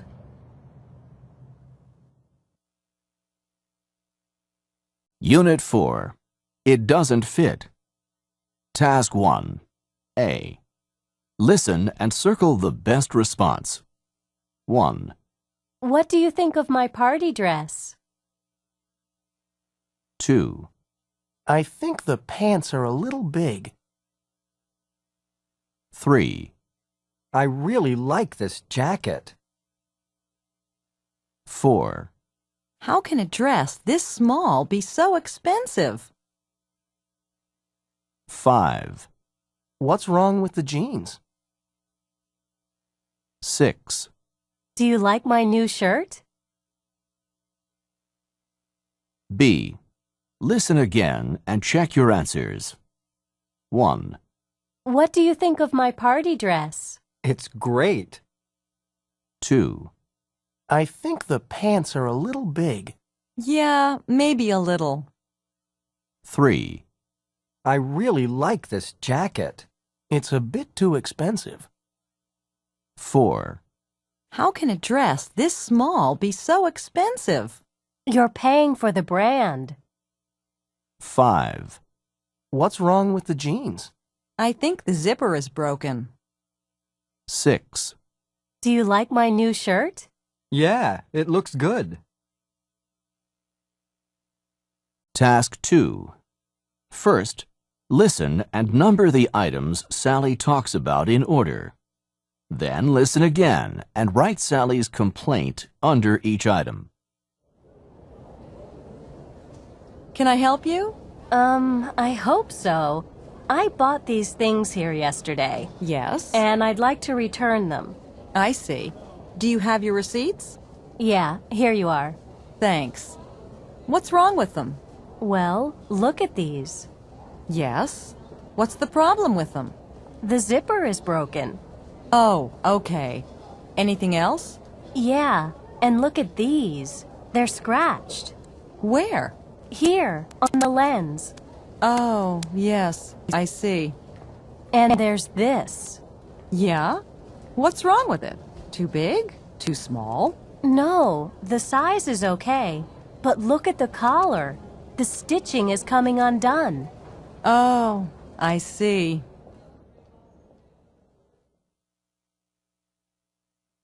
Unit 5. I'm not sure what it's called. Task 1. A. Listen and circle the best response. 1, What do you call these things for picking up food? 2, Do you need a knife and fork? 3, I need something to open this can of beans. 4, We need some boiling water. 5, Could you open this bottle of wine for me? 6, This isn't working anymore. B. Listen again and check your answers. 1, What do you call these things for picking up food? They're called chopsticks. 2, Do you need a knife and fork? No, I'll just use chopsticks. 3, I need something to open this can of beans. The can opener's over there. 4. We need some boiling water. I'll get the kettle. 5. Could you open this bottle of wine for me? Okay, I'll have to find the corkscrew. 6. This isn't working anymore. Yeah, we need to get a new kettle. Task 2. First, listen and circle the best answer. Then listen again and check the list. Okay, what do we need? Well, the food's all packed, so we only need stuff to cook and eat it with. Okay, well, here's the frying pan. Great. Where's the spatula? I'm not sure. I couldn't find it. We'd better pick one up on the way. All right. And we need a cutting board and knife for the bread. The cutting board's over there, next to the plates, and here's a knife. No, that's the one your mom left here. It's too blunt. It doesn't cut. Let's get a new one. Sure. Anything else? Glasses and a corkscrew. All right. Grab those glasses, but we'd better buy a corkscrew. That's it? Yeah, that's it. Oh, no, we need a can opener. Oh, yeah. Okay, I'll get the one from the kitchen. Unit 6. I thought you spoke English. Task 1. A. Listen and circle the best response. 1. What's the American word for pavement? 2. What do the British say for gasoline? 3. A faucet in British English is what? 4. Don't you have a different word for elevator in Britain? 5. You have a different name for ground floor in the U.S., don't you? 6. What do you call the trunk of your car in England? B. Listen again and check your answers. 1. What's the American word for pavement? It's called a sidewalk. 2. What do the British say for gasoline? They call it petrol. 3. A faucet in British English is what? It's a tap. 4. Don't you have a different word for elevator in Britain? Yeah, it's called a lift. 5. You have a different name for ground floor in the U.S., don't you? Yeah, it's the first floor. 6. What do you call the trunk of your car in England? It's called a boot. Task 2. First, listen and circle T for true, F for false, or U for unknown. Then listen again and number the pictures in the order Rob talks about them. Hi, Tom. Hi, Rob, you're back. How was your trip to London? Great. What a wonderful city. The only thing that was a problem was the language. The language? Yeah. I checked into the hotel and was told that my room was on the second floor. I decided to use the stairs, thinking I only had one flight to walk up, but had to walk up 2 flights. How come? Well, what we call the first floor, they call the ground floor. Oh, I see. Yeah, I should have used the lift. The what? Oh, that's British English for elevator. Anyway, then I decided to buy a present for my little girl and went out looking for a candy store. I spent ages before I discovered they're called sweet shops. Wow. Then, on the last night, I had a problem. The faucet in my hotel room broke and I couldn't turn it off. What did you do? I called the front desk because there was water all over my room, but they didn't understand. Why not? It turns out the Brits call them taps. Anyway, it's good to be back in the office.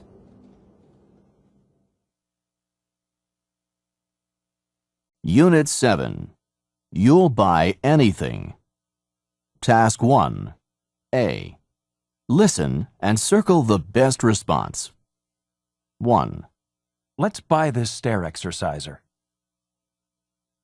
2, We could really use a new electric vegetable peeler. 3, What does this thing do? 4, Why would anyone need a talking bathroom scale? 5, I'd like a shower radio. 6. What's that? B. Listen again and check your answers. 1, Let's buy this stair exerciser. Oh, I really don't think we need one. 2, We could really use a new electric vegetable peeler. I think it's a waste of money. 3, What does this thing do? It peels vegetables. 4, Why would anyone need a talking bathroom scale? I have no idea. 5, I'd like a shower radio. What for? 6. What's that? A key finder. Task 2. First, listen and circle the items Lindy and Jack talk about. Then listen again and note who wants each item. The mail's here, Jack. Thanks, Lindy. Anything interesting? Yeah, there's a catalog from Super Saver. Let's see. Oh, they have some really cool stuff this month. Like what? Like these cordless headphones. You know, the ones I've been wanting. You don't need new headphones. The ones you have are fine. But they're not cordless. You don't need cordless ones. And look at the stair exerciser. We could both do with one of those. I'm happy walking around the block. That gives me all the exercise I need. But look at this. What is it? It's an inflatable bed. Now that could be useful when my brother comes to visit next month. I suppose so. Oh, look at this electric vegetable peeler. What a great idea. I really like that. Yeah, me too. I know we don't need one, but isn't it cool? Unit 8. Our sales target is $1.1 million. Task 1. A. Listen and circle the best response. 1, Which country has a population of around 280 million people? 2, What is 380,000 kilometers from Earth? 3, What world-famous monument was built 4,500 years ago? 4, According to surveys, 77% of Americans believe in what? 5, New Zealand has around 45 million of what kind of animal? 6, In 2002, how long did it take English soccer player David Beckham to earn £13,000? B. Listen again and check your answers. 1, Which country has a population of around 280 million people? The United States. 2, What is 380,000 kilometers from Earth? The moon. 3, What world-famous monument was built 4,500 years ago? The pyramids. 4, According to surveys, 77% of Americans believe in what? Angels. 5, New Zealand has around 45 million of what kind of animal? Sheep. 6, In 2002, how long did it take English soccer player David Beckham to earn £13,000? 1 day. Task 2. First, listen and circle the best answer. Then listen again and check the correct graph. Jim, could I please see you in my office? Sure, Mr. Benchley. And bring your quarterly figures with you. Oh, okay. So, What was your sales target for this quarter? 120,000 units? And what were the actual sales? Well, we ended up doing just 100,000 units. How does that compare to last quarter? Not quite as good. We did 120,000 units then. I see. And that was against a goal of 100,000. Yeah. Well, you know the company's position, Jim. You make your numbers regardless. There are no excuses. Headquarters is not going to be happy. Unit 9. I have a driving lesson tonight.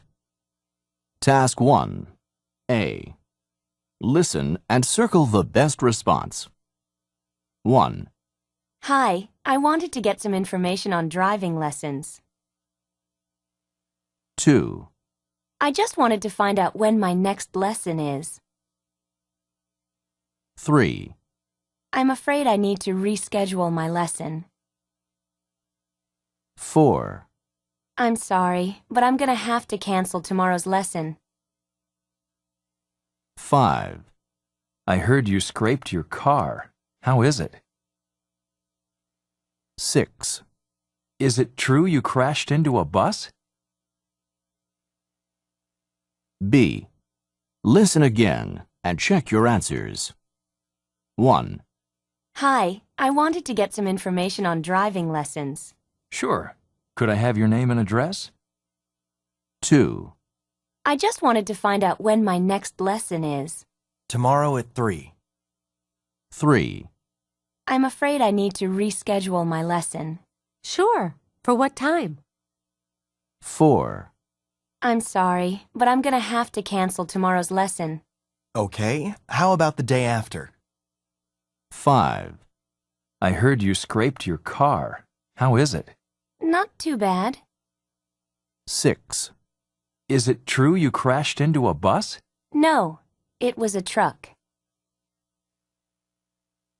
Task 2. First, listen and number the notes in the order they occurred. Then listen again and circle the mistakes and correct the information.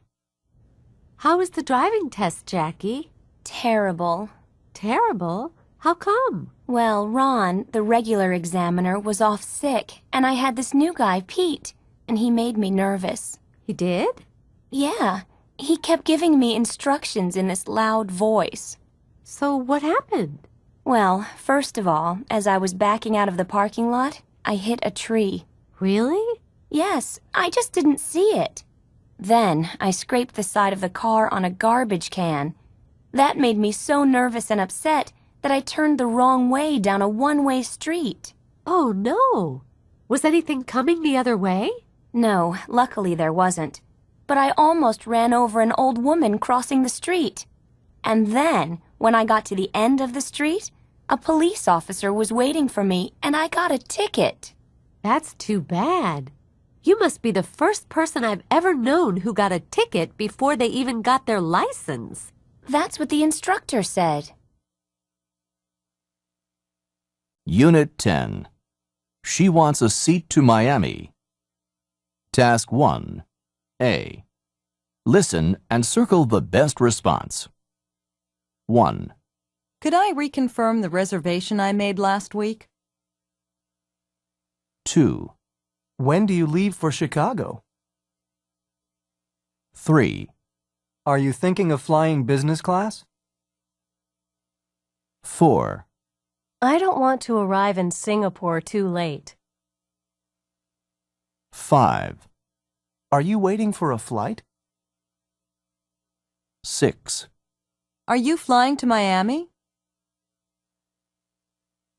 B. Listen again and check your answers. 1. Could I reconfirm the reservation I made last week? Sure. Your name, please?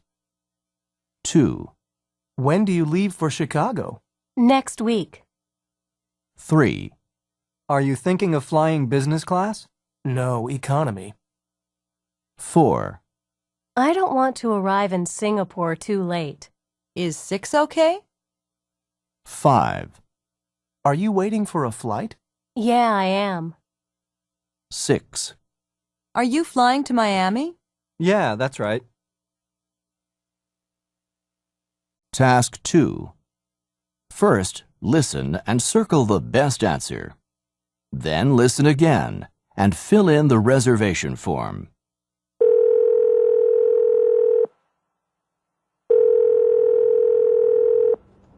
Planet Travel. Julie speaking. Oh, hi. This is Peter Tan.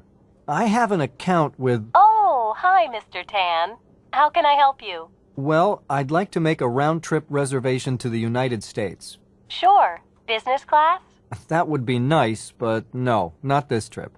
Okay. Round trip economy. Uh-huh.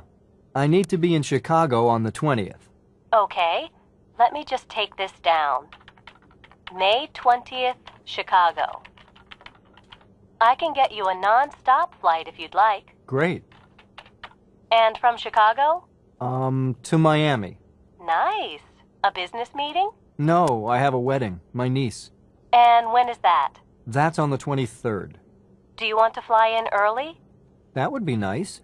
If you can get me a flight on the 21st, I can have a couple of days on the beach. Okay. How about coming back? Is the 28th okay? Yeah, no problem. Oh, wait. There's only business class left on that flight. Is that okay? Yeah, it'll have to be. Okay. I'll just confirm these details and fax you the schedule. Thanks. Unit 11. How do I get downtown? Task 1. A. Listen and circle the best response. 1. Do you know the best way to get downtown? 2. Which way would you recommend? 3. The bus doesn't run that often. 4. How often does the train come? 5. Could you call me a taxi? 6. Is there a station near here?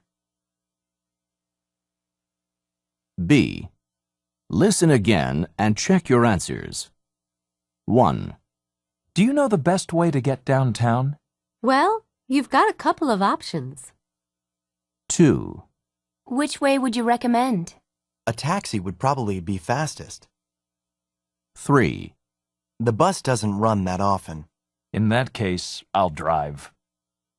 4. How often does the train come? Every couple of minutes. 5. Could you call me a taxi? Sure. What's your destination? 6. Is there a station near here? Down this street on the left. Task 2. First, listen and circle T for true, F for false, or U for unknown. Then listen again and correct any mistakes in Nina's note. Joe, hi, it's Nina. Hi, Nina. You were late getting in. Yeah, the flight was delayed. Am I going to miss the meeting? No, you should be fine. We won't be starting for a while yet. So how do I get there? Well, we'll be in the conference room. When you get to the office, you need to take the elevator to the 16th floor. Do you know how to get to the office? Well, I have some directions that Fred in our office gave me, but I'd like to check them. Well, when you leave the baggage claim area, you need to turn left. You'll see a sign for the subway. Go straight ahead, and then go down the stairs into the subway. Once you get downtown, get off the train at Bridge Street. Go up the stairs and turn right. I can use any exit? Oh, you need to take exit B. That'll get you closest to the office. If you walk about 2 blocks, the building is straight ahead. Once you're on the 16th floor, turn right after the restrooms. The conference room is at the end of the hall. Okay. See you soon. See you. Unit 12. Is this where I get my student ID? Task 1. A. Listen and circle the best response. 1. I have to go pay my tuition today. 2. Where do I pick up my student ID card? 3, I need to buy a new dictionary. 4, Let's have lunch together. 5, Why do you need to go to the medical center? 6, What do I need to pay my fees? B. Listen again and check your answers. 1, I have to go pay my tuition today.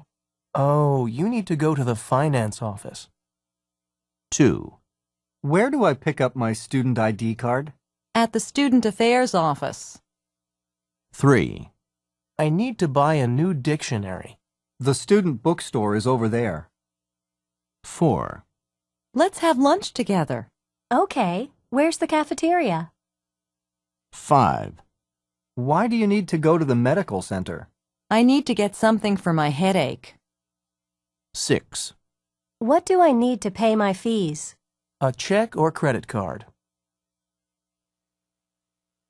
Task 2.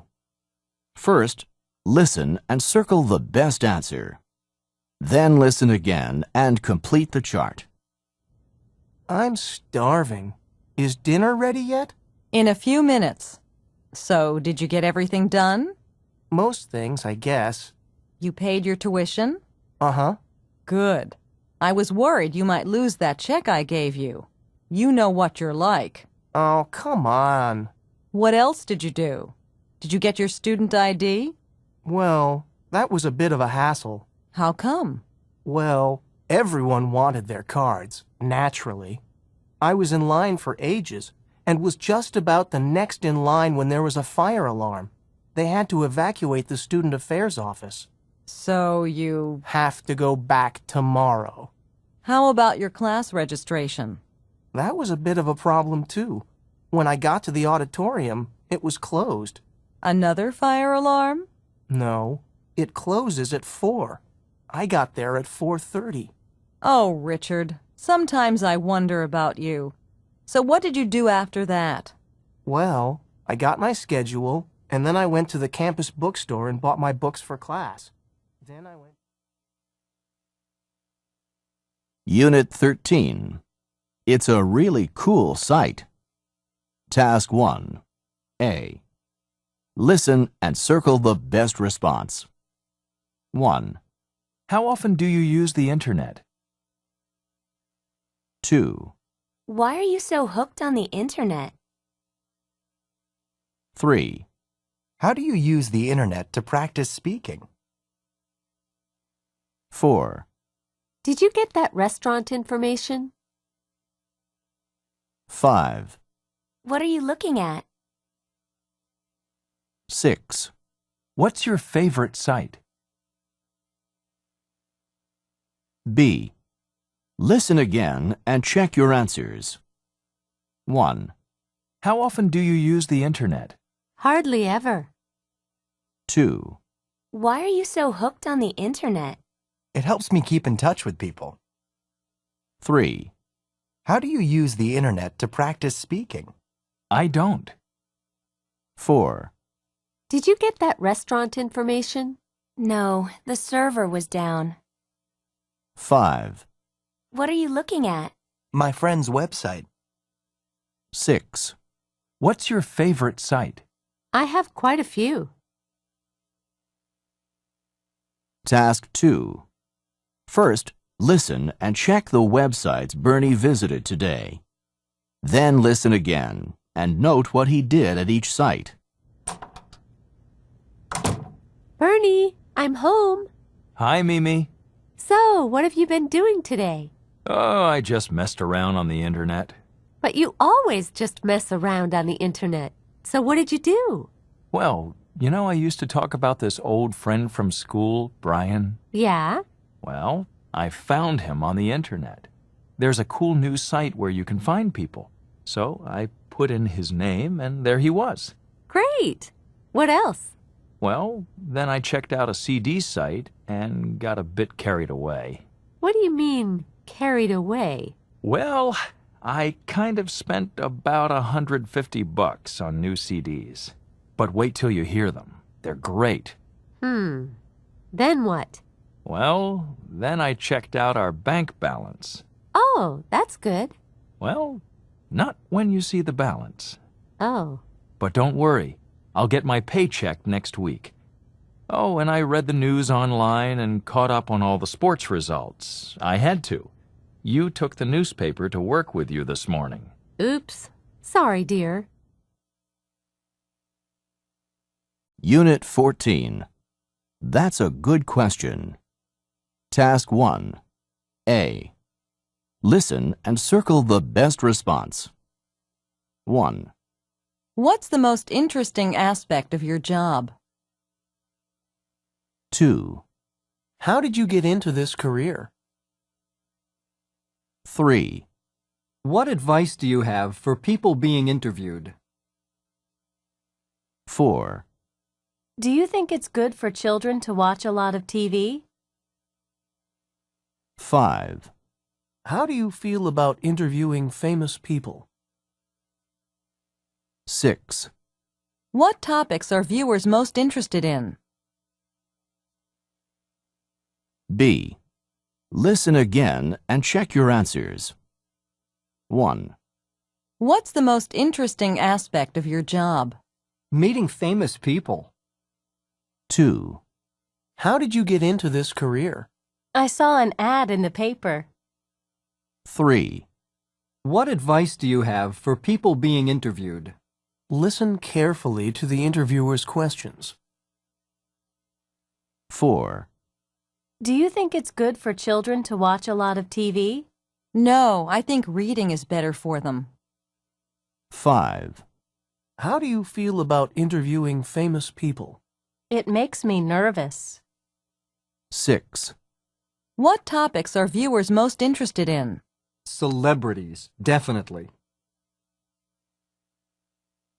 Task 2. First, listen and circle the best answer. Then listen again and fill in the table. Hello? Hello, Carl. It's Kate Taggart here. Do you remember me? Kate! Of course, I hired you for your first TV job. How have you been? Great. Actually, I've just been offered a job as news anchor at KGN, and I wanted to ask you a few questions. That's wonderful. What do you want to know? Well, what's it like to be a news anchor at a big station like that? Well, you know, there are good points and bad points. Anchors are very well paid. Yeah, the salary is a lot higher. But tell me some of the bad points. Well, stress is one. Being an anchor is a really high-stress job. And I guess the working hours are pretty long. That's for sure. Anchors sometimes put in 17 or 18-hour days. But you'd get to travel a lot. I know you love to travel. I sure do. And also I'd get to interview some pretty important people. Politicians, CEOs. That would definitely be a plus. Yeah, it would. One other thing. As an anchor, you just have to be very confident and aggressive. The competition is a real negative. Everyone will be competing with you to get your job. Well, thanks, Carl. You helped me a lot. I'll let you know what I decide.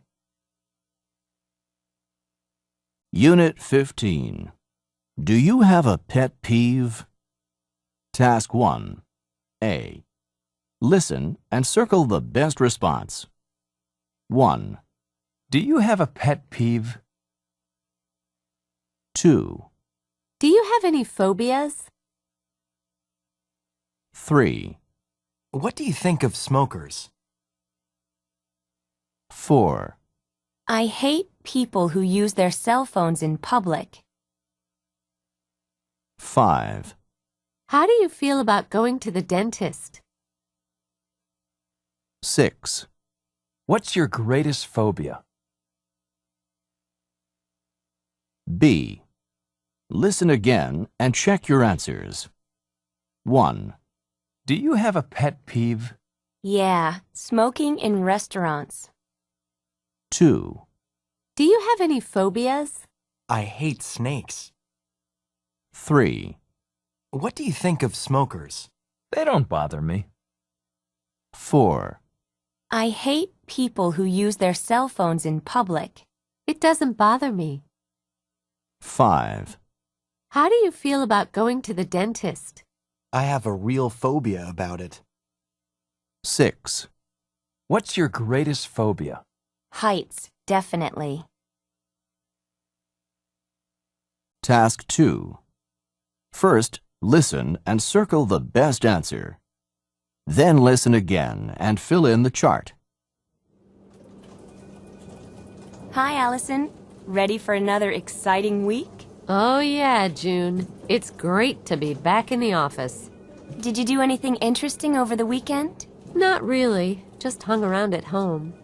Oh, I saw this really interesting interview on TV last night. Oh, yeah? What about? It was this psychologist, an expert on people's problems. You know, stuff like peeves or phobias. Oh, I saw that too. Interesting, wasn't it? Do you have any things that really irritate you, June?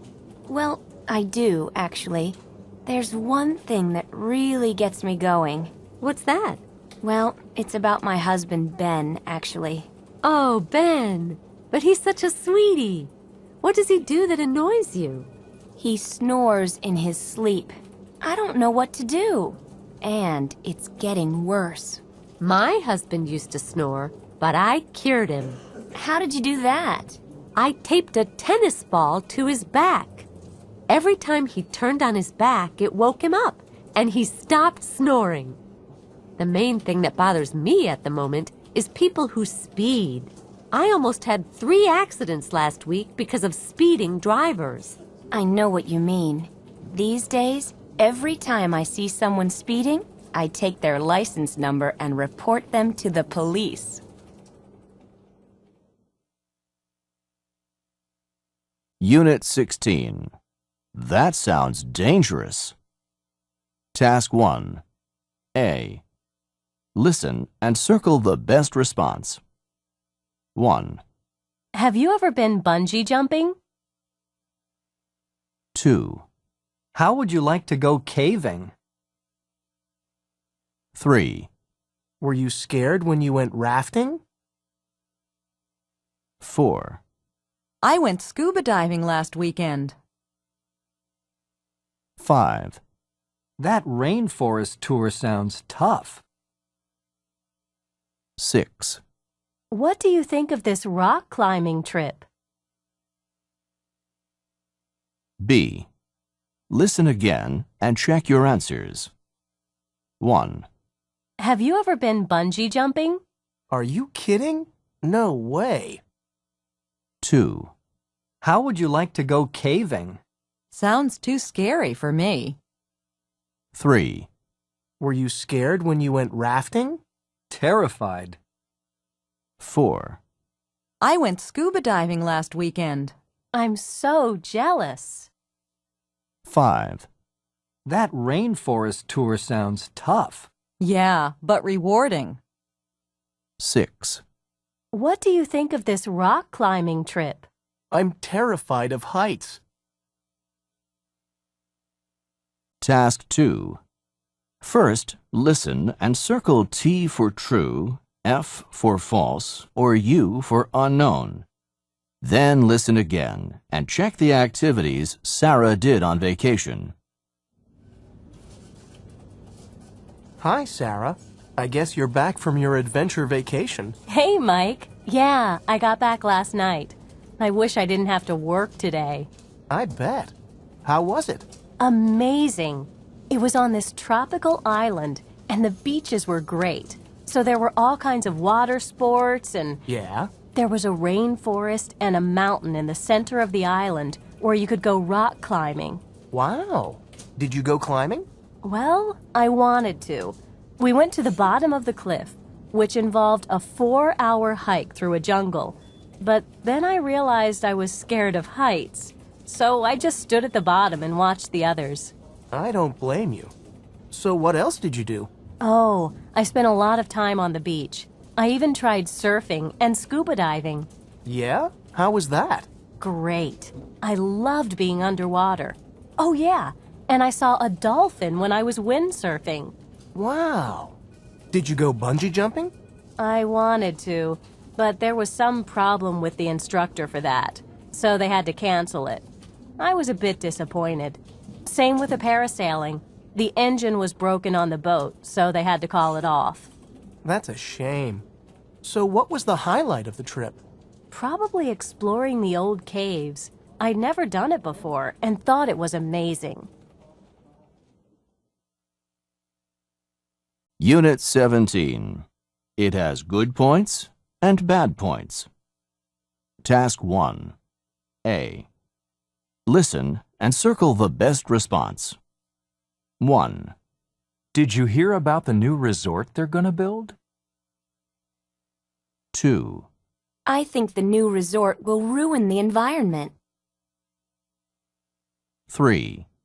Will the development create employment? 4. The resort will be good for tourism.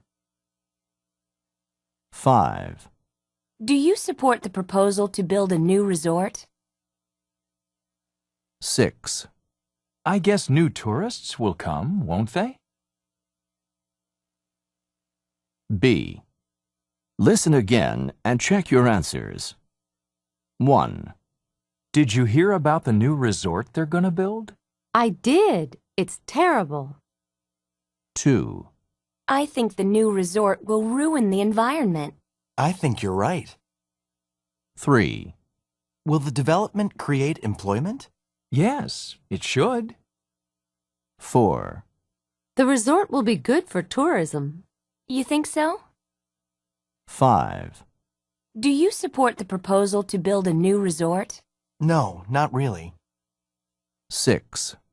I guess new tourists will come, won't they? I guess so.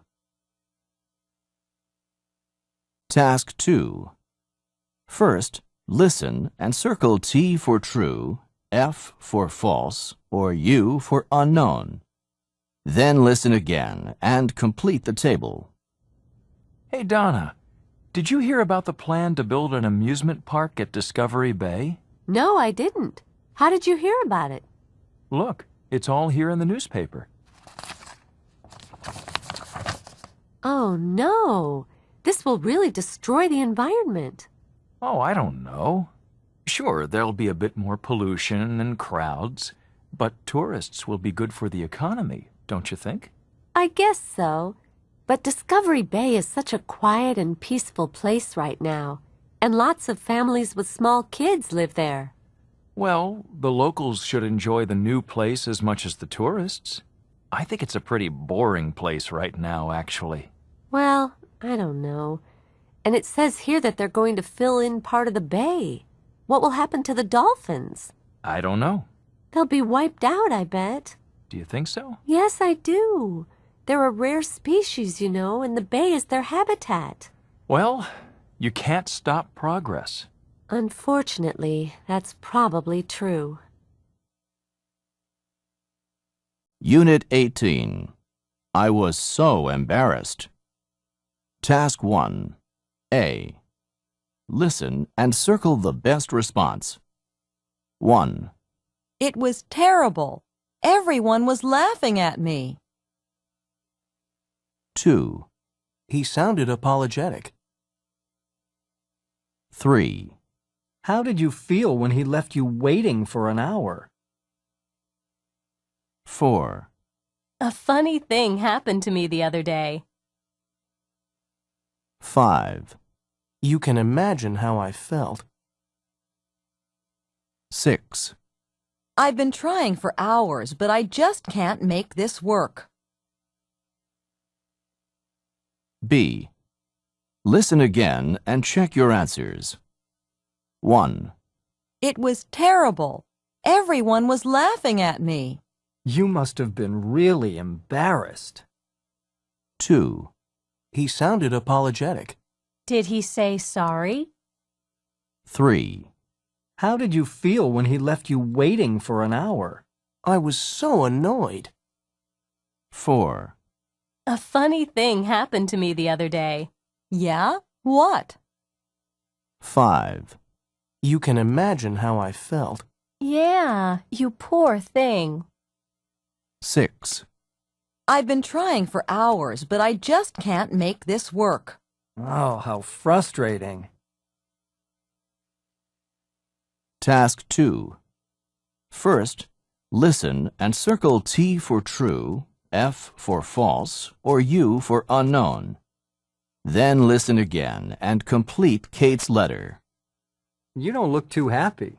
Bad day at work? Yeah, this really embarrassing thing happened to me. What? Well, I needed to go down to the storeroom on the floor below my office, and I knew the elevators would be really busy at that time of day. So I decided to go down the fire escape stairs. You know, they're on the outside of the building. Yeah. Anyway, I discovered that the doors are all locked on the outside. Security, I guess. Oh no, so you had to go... All the way down to the ground floor. Right. And when I got there, guess what? What? It was locked too. Wasn't supposed to be, of course, but it was. So what did you do? What could I do? I climbed all the way back to my office floor and started banging on the fire escape door. But no one heard me. I ended up taking off my shoe and banging on the door with it. And? Well, eventually, like after about half an hour, someone heard me and opened the door. And the whole office was like just staring at me, standing there sweating with my shoe in my hand. Oh no, how embarrassing. Embarrassing isn't the word. I was mortified. Unit 19. What's on TV tonight? Task 1. A. Listen and circle the best response. 1. What do you want to watch? 2. Let's watch the movie on Channel 5. 3. Have you seen the Stones concert that's on tonight? 4. How do you feel about soap operas? 5. Are you interested in cooking shows? 6. There's a good jazz program on Channel 2. B. Listen again and check your answers. 1. What do you want to watch? Anything is okay with me. 2. Let's watch the movie on Channel 5. What time is it on? 3. Have you seen the Stones concert that's on tonight? Yeah, it was on 2 weeks ago. 4. How do you feel about soap operas? I don't really care much for dramas. 5. Are you interested in cooking shows? Sometimes. It depends. 6. There's a good jazz program on Channel 2. I don't like music shows very much. Task 2. First, listen and circle the best answer. Then listen again and note the main details. I'm at center court right now at the conclusion of the final match. I'm just trying to get an interview with the captain of the United States team after their surprising defeat by Korea. It will stay hot and fair for the next day or two, but unfortunately, there's a change coming, which should be with us by the weekend. Saturday will be cool and overcast, and there's the chance of showers on Sunday. Next, Steve Bridges has a live interview with Jenny Smith, the person who shocked the tobacco world by winning her lawsuit against the industry. We'll find out why she did it and how she won. Markets were up again today, with strong gains for stocks in the energy sector. Intercom Electric and Gas rose to its highest level this year, closing at $22.15. In other news, 3 people were killed when a bridge over the North River collapsed. 2 cars that were crossing the bridge plunged into the river. 3 other people were rescued from the water by emergency services. Unit 20. I hear what you're saying. Task 1. A. Listen and circle the best response. 1, One of my uncles has been deaf since he was born. 2, What do you think of ESP? 3, Why are you sniffing? 4, Taste this and tell me what you think. 5, Hey, are you listening to me? 6, Do you think your listening ability is better than it used to be? B. Listen again and check your answers. 1, One of my uncles has been deaf since he was born. Does he know sign language? 2, What do you think of ESP? There's no such thing. 3, Why are you sniffing? There's a strange scent. 4, Taste this and tell me what you think. It's too bitter, don't you think? 5, Hey, are you listening to me? Sorry, I couldn't hear you. 6, Do you think your listening ability is better than it used to be? Yeah, I think it probably is. Task 2. First, listen and number the parts of the eye. Then listen again and match the words to the picture.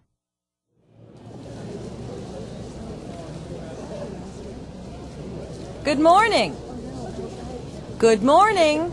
Could you please stop talking? Quiet, please.